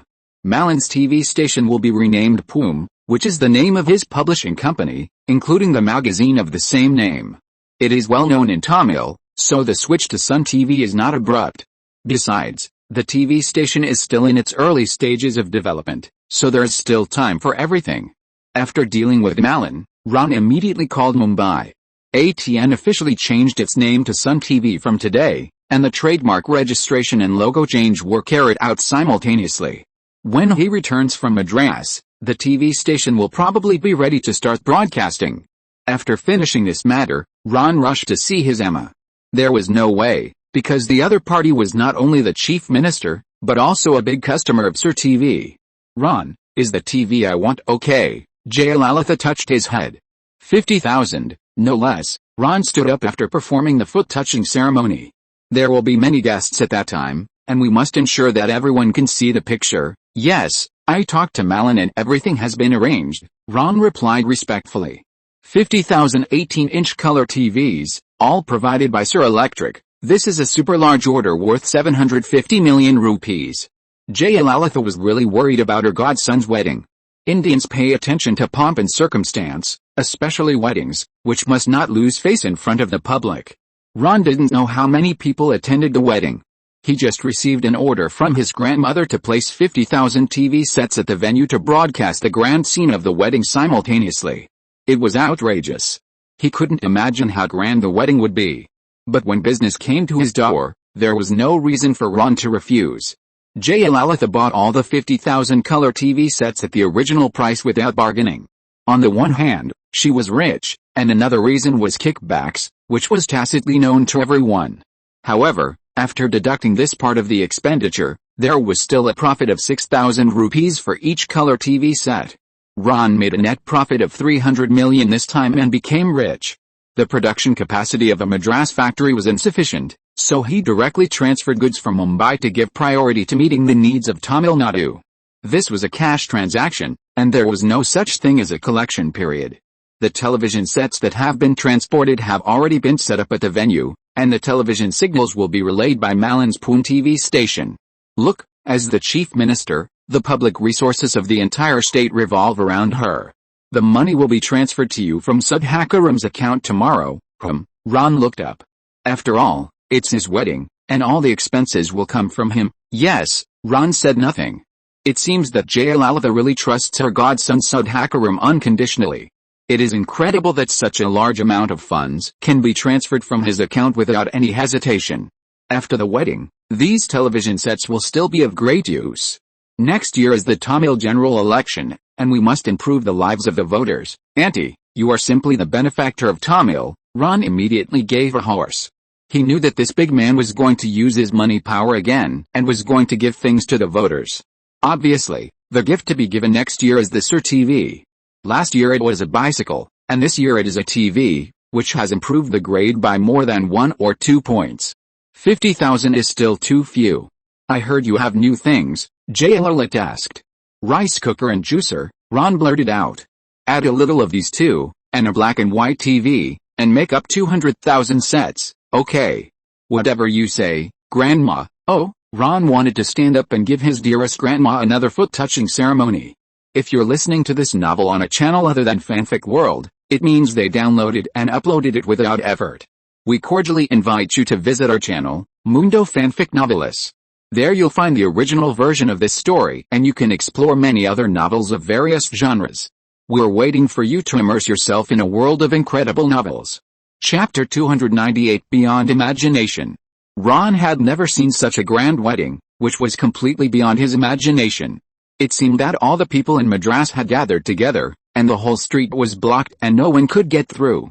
On September 7th, Jayalalitha's adopted son Sudhakaram married the granddaughter of the famous Tamil movie star Sivaji Ganesan. As the man's elder and nominal parent, Jayalalitha's residence was used as the starting point for the groom to set off. The wedding will be held at the Hindu Vedic temple, about 5 kilometers away from Jayalalitha's apartment. Not to mention the various large teams, there are more than 30 police cars for maintaining order, and the roofs of the cars are all lit with red and blue lights. It is a clear case of using public property for private purposes, but no one cares. Outside, this wedding that is destined to go down in history only reveals the tip of its luxurious iceberg. The street leading to the temple has fallen into a sea of celebration, and rose petals are everywhere along the way. Yes, rose petals, spread for a full 5 kilometers. From a distance, it looks like a rose-colored red carpet, bright and unreal. Jayalalitha stood on a car that was decorated as a Hindu chariot, similar to the parade in Gujarat. Indian political parties like to do this, and they always bring gods and religion into everything they do. The convoy moved forward slowly, and people on the roadside kept throwing petals at the cars in the middle of the road. The roofs, hoods, and windows of the cars were covered with tiny petals, which turned into dust when the wheels rolled over them. Do you think that's the end? No, rose petals are just small things. There are also glittering Greek columns on both sides of the road, with colorful lights hanging on them, shining brightly. These columns are specially made for weddings, and they also stretch for 5 kilometers, with a total of 600. There are also seductive poses of ancient Indian princes on the Greek columns, and each one has a different shape. Ron, who was sitting in the car, took a closer look. The sculpture should be made of paper, otherwise such a huge project would not be completed in a year. How many people will come to the wedding today? He was curious. I don't know, there must be 100,000 people, Kavya said enviously. Oh my God, Ron was stunned. He turned his head and looked out the window.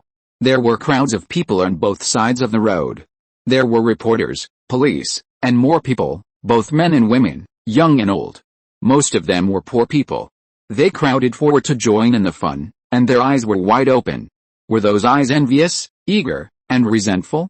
The newspapers in Tamil State said that today's wedding will be the largest wedding in Indian history, enough to be included in the Guinness World Records. This is not a good thing, dear, Ram reminded. Why? Kavya was puzzled. Your aunt is too much of a show. This is her godson's wedding, but the whole process revolves around her. Look at the luxurious scene outside. It must have cost a lot. It's hard not to think of something. The opposition party will not miss this rare opportunity, Ron. This is India.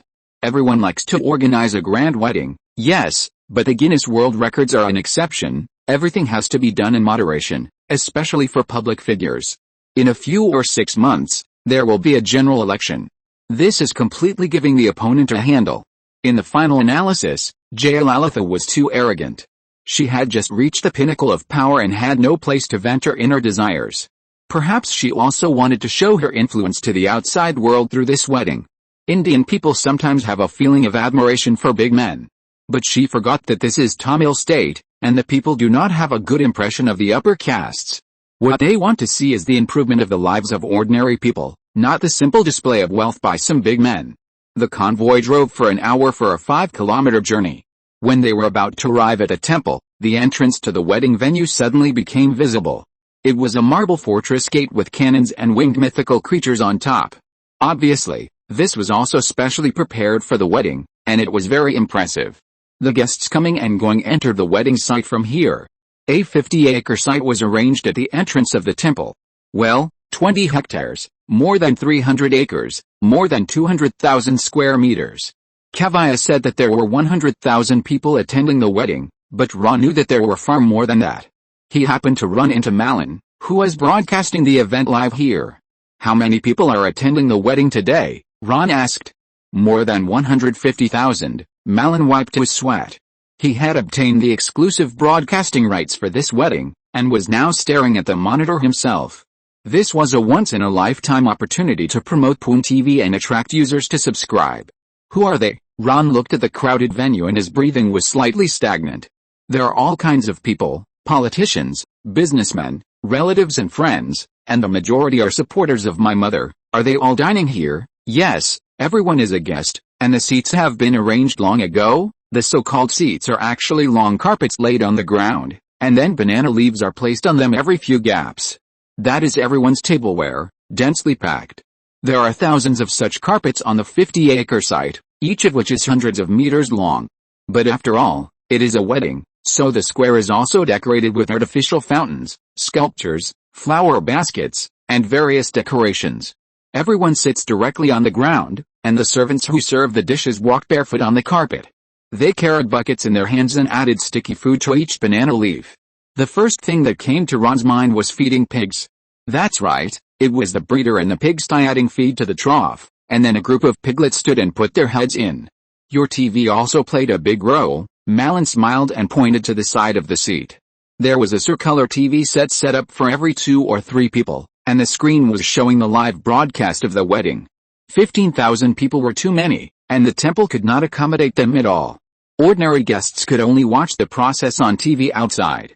Look, money can do anything. Sir Electric provided the TV, and Pum TV provided the live broadcast. Not only the guests on the scene, but also people in the whole Tamil state who watched Pum TV would see the grand occasion of today's wedding. What a big deal, Ron exclaimed. I heard that it cost 15 million rupees just to decorate the venue, and the cost of the dishes was more than 20 million, the highest in India. What about the entire wedding? Tens of millions of dollars. Damn, at the current exchange rate, that might be a huge sum of nearly 1 billion rupees. The monthly profits of the 4 factories of Sir Electric in India are only this much? It's so arrogant that it's unreasonable.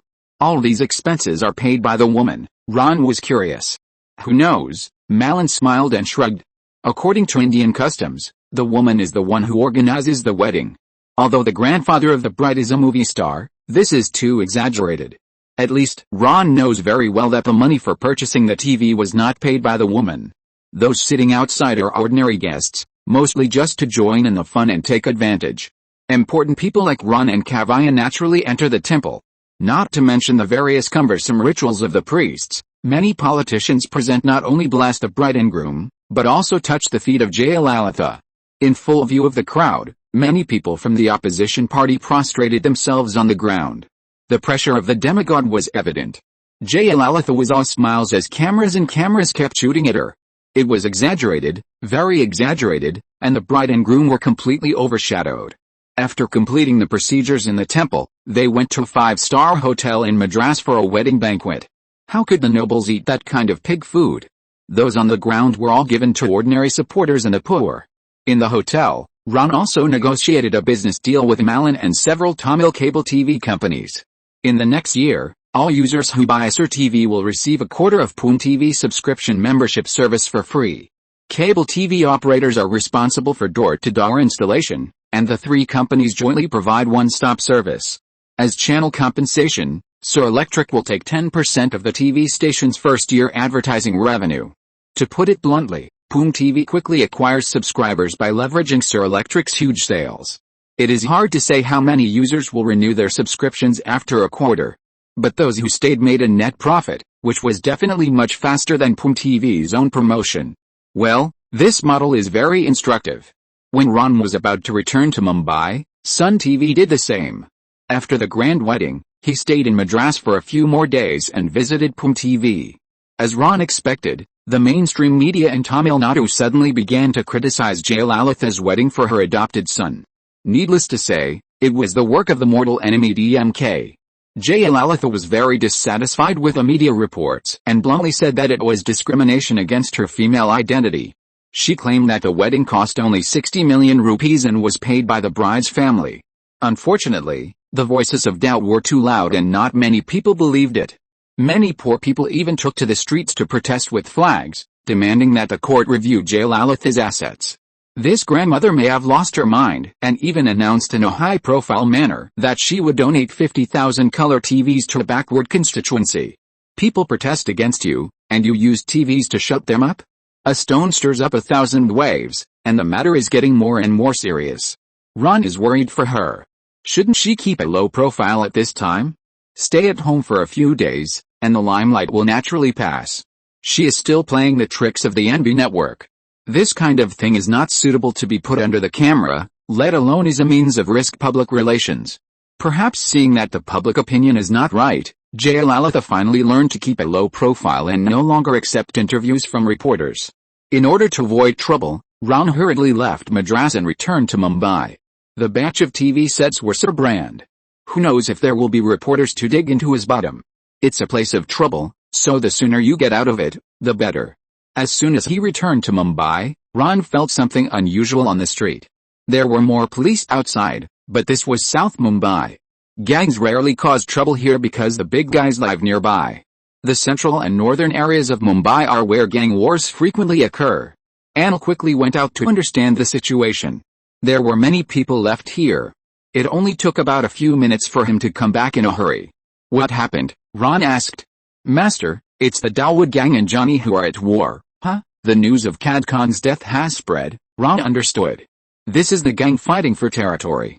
The underground Black Emperor of South Mumbai disappeared, and the power was left in a vacuum, which was bound to attract the covetousness of the outside world. This is not the end of Johnny's internal disputes. The external enemies are the real danger." Chapter 299 Gang War. The English word for gangster is mafia, which originally came from Sicily and meant boasting. If you ask those reserved people who commit serious crimes for a living, each of them will tell you that it is the boasting and the pride that make most people fascinated by the gangster life. Kamal, who runs a call service for the Dawood gang, once said that sometimes gangs fight each other just to get a name in the newspaper, so that ordinary people will always be wary of gangs.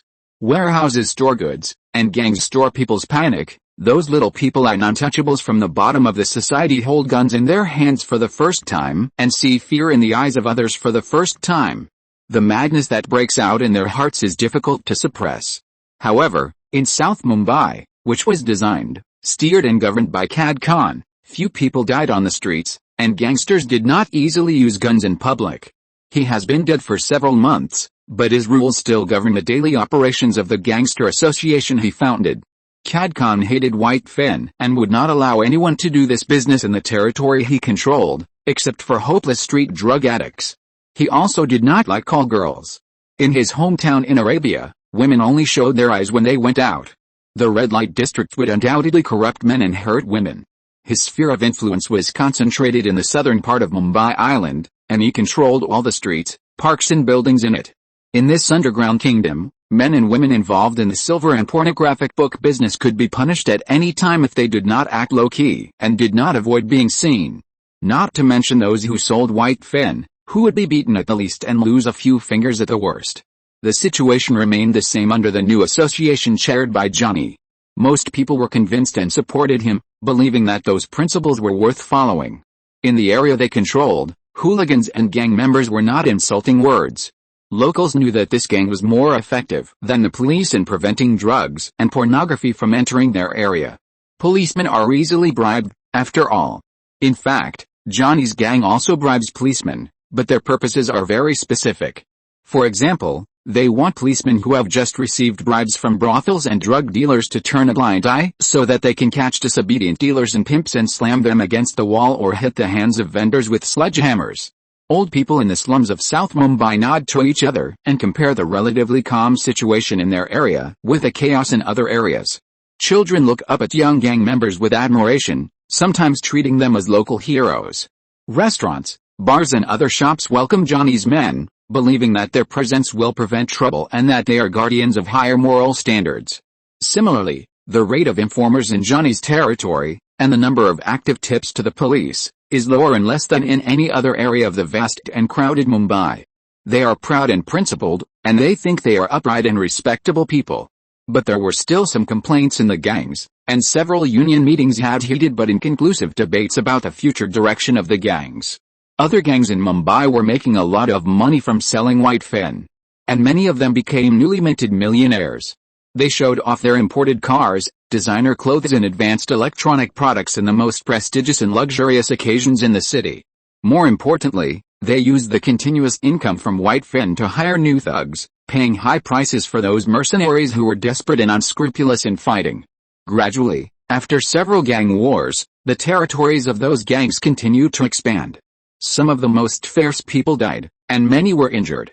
The storm subsided a little, and policemen in various parts of the city lit incense to thank the gods for their protection. However, the matter was far from over, and the news of Cad Khan's death began to spread throughout Mumbai. Johnny and his team kept a close watch on this matter in the past few months, striving to smoothly carry out the power transition within the gang before the news leaked. The goal was almost achieved, but they still underestimated the impact of Hudham's death. First, the Rajan gang in East Mumbai began to frequently invade the territory of South Mumbai. Since Rajan left the Dawood gang, he couldn't wait to show his muscles. They fought bloody battles with the Dawood gang in the north for a long time before gradually calming down. After learning of Hudham's death, they couldn't wait to reach out to South Mumbai, because this is the most essential place in the whole city and it is extremely lucrative. Dawood in the north was cautious at first, but later, perhaps after confirming some news through Baba Yang in the north, they also began to flock to South Mumbai recently. As they approached the south, they collided with the Rajan gang and fought again. In short, the Mumbai gangs are now in a mess.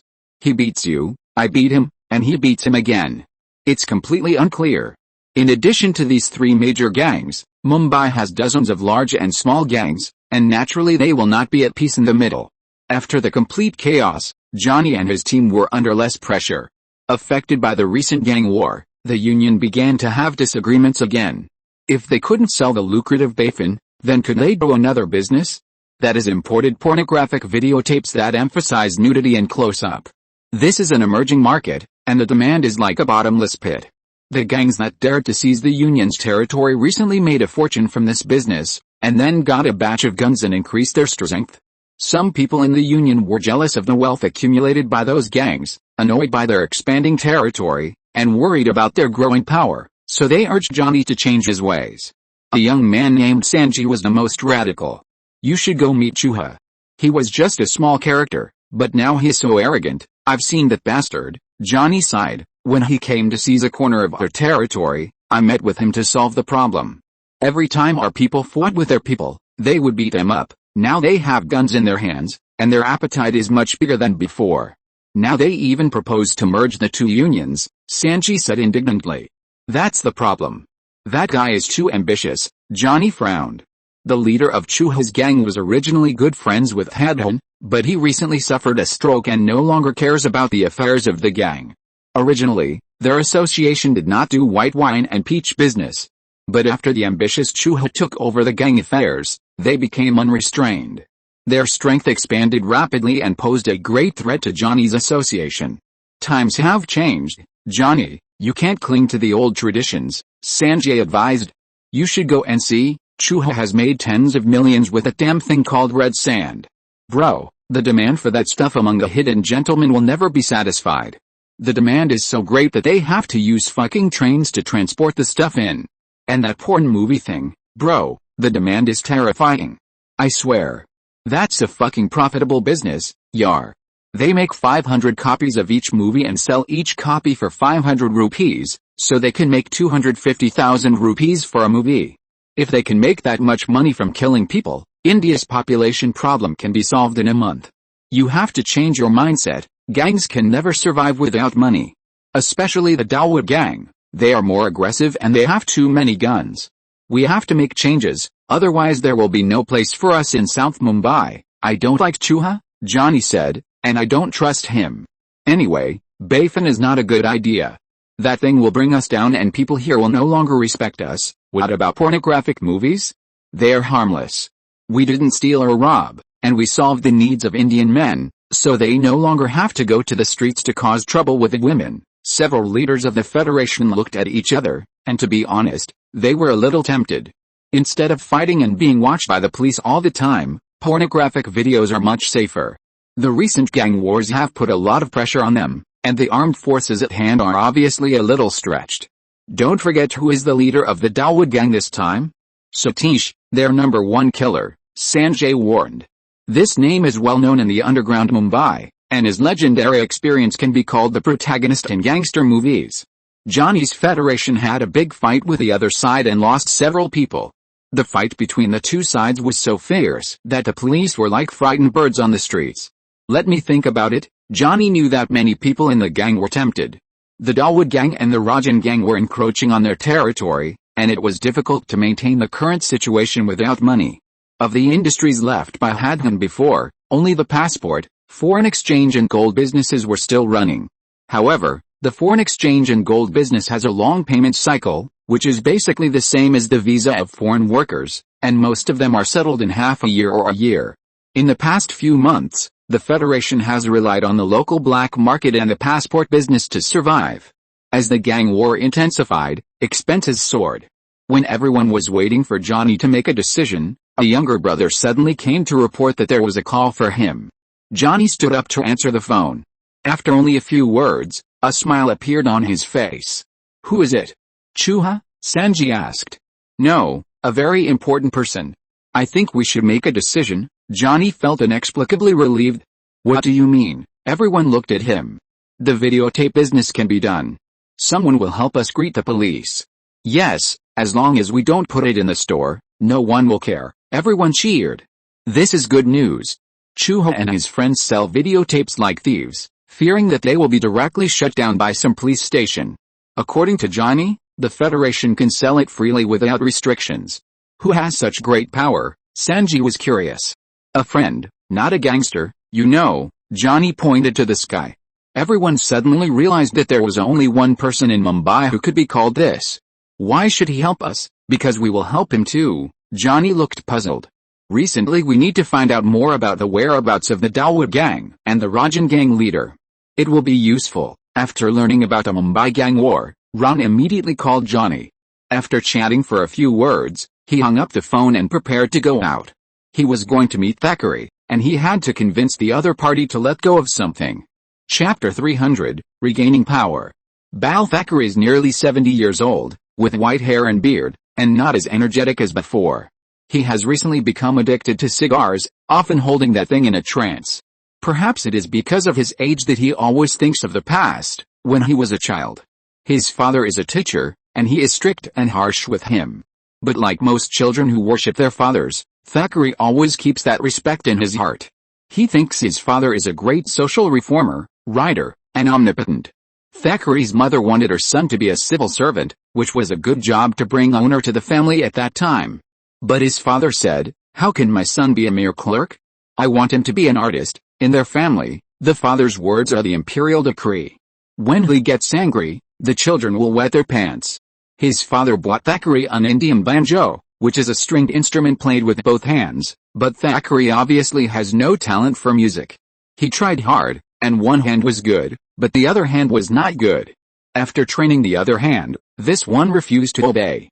His father flew into a rage and pressed down on his son's hand until Thackeray's fingers were cut by the strings and bleeding. When he cried, his father said, "Fool!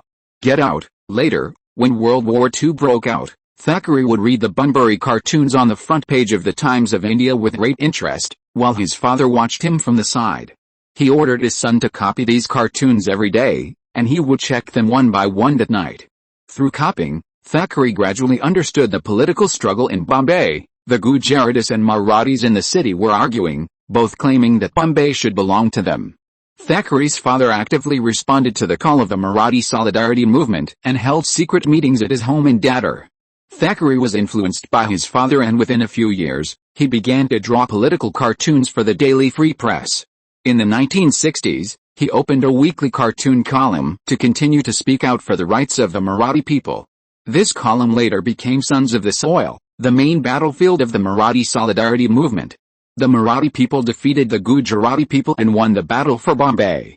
They demarcated the boundaries of Maharashtra according to their own language and made Bombay the capital of the state. It can be said that Thackeray has been exposed to politics since he was a child, and it took decades of influence to create the current family business of the Shiv Sena. In today's Mumbai, almost no one dares to oppose his opinion. In order to please this Shiv Sena leader, the city hall even changed Bombay to Mumbai. Yes, it happened this year. Now the public departments in Mumbai are busy renaming signs all over the city. Bombay will no longer appear in official letters. The Marathi pronunciation Mumbai is the orthodox one. Not only that, Valentine's Day was also banned by Thackeray. He told Ron that he would tear up the Valentine's Day cards, and now he has done it. On Valentine's Day at the beginning of the year, the Shiv Sena received his instructions and smashed the shops selling Valentine's Day cards and destroyed the restaurants that launched Valentine's Day packages. Newspapers as far away as Turkey, South Africa and Australia reported Thackeray's atrocities on the front page. He is a tiger, and the tiger is also the symbol of the Shiv Sena. It is Thackeray's most important public image. He and the tiger are in the same frame in the newspapers, and he is side by side with the tiger on the billboards. He even attended the opening ceremony of the Tiger Conservation Base, and spared no effort to be associated with a tiger. This is his personality, and also his own brand image. But the tiger is old after all. The cigar in his hand has gone out, but he is still in a trance. It was not until the servants brought Ron in that he opened his mouth as if he had just woken up. Long live the Marathas, long live! Ron smiled and clasped his hands together. Why are you here? I brought you some good stuff. Ron pushed the small wooden box in his hand to him. Cigar. Thackeray opened it on the spot. Pure Cuban goods. I heard that the best cigars are in Cuba. Yes. He put down the one he was holding and chose another one from the box. He cut it and lit it. Not bad. I wonder if Americans smoke this stuff. He looked comfortable. In Thackeray's understanding, if something is popular in the United States, it should be good. Ordinary people probably can't smoke them. Ron shrugged. Why? Cuban cigars are banned in the United States. Thackeray didn't understand the meaning of banned goods, so Ron could only explain to him what international sanctions meant. If the goods can't be exported, people can't make money, and the streets will become chaotic. Yes, Mumbai has not been peaceful recently. Ron nodded. Mumbai's business has been taken away by foreigners. Thackeray got angry when he talked about this. One day I opened the telephone directory and found that there were very few Marathas among the rich people who came to the door. The big bosses in South India are mostly Padils, Kshatriyas, followed by Shahs, herders. They don't run factories, but only do opportunistic work, such as selling alcohol and running dance halls. Without factories, how can Marathas work? There are fewer and fewer factories in Mumbai, and many Marathas have to leave their homes and find other ways out. Now Mumbai is full of South Indians, Christians, Sikhs, and Parsis. Ron, you are doing a good job, and your factory is the savior of the Marathas. After the big boss complained, he turned back and praised Ron for his contribution to Mumbai. Now there are more than 20,000 workers directly employed in this industrial park, and a considerable number of them are local people from Maharashtra. That area has become the most vibrant area in Mumbai, and restaurants, shopping malls, and bars have popped up one after another around it. It is said that a real estate developer has already taken a fancy piece of land nearby and is planning to build high-end apartments for the middle class. The employee benefits of Sir Electric are well known and can support such high-end consumption. Thackeray is very happy to see this situation, not because he is good at economics, but simply because he thinks it is a good thing for the Marathi people. I like Mumbai very much, but I often hear gunshots on the streets recently. Ron had to bring the topic back. This is a hotbed of criminals, Thackeray sighed. There are too many people who want to get something for nothing, and the city's police force is seriously insufficient, resulting in a high crime rate, so we need a strong police officer to eliminate the gang threat. Do you have a recommendation? Thackeray has already reacted. Age Lal. Ron gently spit out a name. That ignorant and stubborn guy. Thackeray still has an impression of age. Only such a person can clean up the gangs, right? He was responsible for the bombings, and none of those herdsmen escaped punishment. If other policemen were to take over, they might treat the murderers as honored guests after receiving money. Does he have any dealings with gangs? I've encountered 20 of them this year, from all kinds of gangs. Ron shook his head. He's very brave. Thackeray nodded in appreciation. He is now the Deputy Chief Inspector General of Police. In terms of authority, he can completely lead the security of South Mumbai. If he does a good job, I will directly promote him to Chief Inspector General of Police, Thackeray said indifferently. No problem, I have confidence in AJ, Ron said happily. It's settled, finally got this old friend out of Bandra.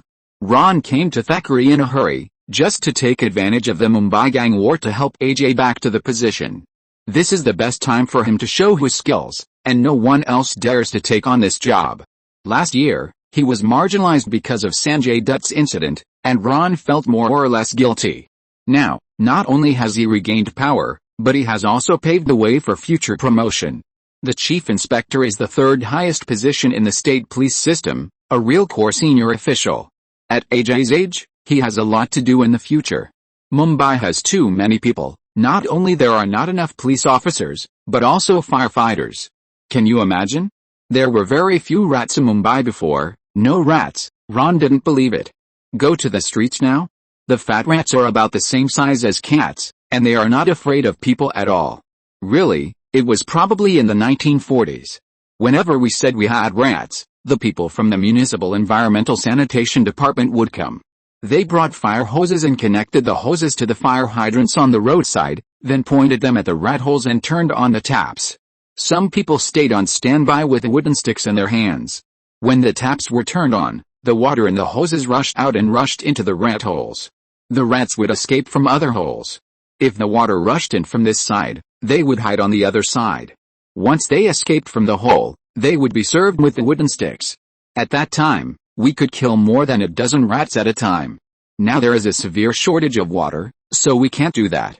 But when I lived in Dadar, I still had someone install a fire hydrant in the backyard. As long as it was turned on, a strong jet of water would spray out. That was 50 years ago. You rarely see fire hydrants now. The people in the slums abuse resources. They turn on the taps and never close them again, and the water keeps flowing and flowing. Well, this old tiger is reminiscing about the past again. Ron's goal has been achieved, and he quietly got up and said goodbye. Thackeray was a man of his word, but he kept his word. Within 2 days, AJ received a transfer order and returned to his office in South Mumbai, officially taking over the post of Deputy Inspector General of Police of the Southwestern Police Department. His jurisdiction covers half of Mumbai from Bandra to Colaba, and it is this half of Mumbai that has recently accounted for 3/4 of the crime rate in the entire city. AJ now commands 31 of the 72 police stations in Mumbai, with 10,000 police officers, superintendents and inspectors under him. Because of gang wars, extortion cases in the city have risen rapidly. With Ron's mediation, AJ replaced 6 police inspectors with more seniority than him and took over the position.